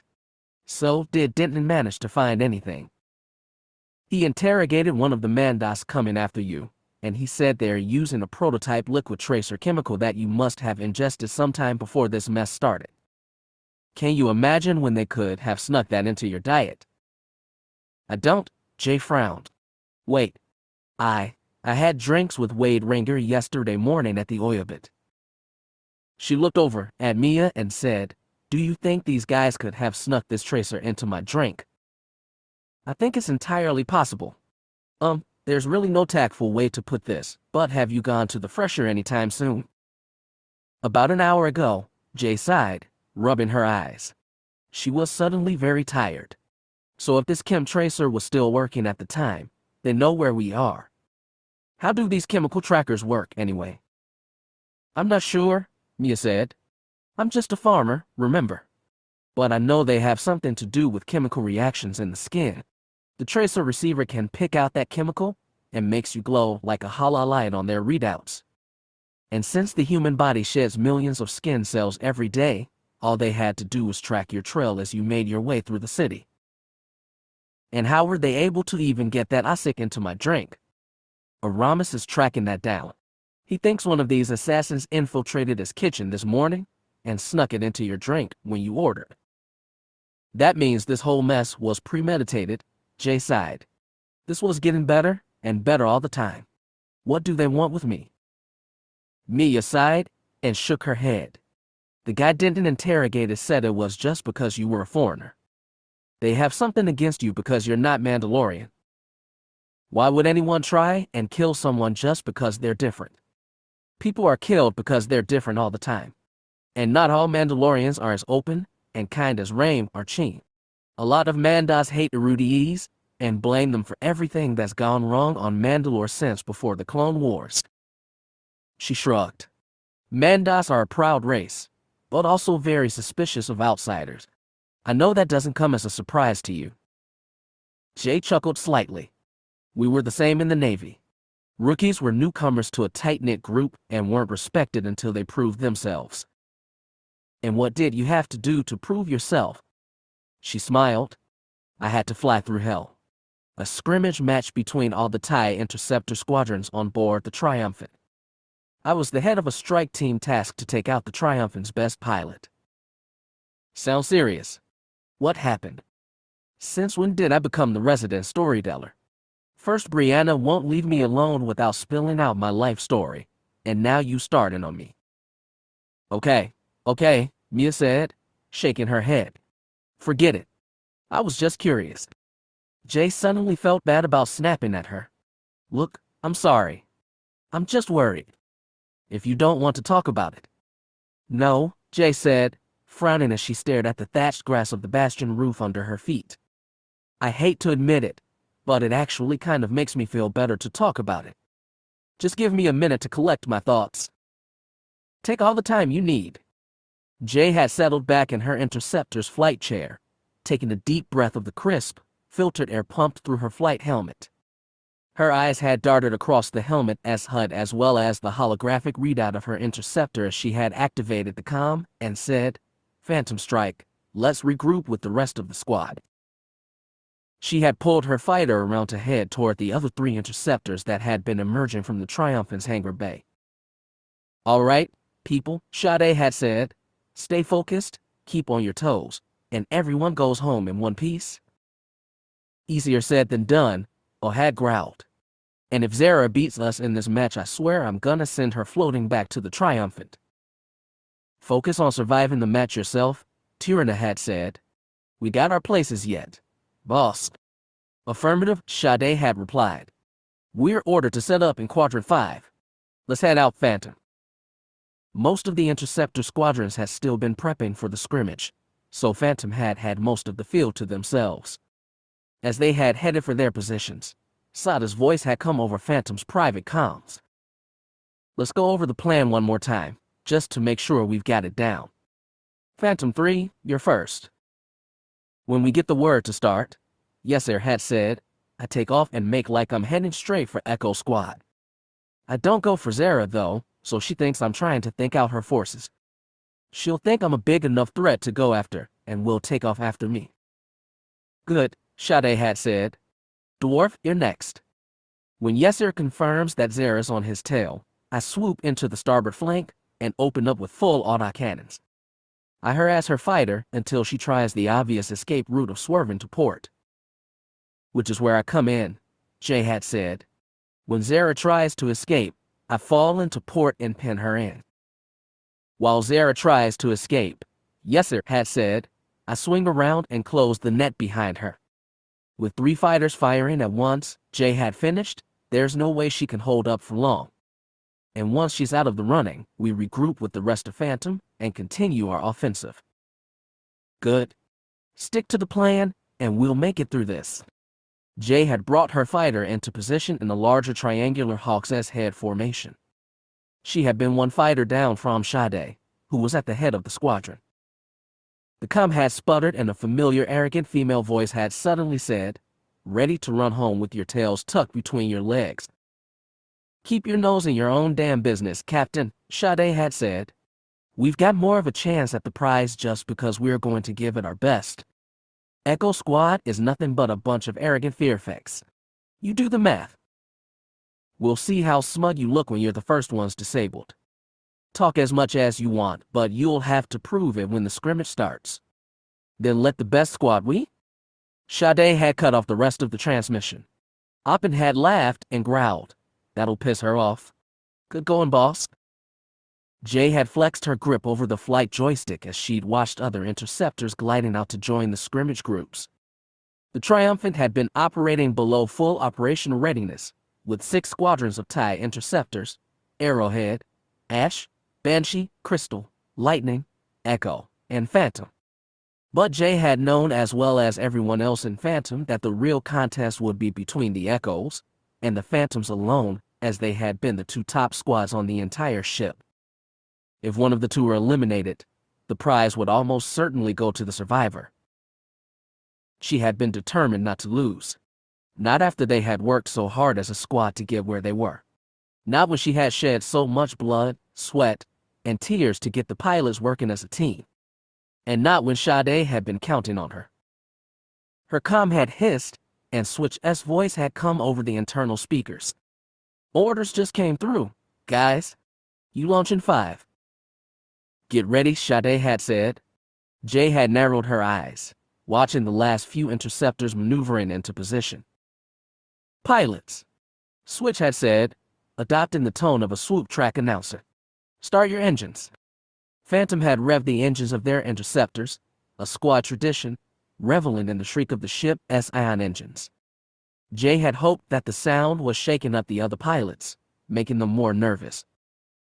In 10, Switch had said, 9-8. Remember what I said, Sade had whispered over Jay's private comm. Believe in yourself, and we'll pull ahead of this. 7-6. I won't lose, Jay had said. Not this one. 3, 2, 1, go, go, go. Jay had slammed her boot down on the accelerator pedal and her interceptor had shot forward into the field. She had been dimly aware of the other Phantom interceptors right by her as she went.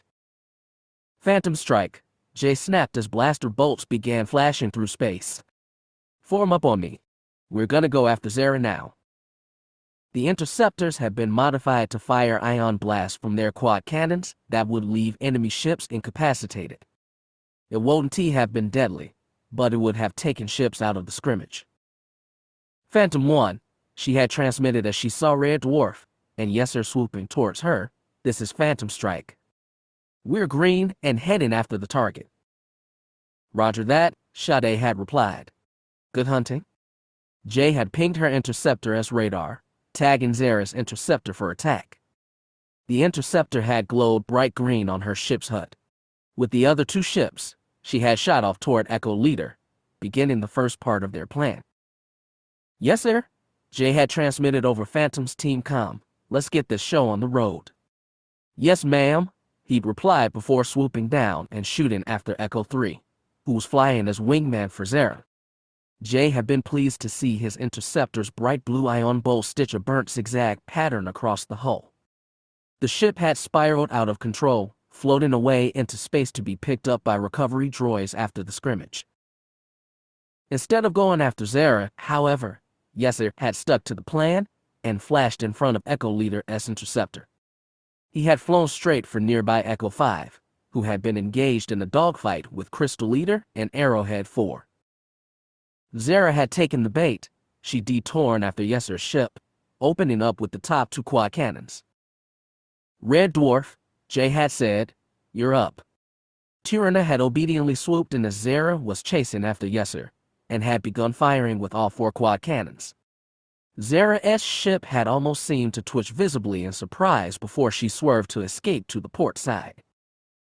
Jay had quickly jumped into action. She had depressed the accelerator and shot forward. Hemming Zara and as Yesser had pulled his fighter around and closed up the gap between Jay and Tyranna.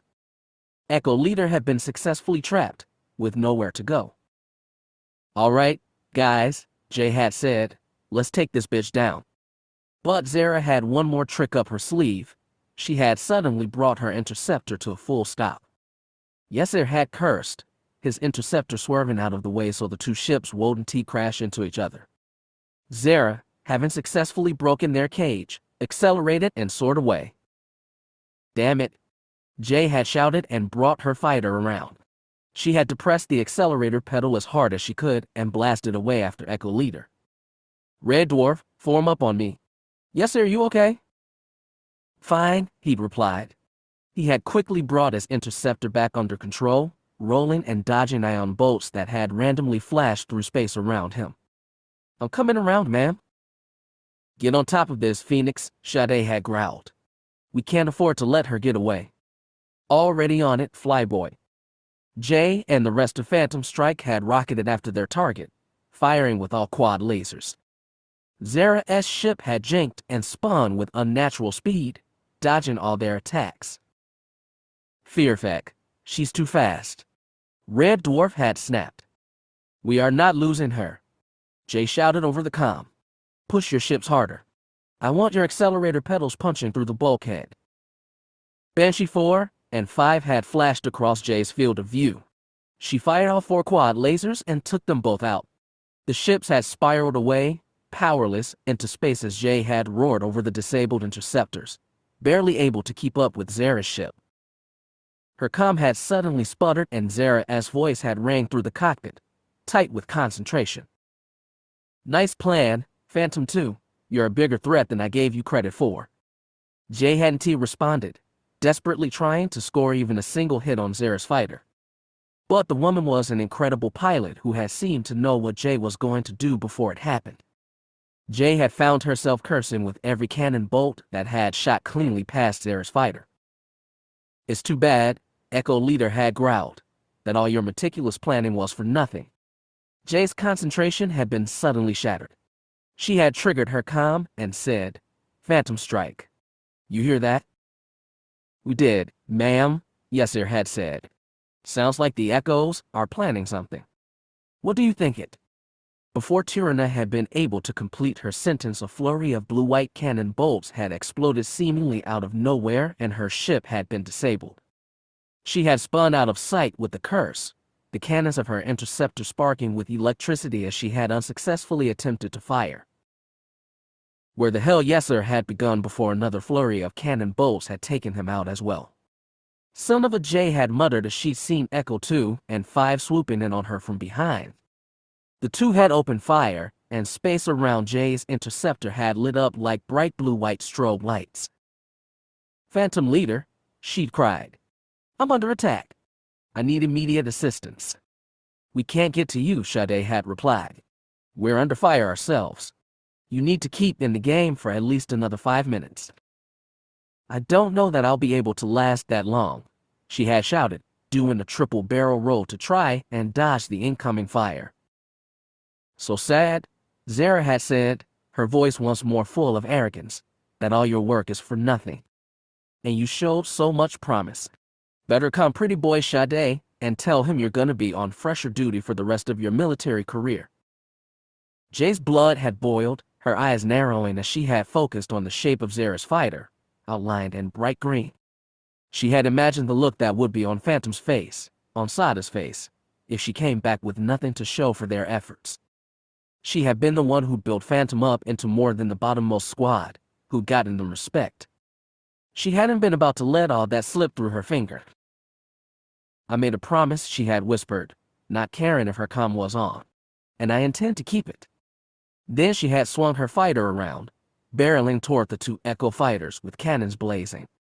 The bolts had hit Echo 2's fighter, sending it flying out of control. In doing so, however, she had opened herself to fire from Echo 5. Blue ion bolts had exploded against the front viewport of her interceptor, and a power loss alarm had blared through the cockpit. She'd seen that power had been cut from her starboard cannons. She had cursed and fired her two remaining quad lasers. Echo 5 had attempted to swerve out of the path of her fire, but it was too late. The interceptor had crackled with ion burn and sluggishly floated away. How did you? Zara had muttered. Then she had swung her fighter around and fired all four quad cannons. Jay had struggled to dodge the blue ion bolts, gritting her teeth as she had swiveled the flight joystick. Damn it, Jay had snapped as the black space outside her cockpit viewport lit up with bright blue explosions. Phantom leader, the rest of Phantom Strike is down. I need immediate assistance or I'm not going to make out of this. I'm sorry, he had said. We just can't get over there. Fly boy, I can't do this on my own. Zara's all over my ass, and I can't get her away. You'll have to. I can't. Jay, he had snapped. Remember what I said earlier? You can get through this. Now suck it up and blast that Echo bitch out of space. Jay had cursed as his comm had gone silent, leaving her in silence save for the muted explosions of ion bolts outside.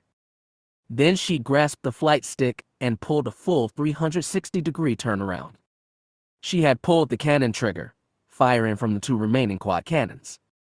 The staccato snap of the cannons had been audible even through the bulkheads of her interceptor. Zara had zoomed straight down, dodging all the bolts with a simple maneuver. Jay, knowing she had pushed Zara onto the defensive, had pushed the interceptor's ion engines to 150% output. The whine of the engine quickly grew to a scream, and she had been able to feel the acceleration in the pit of her stomach. Switch, she had growled, teeth clenched, as Zara had suddenly zoomed in an upward diagonal spin. Patch my comm over to the Echo Team comm. You trying for some psychological warfare? Just do it. Give me 5? Switch. She had snapped. Now. On it, he had obediently said. Moments later her comm sputtered and Zara's voice had said, any echoes left on the field, sound off. Another voice had replied, Echo 4 here. Where are you?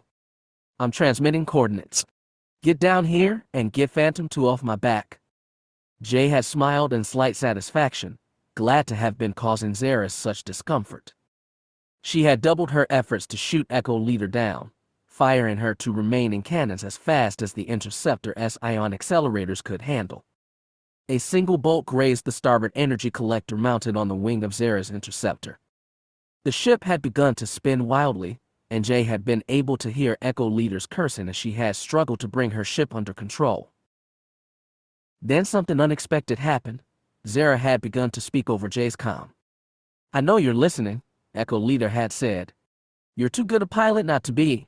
Now, listen to me, let me go, and I'll make sure Echo calls off their hits on Phantom until the end of the scrimmage. I'm begging you to just give us a break, give us time to regroup. Why in the hell would I do that? Jay had replied. You took out 2 Phantom interceptors.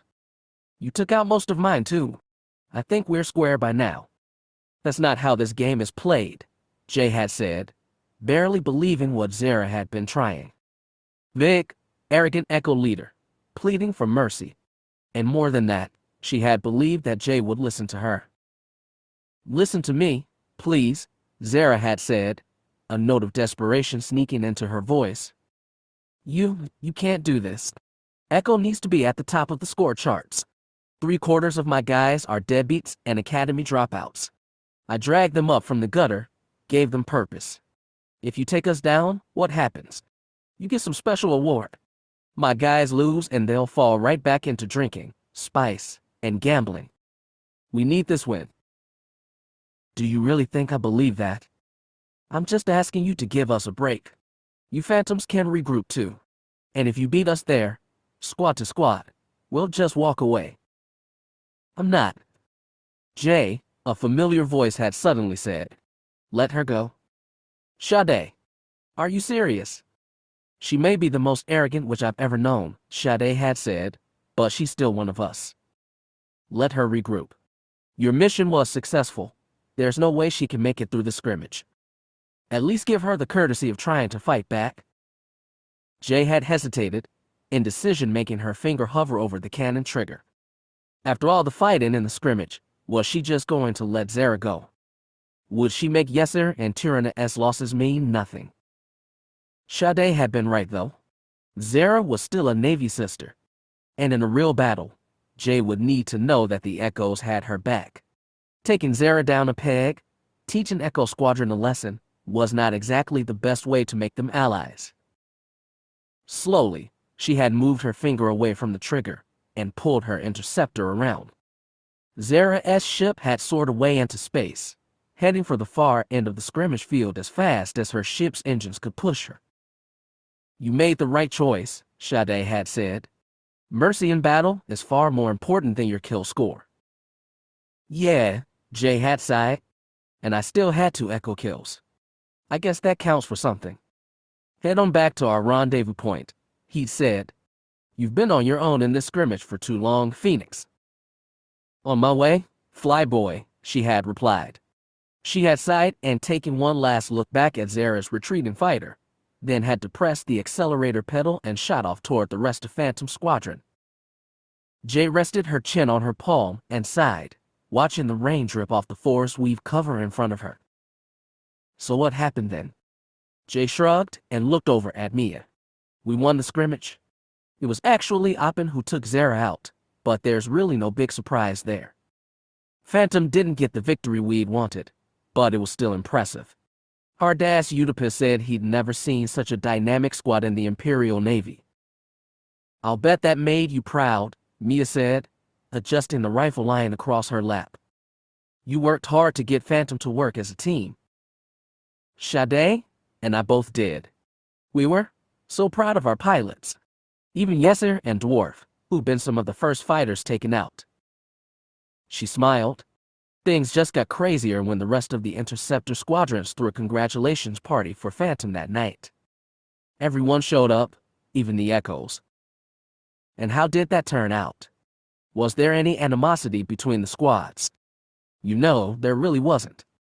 Zara and the Echoes partied with the rest of us. I think giving her the chance to regroup her squad finally showed her that the Phantoms weren't that bad. So you managed to win the scrimmage and settle a 3-year rivalry between squads. Pretty impressive. No, Jay said. I didn't do it alone. I would have blasted Zara's interceptor out of commission if Sade hadn't told me otherwise. He deserved as much credit as I did. She shook her head and said, like it makes much difference now. Zara and the Echoes were killed in action during the Malachor counterinsurgency, just like the rest of Phantom.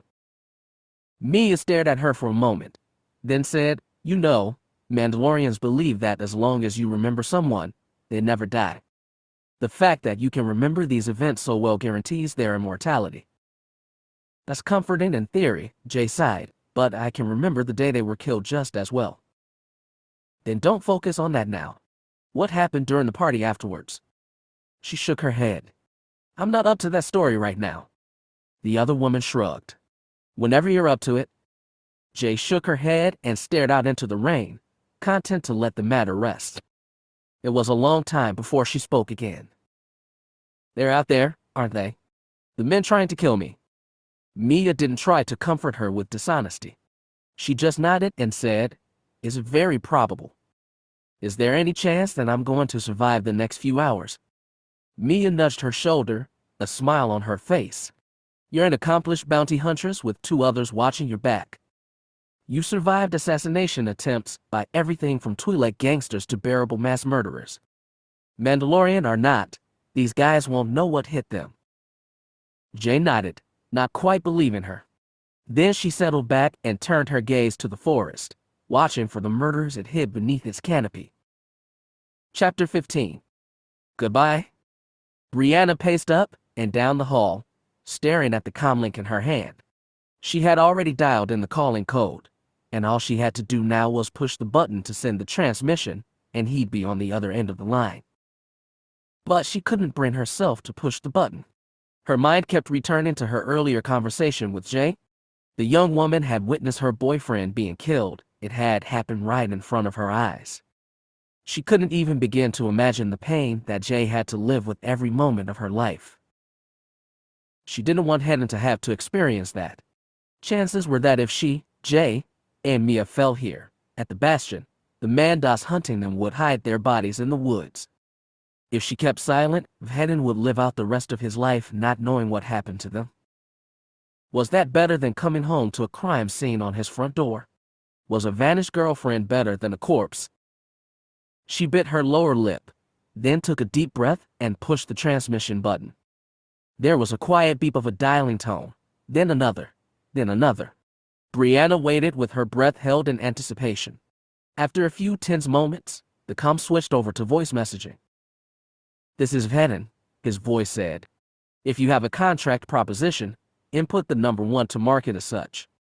If not, input the number 2, and I'll get back to you as soon as possible.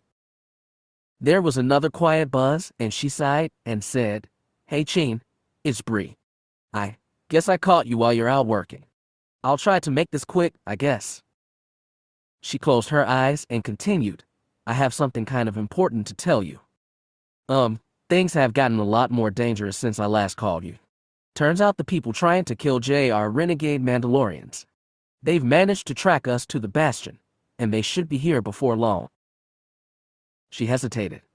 We're cut off, outnumbered, and outgunned.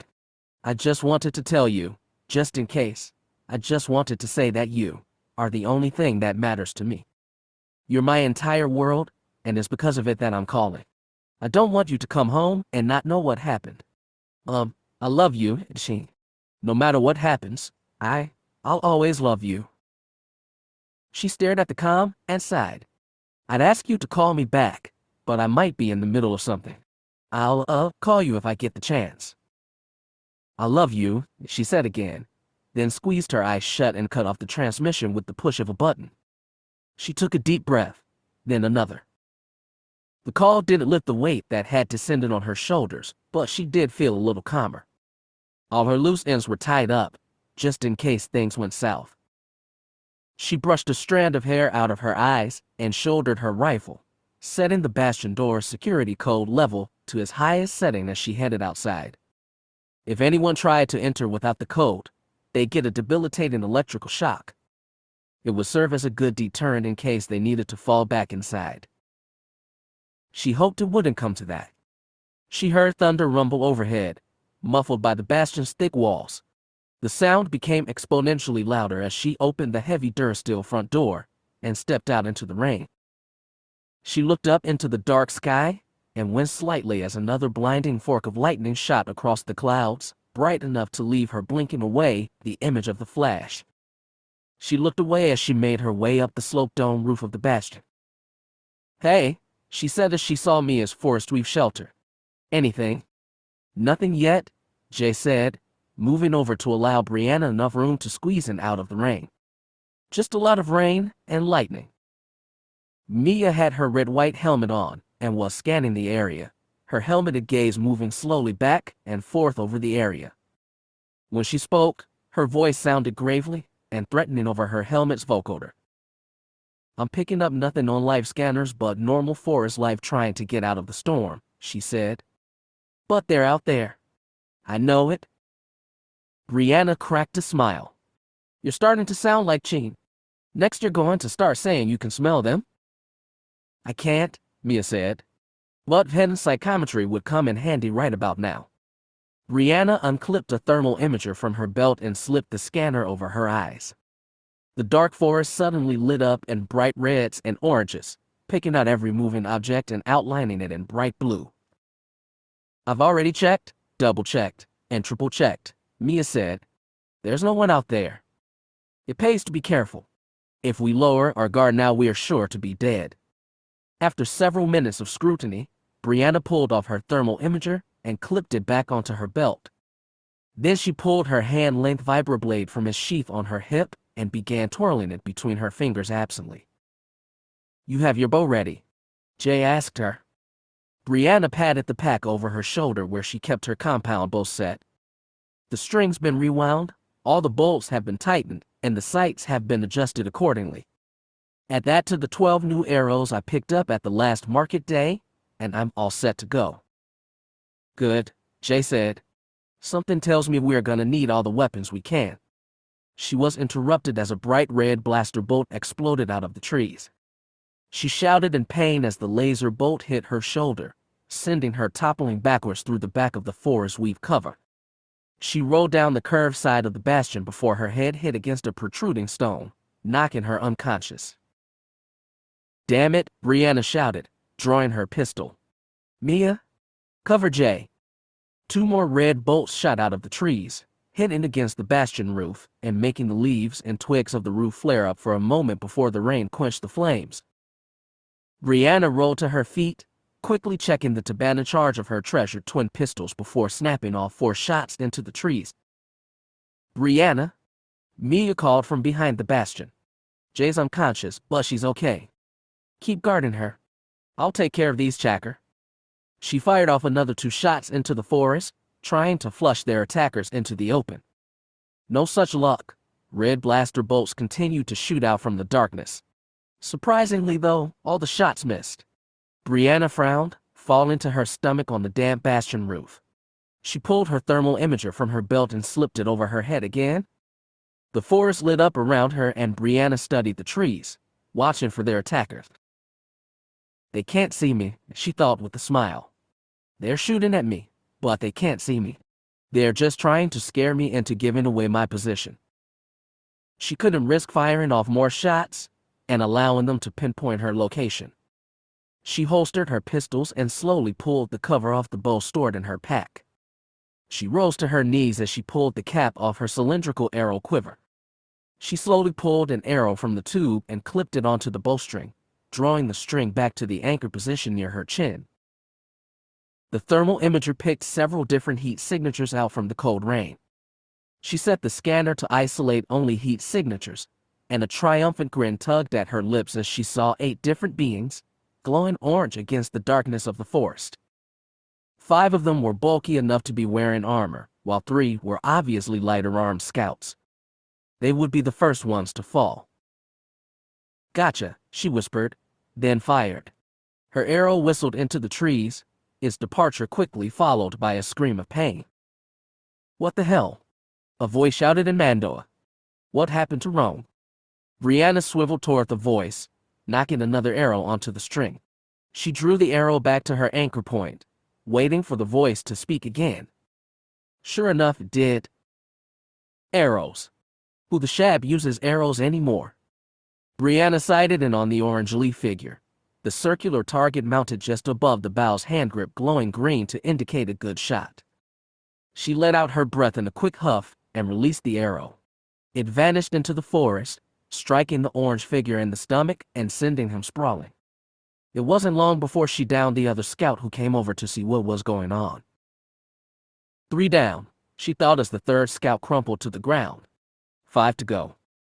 "Keep your heads down, lads," a man shouted in a heavily accented voice. "Switch to low-light HUD enhancements." "Oh, shab," Brianna thought. She fell onto her stomach again, slinging her bow over her shoulder.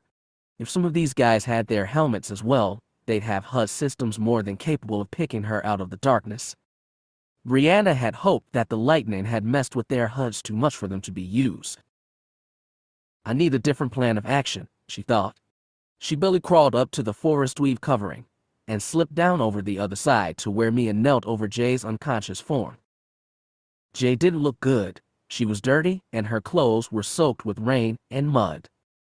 She had cut open her forehead when she'd hit it against the rock, and the wound was bleeding profusely. Mia was attempting to mop up the blood with the surgical sponge. "How is she?" Brianna asked. Mia shook her helmeted head. Her rangefinder was lowered as she scanned the unconscious woman's vitals. "She's fine. I've tried waking her up, but she hit her head pretty hard." "How's the situation up top?" "We've got 5 more guys up there. Worst case scenario, they've all got full body armor and armor systems as well as typical Mando weapons. You know, jetpack rockets, wrist darts, whipcord launchers." "Okay, I get the picture," the white-armored woman interrupted. "It's bad." Brianna nodded, picking up Mia's rifle. "I'll try holding them off as long as I can. If Jay can wake up anytime soon and lend a hand, I'll be most appreciative." "I'm working on it." Brianna crawled back up to the top of the roof, shouldering the rifle as she activated her thermal imager again. This time, however, when the world lit up into bright yellows and reds, she wasn't able to see any of their attackers. It was as if they'd vanished. She narrowed her eyes as she felt the rain begin to ease. Her eyes darted over the area, searching, paying close attention to any detail she could pick out. A sudden blast of bright orange flame instantly drew her attention. She swiveled her body over to face the light, sighting in on the figure she saw there. As she did, she let out a quiet curse. The 5 remaining Mandalorians, all wearing full body armor, were standing in a small clearing in a rough circle. Their left arms were extended, facing outward, and long spouts of flame were erupting from their gauntlets. Trees all around the clearing burst into flame, the tendrils of fire leaping from branch to branch. Soon, entire trees were on fire, and the inferno was already spreading. "Mia," she called over her shoulder. "We have a problem." "What?" Brianna squinted as she picked out the 5 Mandalorians from the outlined shapes of the trees. "It looks like our Mandas are using some kind of liquid flame sprayers." "Oh, Shab." Brianna silently agreed with the older woman. Flame sprayers, not to be confused with flamethrowers, were an experimental Mandalorian weapon that used gauntlet-mounted sprayers to coat the area with a film of fuel before igniting it. The result was basically liquid fire, designed to catch damp areas aflame. It seemed to be working perfectly for the still-dripping trees surrounding the bastion. As Brianna watched, the flames rose and engulfed more of the surrounding area, growing closer and closer with every moment. "Damn it," she thought. "This is not going to end well." Chapter 17. The 4th flashback. Jay had smiled, looking around the small room as Phantom Squad had celebrated their victory. The other squads had showed up for the party as well, congratulating the new top squadron on the triumphant. While alcoholic beverages had been prohibited on board Star Destroyers, the fighter pilots had been guzzling down shot glasses of filtered water like it was addictive Corellian booze. After a time, Zara had sidled up to where Jay had been leaning casually against the wall and held out her hand. "Good flying out there," the other woman had reluctantly said. "I'm positive that the scrimmage would have been over before it began if you hadn't pulled off and let Echo regroup." "Don't thank me too much," Jay had said. "I was half a heartbeat away from pulling that trigger." Zara had stared at her with those dark eyes. Then her face had broken into a smile and she laughed. She had clapped Jay on the shoulder and said, "You know what? You're not all that bad, Phantom 2. "Yeah, you aren't either," Jay had said truthfully. Zara had winked and said, "I look forward to flying with you. You can be my wing woman anytime."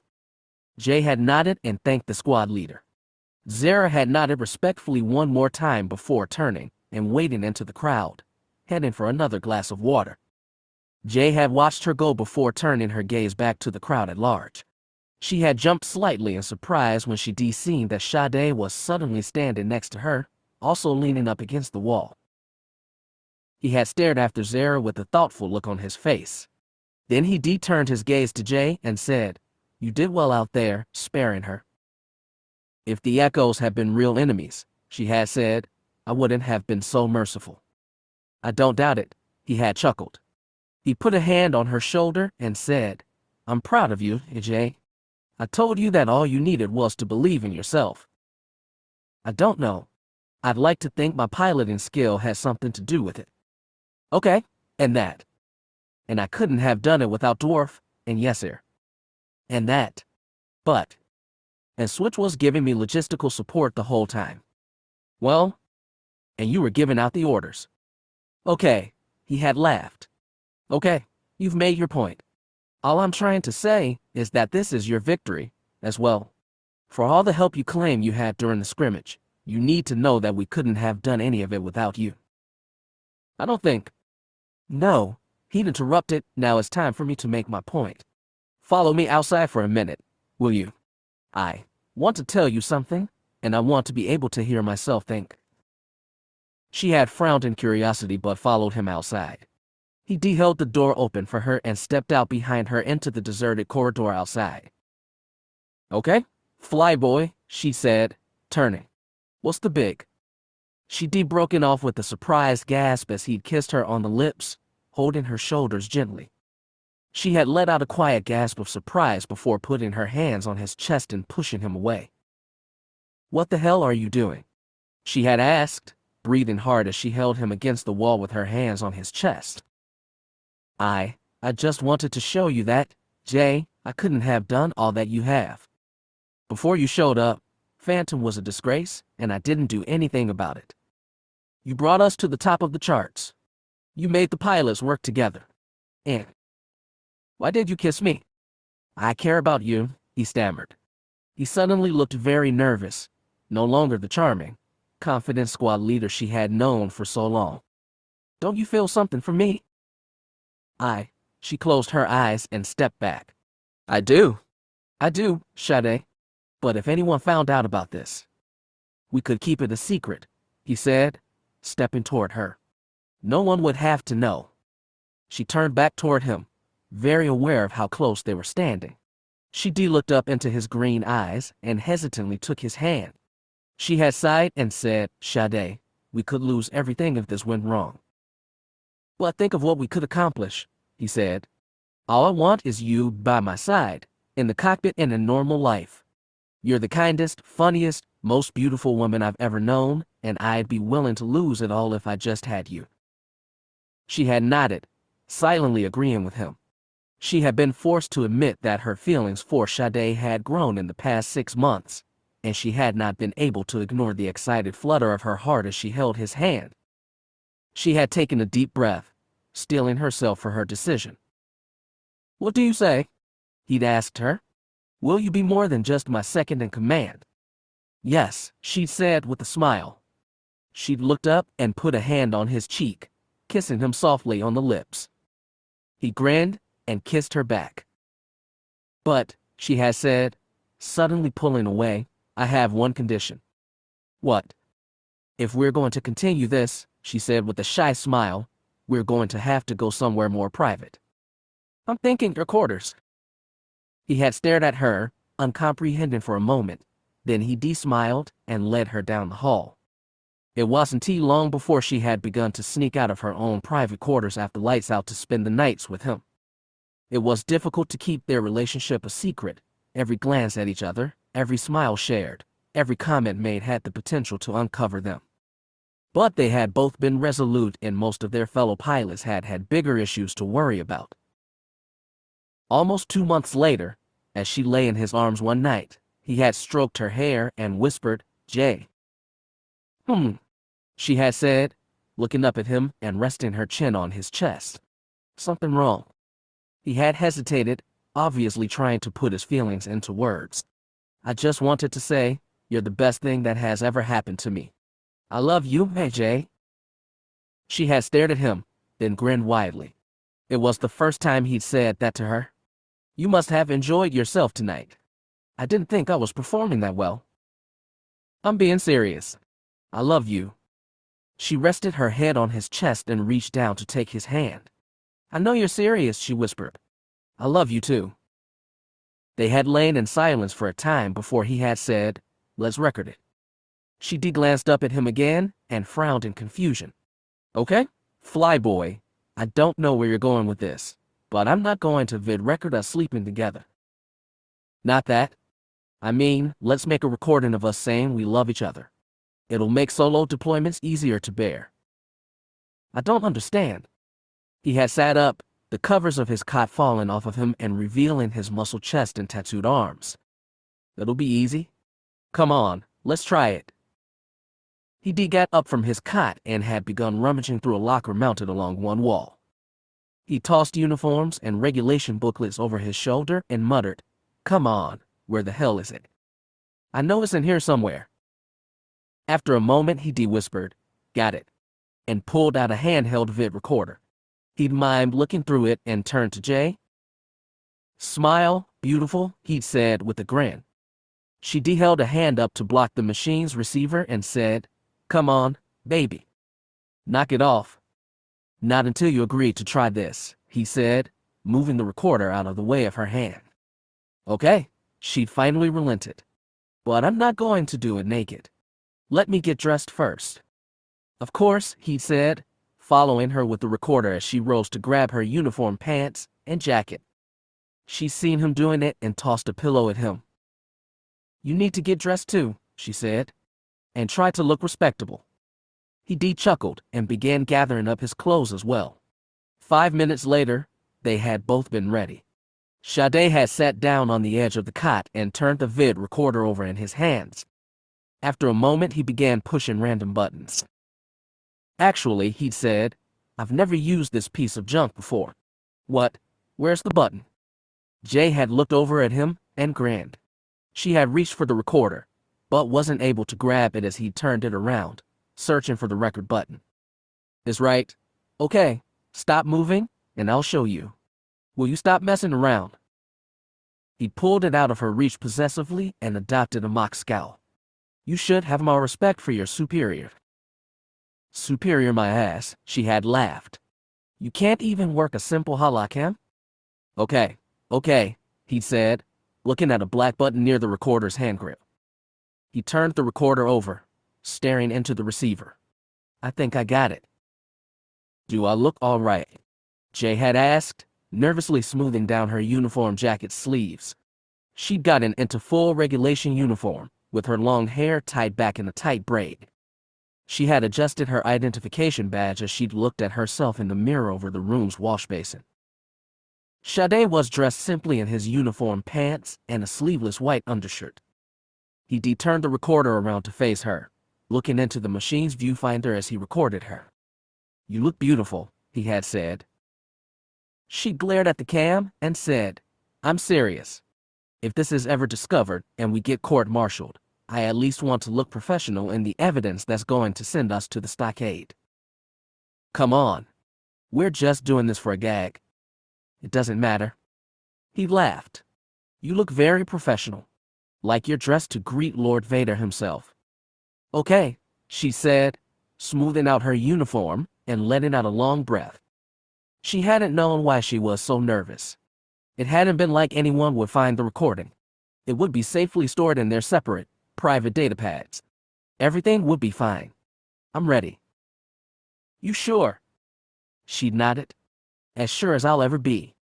"Okay," he said, rotating the recorder around to face him. He flashed her a grin as she had sat down at his side. He looked into the recorder and quickly adopted what Jay called his commander voice. "Here follows the official transcript of Nessun, Sade," he'd said, "Captain First Class, serial number TA 2334A, and Colta, Jashia, Captain Third Class, serial number OC 9871Q. He looked over at Jay and said, "You want to start?" "With pleasure," she said with a nervous grin. She had looked into the camera's receiver and said, "As per Imperial Regulation TT-38, no military personnel may have personal relationships for as long as their tour of duty lasts. But I am officially stating that I have broken that rule." She had looked over at Sade and gently taken his hand. He had squeezed it reassuringly, and she had squeezed back.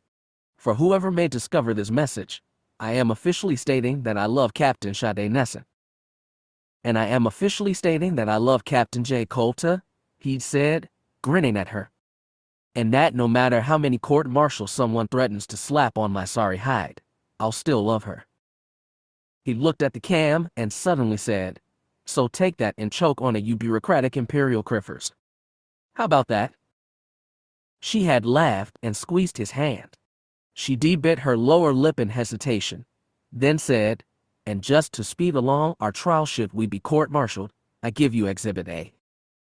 Then she had reached over, grabbed his face, and kissed him deeply. He had murmured his approval, touching her shoulders as she put her hands on his chest. She had pulled back and they had broken into laughter again. He had switched off the recorder and said there. That wasn't so hard, was it? No, she'd admitted. Kind of enjoyable, actually. It feels good to actually say it all out loud. He grinned and said, then say it again. She had laughed and mock-tackled him, pinning him on his back on the cot as she rested herself on top of him. She had leaned down, her face only centimeters from his, and whispered, I love you, Sade. Now shut up and kiss me. Jay suddenly started awake, her head pounding. She sat up quickly, crying, Sade. Whoa, a woman's voice said. She felt hands on her shoulders, pushing her back down on her back. Welcome back. What happened? She asked, holding her head. She felt the sticky feeling of blood beneath her fingers. We're under attack, Mia explained, pulling a roll of bandages from her belt and beginning to wrap it slowly around Jay's forehead. You were knocked off the roof of the bastion, and you hit your head. Are you all right? She nodded groggily, the cold rain feeling good on her suddenly hot forehead. How are we doing? Brianna is doing a pretty good job of keeping these guys off of us right now. The loud snap-snap of a high-powered rifle sounded from further up the sloping roof of the bastion, and Brianna's smooth Coruscanti accent sounded over the fire. Not as good as I'd like. As soon as you're ready, Jay, I could use a hand. Jay moved to rise and helped the huntress, but Mia pushed her back down. No, she said. Rest for a minute. I'll help Brianna. The white-armored woman grabbed a rifle from nearby and clambered up the sloping roof and out of sight. Jay watched her go before collapsing onto her back. She felt rain patter gently against her face, easing the pain in her pounding head. Chapter 18. Dead End? What do you think? Mia asked, the targeting scope of her rifle pressed against her helmet visor. Brianna shook her head, staring through the scope of her own rifle. I can't see any of him, and the fire is wreaking hell with this damn thermal imager. She ripped the machine off her face and tossed it aside, listening to it bounce down the side of the bastion. She blinked as her eyes adjusted to the sudden darkness of the nighttime forest, then looked through her rifle scope again. Dancing tendrils of flame arced from tree to tree with every passing moment, and the blaze started by the hostile Mandalorians now engulfed the entire forest in front of the bastion. Brianna and Mia were now staring into a solid wall of 20-foot flames. Why do you think they started the fire? Mia asked, wiping rain out of her face. The motion left a dark smear across her smooth forehead. The ash from the fire was mixing with the rain, making a heavy sludge that spattered down in filthy, fat drops. I don't know, Brianna replied, moving her rifle barrel over the area. Maybe to scare us, maybe to camouflage their movements. It doesn't make sense, though. Vhetin cut down all the grass and trees around the bastion.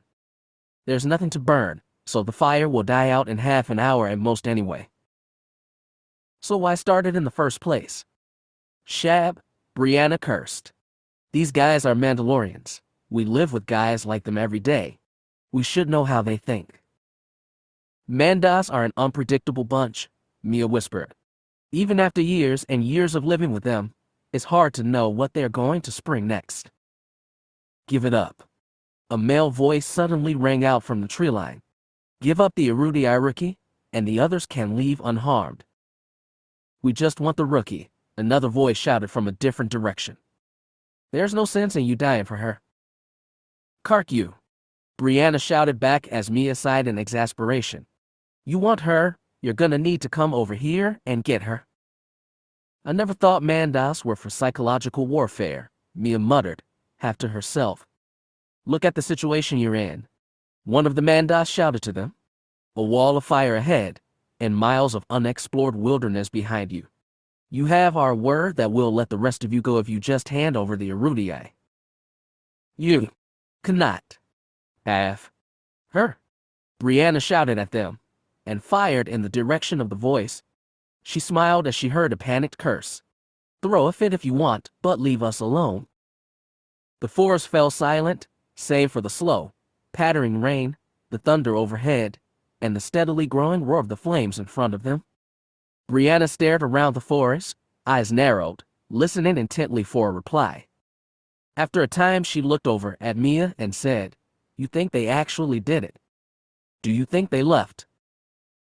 Mia shook her head, brushing a strand of wet blonde hair out of her eyes. I don't know. I don't hear anything. Maybe. Both women fell silent as a high-pitched series of beeps suddenly broke the silence.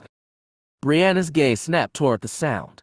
Then she cursed and scrambled to her feet as she saw a small dark orb hurtling through the air toward them. Grenade!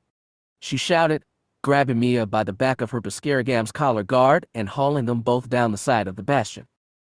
They rolled and slipped down the curved surface before landing in a heap near Jay's prone form. The grenade bounced twice, then detonated in a sudden wash of flame and sound. Brianna grimaced and clapped her hands over her ringing ears as the explosion faded, covering her head as a rain of damp debris fell around them. Mia groaned and rose to her hands and knees.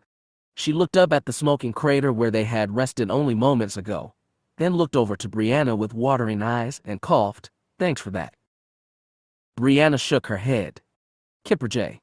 But I think we need to deal with these guys now. That was your one warning. The man's voice called from the trees again. Next time we're coming in there ourselves. I'd like to see you try. Brianna shouted as she reloaded her rifle. She slapped the magazine into place and hefted the weapon. It's not an honorable tactic to hide out in the forest. A real Mando would fight us face to face. We've offered you mercy, haven't we? And then promptly threw a thermal dead at us.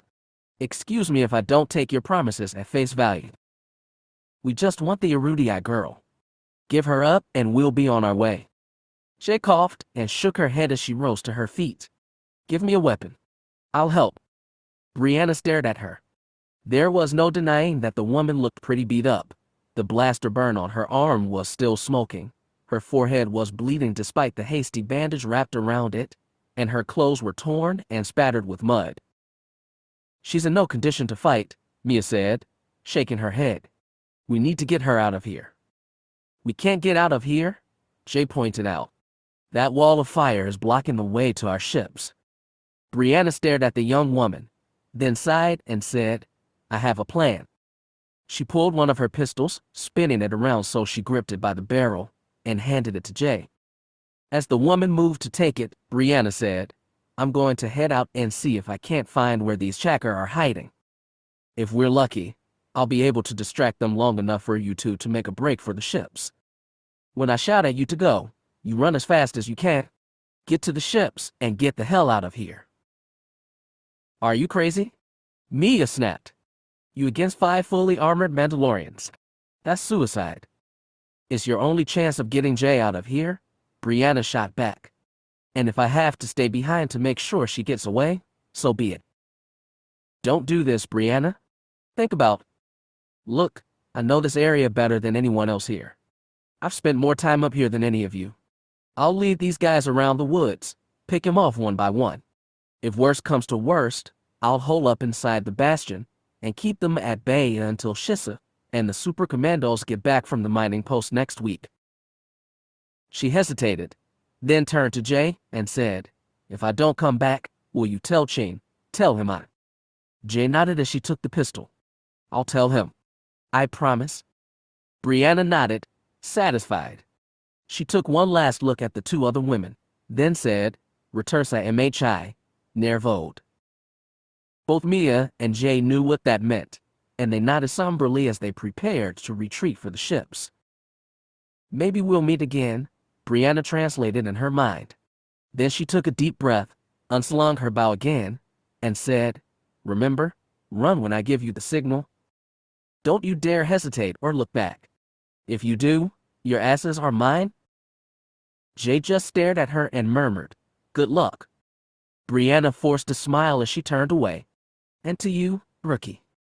Then she sprinted into the trees, scooping up the thermal imager from the ground as she went and slipping it over her eyes. The forest lit up into bright colors once again.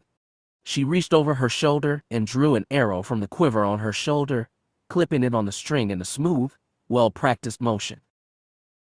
"Come on, you fearfax," she thought. "I'm right here.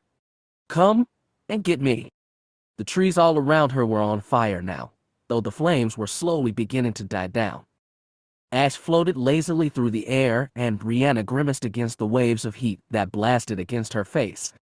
The entire area in front of her was a solid sheet of fire, and the ground was blackened and scorched underfoot.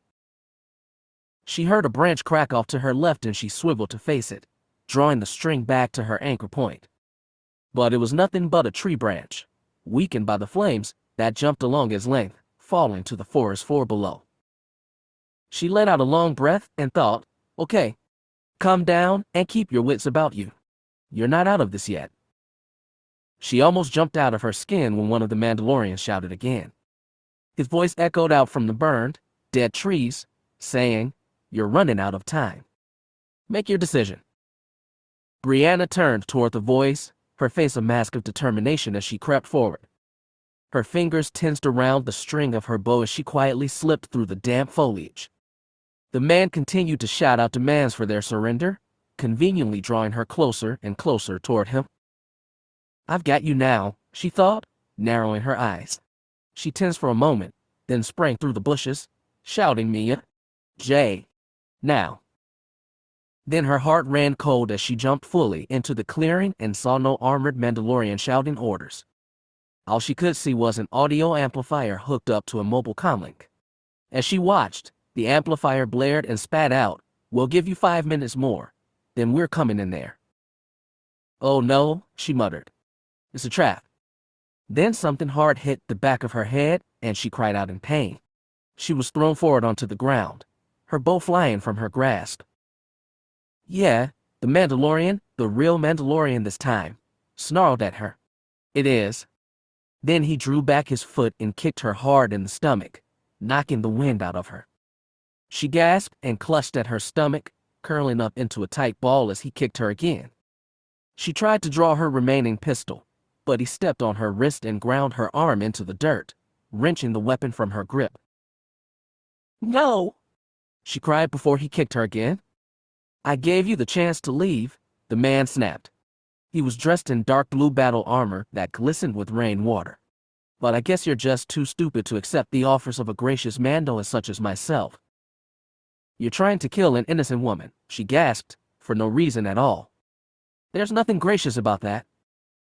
He kicked her in the face with the hard toe of his boot, and she cried out in pain again as her head was lashed to one side. She grimaced and held her face, feeling her hands come away sticky with blood. "I'm doing Tay Mandalore a damn favor by getting rid of that rookie," the man snarled.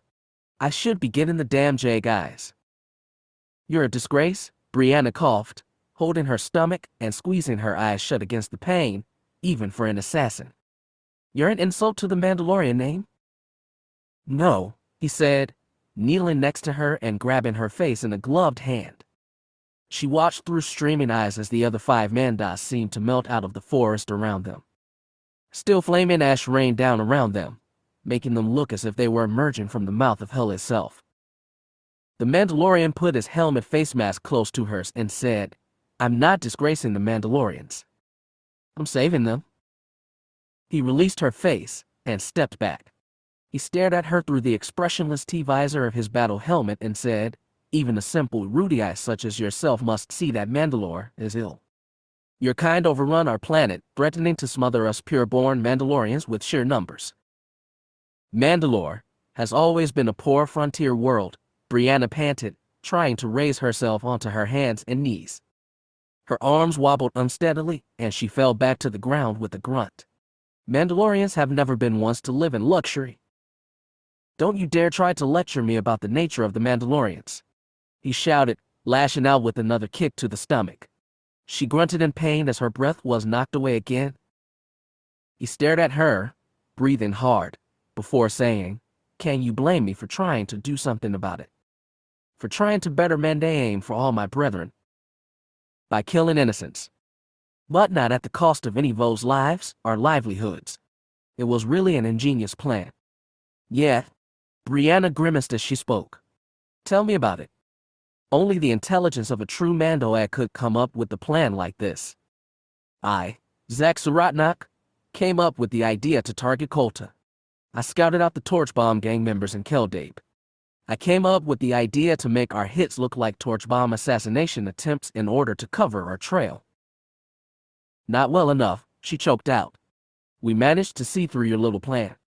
A small setback that, in the end, brought Kolta right into our hands. Why do you care so much about her? Why not just shoot a random Irudii on the street?" Suratnak chuckled. "Kolta is a rising figure in the bounty hunting industry. Mandalorians are beginning to pay attention to her. Who would have known that bounty hunter Jamie McKenna was really Jay Kolta, Imperial fugitive? So your plan was to kill her and accept the reward. I'm sorry, but that takes away all the menace of your plan. All this is because of greed." Suratnak just stared at her, clenching a fist. She grinned slightly and muttered, "Fat lot of good it did you." "What is that? You think you can stop us if your friend gets away?" Suratnak scoffed. "You think you've accomplished something by trying to stop us on your own?" He knelt down in front of her and said, "You may believe that you've done something incredibly brave by sacrificing yourself here. You haven't. Even if Kolta gets away, we'll still find her. We'll still hunt her everywhere she goes. After all, we're Mandalorian, and we're very good at that." He straightened and moved to walk away. One of the Mandas, a man in dull green armor, watched him pass and growled, "What do we do with her?" "She's not important anymore," Suratnak said with a shrug. "Kill her." Brianna let out a sigh as the green-armored Mando drew a pistol from his hip and aimed it at her. Feeling remarkably calm, she slowly closed her eyes and prepared for her end. Chapter 19. Sacrifice. Jay did as she had been told and ran through the forest underbrush as fast as she could, willing herself not to look back. Brianna was a capable bounty huntress and was accustomed to fighting for her friends. Like she herself had said, she knew these woods like the back of her hand and would surely give these Mandalorians hell. So why did Jay feel so guilty about leaving her behind? It was too similar to what had happened at Malachor, too similar to the way she had lost Sade. It made her feel like a coward all over again, and she had sworn to herself that she would never make that same mistake again. What would Sade think of her now? Would he think she was being cowardly, running from a fight she should rather stand and face? Or would he say she was doing the right thing, retreating so she could bring these murderers to justice instead of letting them slip unpunished into the galaxy's underworld? "I am sorry, Sade," she thought. "I may have helped Phantom at the start, but I failed you all at Malachor. I couldn't protect you. And now I may have led another innocent friend to her deaths here. But does it have to be that way?" She hesitated, slowly jogging to a halt. Ahead of her, Mia stopped as well, turning back to her in confusion. "What are you doing?" she asked. "We have to get out of here." She stared at Mia for a moment, then said, "No." "What?" I can't. I can't leave Brianna back there. She can handle herself. Trust me, I wouldn't be leaving either if I didn't know that from first-hand experience." She shook her head. "No. I can't leave her. It's not right." "So you'd rather go back and be killed? Better than running and hiding like a coward." Mia rested her hands on her hips impatiently. "If this is Vhetin's Mando training getting at you." "No, it's not." Jay snapped. "I'm speaking from experience, too. I know what happens when you leave friends to fight your battles for you. I know what happens when you listen to their orders to tell you to leave. And I know." She swallowed, an uncomfortable lump in her throat, and whispered, "I know what happens when you're not strong enough to cope with the loss." She looked up at Mia. "I won't let it happen again. I made myself a promise. We don't have time for. There's always time for this. You can go to the ships if you want. You can go back to Keldabe, get Denton, and get back here with help. But I'm going back for Brianna and there's nothing you can say to convince me otherwise.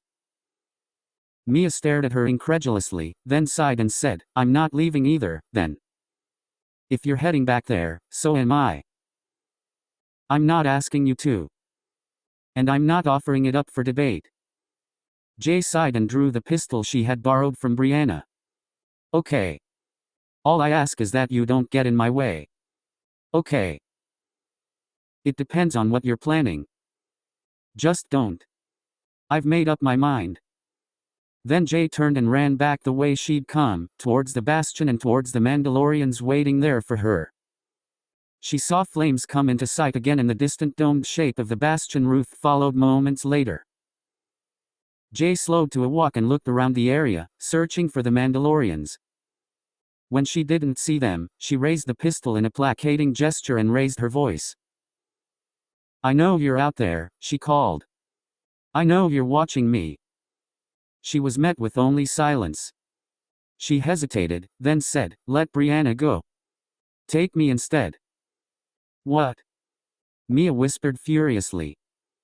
Jay motioned for her to shut up and shouted, I don't want any more trouble with you.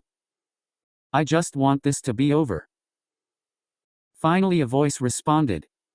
It was the gravelly voice she'd heard shouting at them earlier, most likely their leader.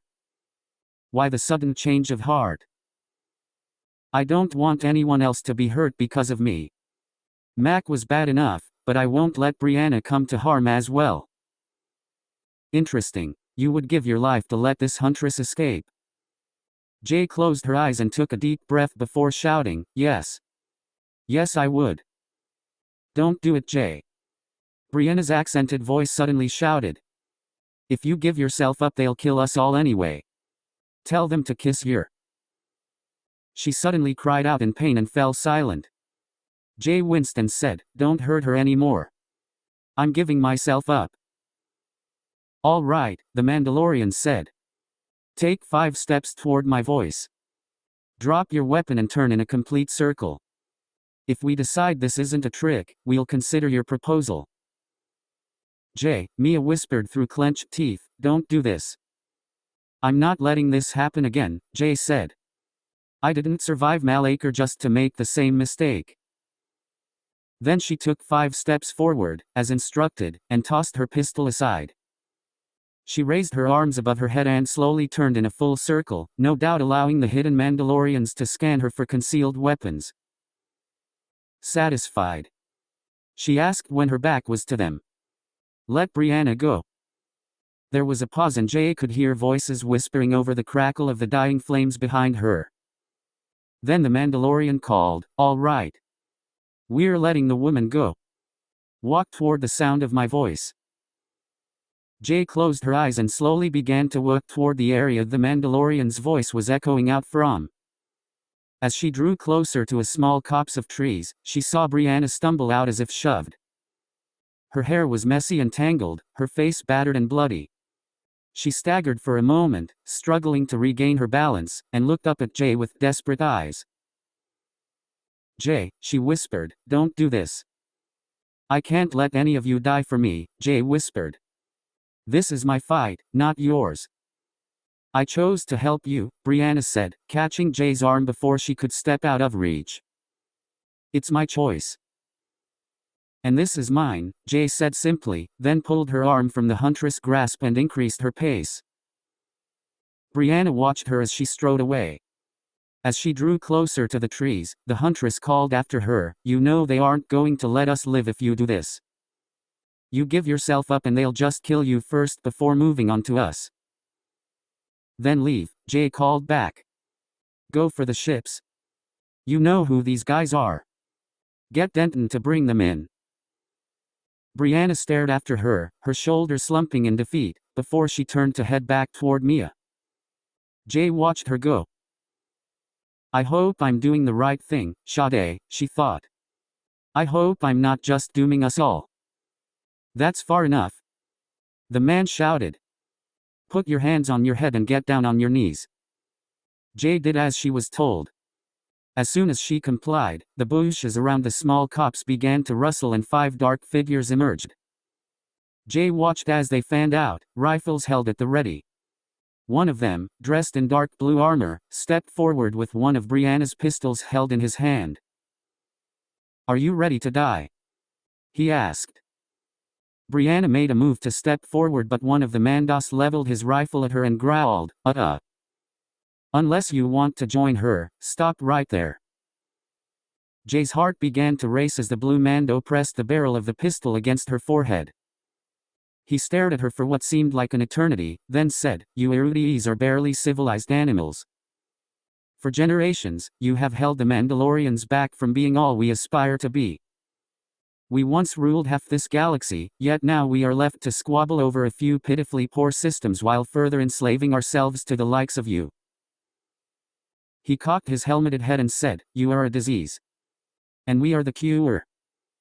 Jay squeezed her eyes shut and thought, "Hold on a little longer, Sade. I'm almost there. I'm coming to you. I'll be with you soon." "Don't worry," the blue Mando murmured, his voice dark and menacing. "You won't feel a thing." She couldn't hold back her scream as a blaster shot rang through the night. A moment passed. Then another. Then another. Jay opened one eye, then the other, and looked around in confusion. "What?" she thought. "I'm not dead." She saw that the 5 Mandalorians were tossing their weapons away and holding their hands up in surrender. She stared at them in shock, thinking, "What the hell did I miss?" Then a familiar man's voice said, "Nice to see you boys still know to obey authority. Now if you know what's good for you, you won't try and reach for those guns." "Denton," she said in disbelief, clambering to her feet and craning her neck to face the voice. She stared in confusion as she saw the gold-armored man standing with Mia and Brianna, a blaster carbine in his hands. And he wasn't alone, there were at least 10 other fully armored Mandalorians standing with him. If she saw him right, there was even a certain silver Mando standing among their ranks. "Mac." The bounty hunter chuckled and hefted his rifle. "What, you didn't think I was going to leave you alone with these chacker on your tail? I broke out of that damn med center as soon as the doctors changed shifts." Denton began striding among the Mandalorian assassins, clapping stun cuffs on all of them. His handsome face was turned down in a dark scowl and his hands were quivering with rage. "I have never been so ashamed," he snarled, "to call you Fearfex brothers. You're not Mandalorians. You're cowards and fools. I'll be surprised if Mandalore doesn't kill you himself." "Let him kill us if he wants," Suratnak snapped. "Our deaths will only rally others to our cause." "Not if it's up here in the mountains," another voice said. Jay and everyone else present turned to face the new speaker, a tall Mandalorian in dull green and white armor. There were 2 stylized designs on his helmet forehead, variations of the Mandalorian badge of honor known as the Jay Guise. Denton bowed his head respectfully and murmured, "Mandalore." Then Shissa stepped through the group of Mandalorians, his hand resting on the butt of his holstered pistol. As he approached the captured Mandalorians, he pulled his helmet off and clipped it to his belt. His long, gaunt face was livid with rage and his green eyes flashed. "What do you think?" he asked, his accented voice thick with fury. "Out here, in the woods, where no one could even think to look for your bodies. No one would even so much as ask where you'd gone." Mandalore Suratnak began, but Shissa interrupted him with a backhand slap across the face. The blue-armored Mandalorian cursed and fell silent, more humiliated than hurt. "Don't you dare call me that," Shissa snapped, poking Suratnak in the chest. "You lost the privilege to call me by that name the moment you began planning to kill this innocent Erudii lass." "She's an Erudii," one of the Mandos spat. "She deserved to die." "Did she now? And how do you figure that?" "The Erudis have destroyed our way of life," Suratnak growled. "They've come in here, taken our land, our homes, and reduced us to little more than slaves. They classify us as lawless mercenaries when we used to be a proud warrior people. Those days are over. Shissa shouted. They died with Mandalore the Ultimate. You're trying to relive the glory days of millennia ago. But we can return to those times. Suratnak pressed. We Mandalorians are strong. We can once again rise to power and make people once more fear the name of Mandalore. We decided as a people to give up that lifestyle. We decided that we weren't meant to rule, but were meant to live our lives as we see fit. Our lives are governed by our Aliite, not the rules of some bureaucratic erudite government. That's how we won our freedom. Suratnak sneered. Ah, yes. The Freedom Act of Mandalore Shissa. Living in an occupied Keldabe with the erudite Imperials watching over us every moment of every day. That isn't freedom. It's pathetic. Shissa stared at the blue-armored Mando for a long time before he sighed and rubbed his eyes. He tilted his head back and stared up at the sky. It was a long time before he spoke again. As of this moment, he said, glaring at the 5 Mandalorians, you are no longer Mandalorians. You are a disgrace to our people, and an insult to all your brothers and sisters. You have one day to leave Mandalorian space before we send enforcement officers to arrest you. Darvode, Max said quietly. Darvode.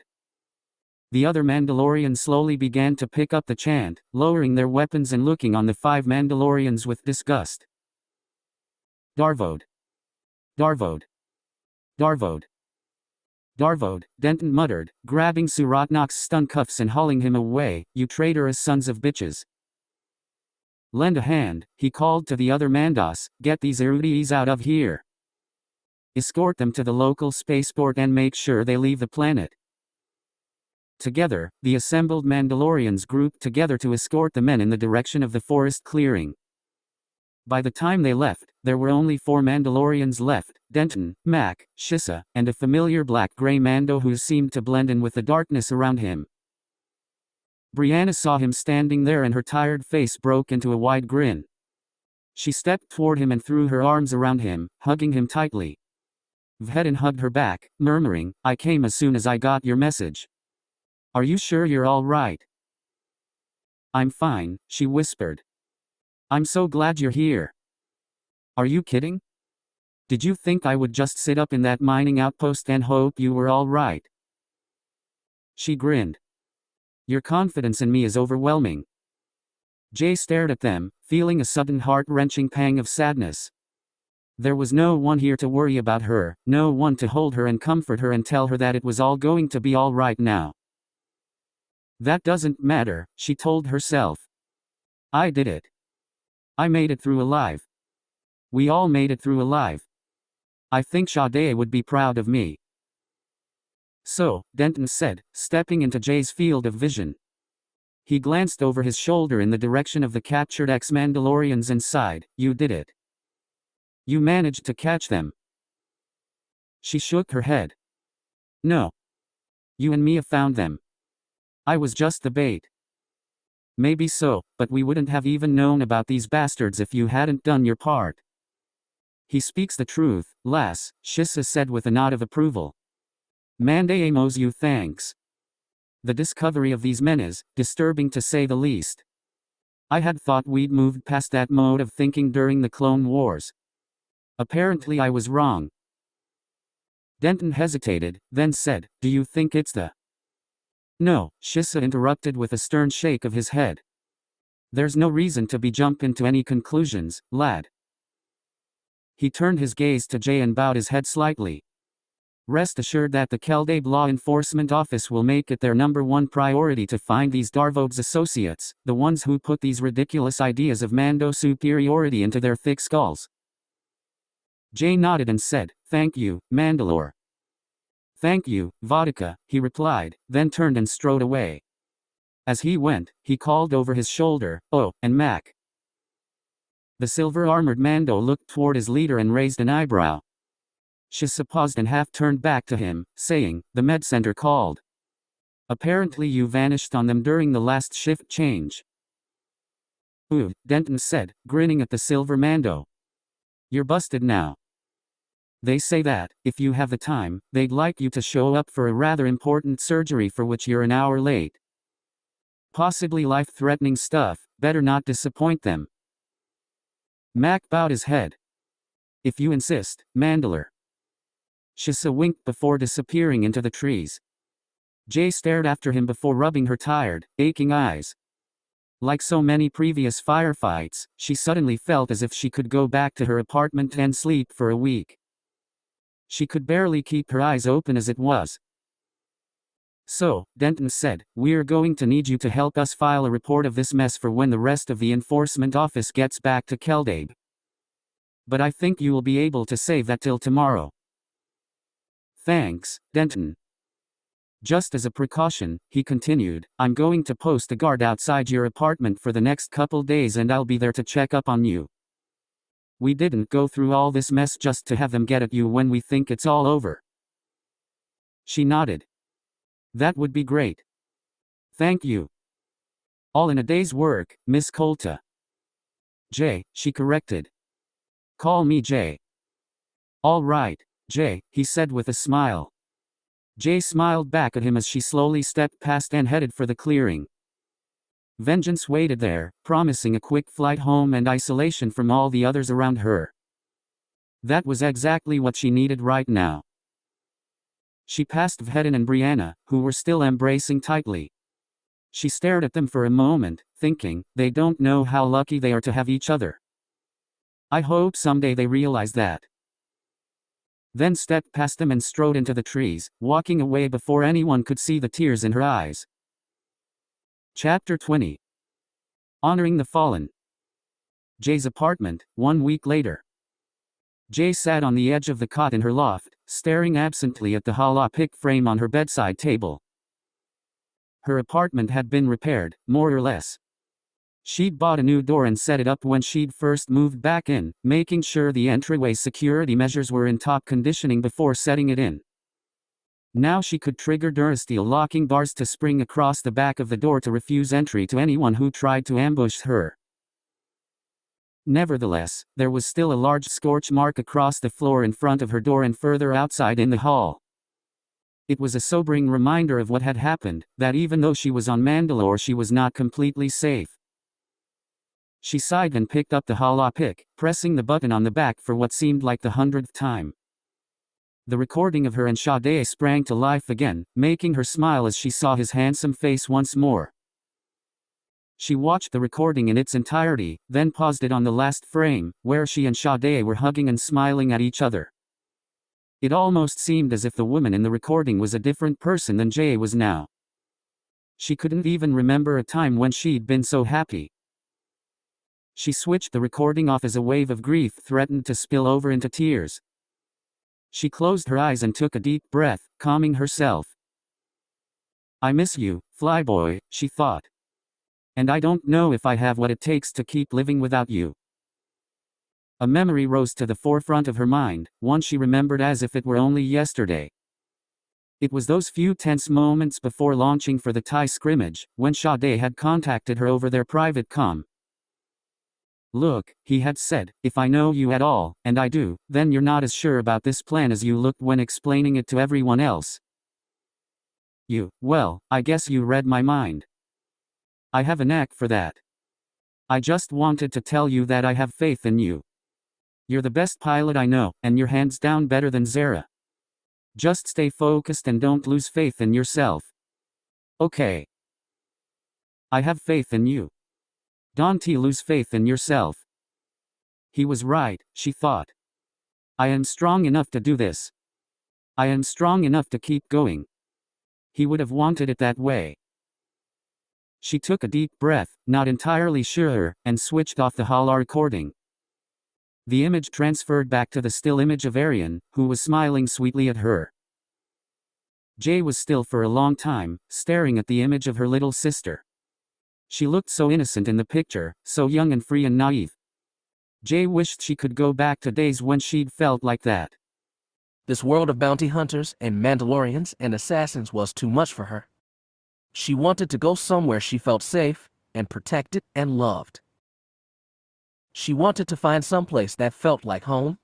In the past, Home had been with her fellow pilots, wherever they would be. She wanted to find that same sense of place, that feeling of belonging that she so craved. And she didn't know if she could find that here on Mandalore, among these highly competitive and violent mercenaries. Wait a minute, she suddenly thought. The most important thing to them is family. Vhetin, remember. She thought over that for a time, frowning and staring at the floor. Maybe there was a place for her here on Mandalore after all. She didn't think she was ready to move on just yet, but maybe someday she'd find the home she wanted here. She could think of worse places. She heard voices outside her door, and she looked up. "No, I'm a friend," the voice said. "I think I'm allowed to come through." "Oh, come on, Vod," asked Denton. "Hell," asked Jay. She hid a smile and stood from her cot. She quickly stepped down the stairs and strode toward the door.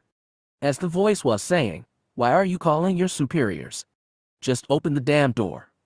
She pulled the door open and leaned against the doorframe with arms folded across her chest. "Making a house call?" she asked Vhetin, who was standing outside. He turned his helmet to gaze on her, but, in his usual style, said nothing. She laughed and gestured to the two Mando enforcement officers standing guard outside her door. "It's okay, guys. He's with me. He's my partner." One of the Mandos glanced between her and Vhetin, then turned to the black-gray Mando and said, "You are. Why didn't you say so?" "I did say so." "No, you just said." "Why don't you just come in?" Jay asked. He nodded in thanks and stepped into her apartment while she closed the door behind them. He stood in the center of her apartment, arms folded across his armored chest, and surveyed the room. Jay almost forgot that he'd never been here before. "This is a nice place you found," he finally said, nodding to himself. "There's not much in the way of cover in case of a firefight, but apart from that." She laughed and said, "Any particular reason you decided to drop in on me like this, Sheen?" He nodded and turned to her. "Are you ready to go?" She hesitated, then nodded and said, "Yeah. Let me just grab my pack, and I'll be ready to head out." As she climbed the stairs to her loft, she heard Vhetin call, "Are you sure you want us alone? If you want to go alone, we'll be more than happy to give you some privacy." "I'm sure," she called back, grabbing her rucksack and her new armor leather jacket from her cot. "It'll be comforting to have you guys there." "Just making sure," he said. "I know this can be a little difficult." She sighed as she stepped back down the stairs, pulling on her jacket and slinging her pack over her shoulder. "I'm fine," she said. This time, she actually thought she meant it. "I want to do this." He nodded and jerked his head toward the door. "Then let's head out. Are you sure those guards will let you pass without having to follow you?" "I think if you tell them that you, Brianna, and Mia are coming along as well, they'll be fine." They stepped out of Jay's apartment, quickly explained what their situation to the guards outside, then proceeded freely outside onto the street. Jay looked around, relieved to see that Keldabe was at last overrun with Mandalorians once again. The sun was shining overhead, and most of the Mandos were walking around with their helmets clipped to their belts, relishing the warm weather after the cold air high in the mountains. It didn't take a genius to know that word traveled fast through Keldabe, so news of Jay's troubles during the past week was common knowledge by now. Several of the Mandos passing her even commented about it. "I heard you got into a bit of a scrap with those ex-Mando chacker while we were all gone. Not exactly the boring week you were expecting, heh? What do you Rudy-eye girls get up to while we're all out, Jacob? I'm glad Tame Mandalore banished those brainless dickute. They didn't deserve to be known as Mandalorians anymore." Jay smiled as she passed the others, glad to be caught up in the ebb and flow of life that was downtown Keldabe. It made her feel warm and protected, safe from the dangers of the galaxy. Here on Mandalore, she was safe from the Empire and respected by her fellow bounty hunters. And while she was here, with friends like Brianna, Mia, and Vhetin to help her, she knew could overcome anything. They stopped by the Audiobook before they left, waiting to meet up with Brianna and Mia, and Jay casually struck up conversation with Aramis while she ordered a drink. Did you ever find that Mando that infiltrated your kitchen, Aramis? She asked him as he handed her a cool glass of Tachagari juice. The bartender's stock was dangerously close to going sour, so the juice was all he would serve to tap caf goers that day. At her question, his lined face turned down in a scowl, and he replied, "Not yet. But I'll find him. You don't just sneak on into the Audiobook and start slipping stuff into my drinks." "You sound as if this is pretty serious." "It is," he replied, tossing the cleaning rag over his shoulder. "You'd be better off trying to sneak into the Emperor's personal quarters on Coruscant. Those infrared guards would let you off easy in comparison to what I do to people who mess with patrons' orders." "So you're the bar owner, tender, and bouncer all in one?" Jay said. "Pretty impressive. Some Mandas are able to master a wide variety of weapons and fighting techniques. This is my talent." She laughed and thanked him for her drink before turning back to the bar. She saw Venku sitting with a large cluster of scoratas, and she nodded to him with a smile. He smiled back and tipped his glass to her in toast. "Heading out early," a voice said. Jay turned to find Denton reclining in his chair at a nearby table. His hands were tucked behind his head and there was an untouched mug of juice on the table in front of him. He nodded toward the other chair and said, "You want to sit?" "Sure," she said, sliding into the chair. He removed his feet from the tabletop and pushed his helmet to one side to clear up most of the table. She set down her drink and rested her forearms on the tabletop. "What's up?" she asked. "Just following up on the reports," Denton said. "They say I have to interview you and see how everything is going. Have you had a calm week?" "Calm and quiet all week. How about you?" "Pretty boring," he said, shrugging. "Busy, the entire enforcement office has lots of paperwork to catch up on, but boring. No homicidal Mandalorians running amok." He laughed and shook his head. "Nope. Just the normal drunks and punk troublemakers to take care of." "Good," she said with a smile. She hesitated, then said, "Denton, I'd like to thank you for all you did to help me this last week. I'm glad you were there." He shook his head, disregarding the thanks. "Don't mention it. It's all in the day's work for enforcement officers. I mean, it is what we get paid for, remember." "Well, when you put it like that." "I was glad to help," he said, his eyes shining in amusement. "And I'm glad you made it out okay.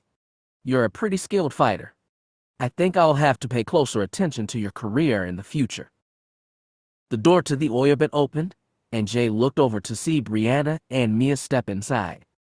They looked around before spotting Jay and making their way through the crowd towards her. "Hey there," Brianna greeted her. "Are you ready to go?" Jay nodded and quickly finished the rest of her drink. She thanked Denton before following her friends out the door. "I think this is a very good idea, Jay," Mia said as the small group set off for the spaceport. "I think it'll make you feel a lot better." "I hope so," Jay said. "But whether it does or not, it has to be done." Within the next half hour, they were all in their separate ships heading for orbit, Vhetin piloting Void, Jay in Vengeance, and Brianna and Mia at the controls of the Blood Lily. Her private comm sputtered as they headed for open space, and Vhetin's quiet voice said, "Jay, can I talk to you for a minute?" "Sure," she replied. "What do you need?" I wanted to say that I'm sorry for your loss. I didn't know." "I'm sorry I didn't tell you," she interrupted him. "I've been angry with you for not telling me about your past when I've been doing the same thing." He chuckled quietly. "You really think I'd hold that against you? That would make me the worst kind of hypocrite." "So? Before you ask, no. Just because you came clean with your past doesn't mean I'm going to." She smiled and said, "It's good to have you back, Vhetin. Don't try to butter me up. That won't work either." "I just thought I'd ask," she said. "I figure one time I'm going to catch you with your guard down and you will accidentally tell me." "Keep thinking that," he said. "But seriously, I am truly sorry for what you were put through. I can see now that I made light of your deployment at Malachor and your imprisonment. And I'm sorry for that." She shook her head, not caring that he couldn't see it. "It's okay," Besides, you rescued me from prison in the first place. That makes us even. I don't see it that way, he said, but if that's what you've decided. It is, she said. And I don't mean to be rude about this, but I'd prefer it if you didn't talk about it. I'm trying to leave that part of my life behind me as best I can. Will do, he said, and signed off the comm. Jay stared at Void as it swooped ahead of her fighter. She was glad that Vhetin was back. It was good to have her best friend and hunting partner to turn to again. Of course, his arsenal of weapons and advanced hand-to-hand combat skills were comforting, as well. This is freelance transport vengeance and companions, she transmitted to the Imperial Relay Station on Concordia, requesting hyperspace clearance for transit to Coruscant. There was a pause, then an Imperial comment back. Hyperspace clearance granted, vengeance.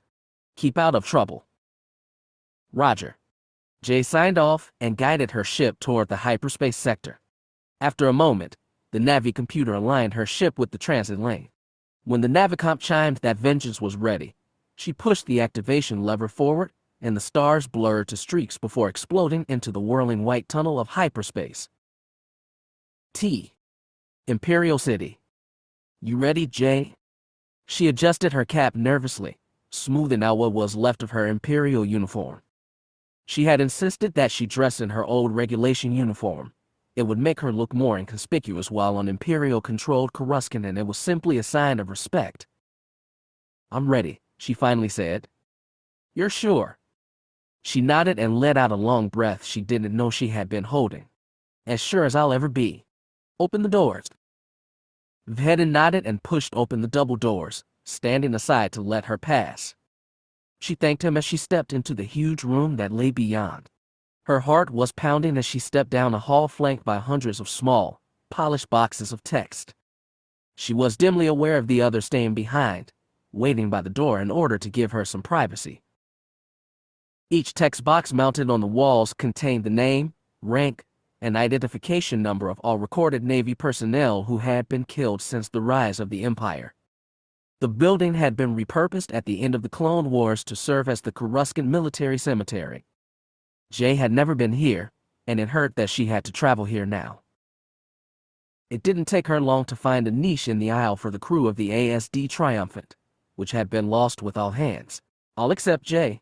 She stared at the large collection of names, searching for 5 in particular. It took some time, since the Triumphant had had a crew of thousands. A cold shiver ran through her when she finally saw the name Kalen Dubak-Uran, Lieutenant, DX 9837Z. She had found Phantom Squadron. She slowly knelt, brushing her shaking fingertips over the engraved nameplate of her fellow pilot. Her eyes were wide and her breath had caught in her throat. With difficulty she swallowed and whispered, "Hey there, Dubak. I've missed you, hey buddy." Her words were met only with silence, but she could suddenly imagine Kalen standing right there, grinning that crooked grin of his and running a hand through his eternally messy hair. Mounted in small text boxes around the pilot were the names of all the rest of Phantom Squadron. Red Dwarf, oh, yes sir, and... She closed her eyes as she found the box that read, Sade Flyboy Nesson, Captain, First Class, OC 9871Q. Flyboy. That was her nickname for him, the name she'd given to him almost 2 months after she'd met him. It made her want to smile and weep at the same time. "Hey, baby," she whispered, touching the cool surface of the engraved text box. "I'm sorry it took me so long to get here. I've missed you?" No answer. She closed her eyes and fought back a wave of tears. "I bet you'd be pretty confused about what's happened to me since Mandalore," she said. She smiled a little and said, "And I don't know if I have enough time to tell you the whole story. You'll have to settle for the edited HoloNet version, okay?" She could imagine him laughing, his green eyes sparkling with amusement. She smiled, as well, and began to retell everything that had happened since that terrible day above the remains of Malachor. It didn't matter to her that Sade was dead, that his body wasn't even interred at this military cemetery. She didn't know if it was just her imagination or byproduct of her overtaxed mind, but she felt as if he was right there with her. She at last felt that she was safe, and that she wasn't alone anymore. She stayed there for the better part of an hour, mostly just sitting cross-legged on the floor and staring at the text box in front of her. She lost herself in memories of those happy days with Phantom Squadron, cherishing every moment she could recall, even if it had been a moment of great embarrassment or frustration at the time. She shook her head, staring at the 5 names of Phantom Squad and whispering, "I miss you guys so much. But I think I'm going to be all right. I've made some great friends and I think I'll be able to make a good life for myself now." She heard someone clear his throat behind her and she turned to see Vhetin standing a foot or so away.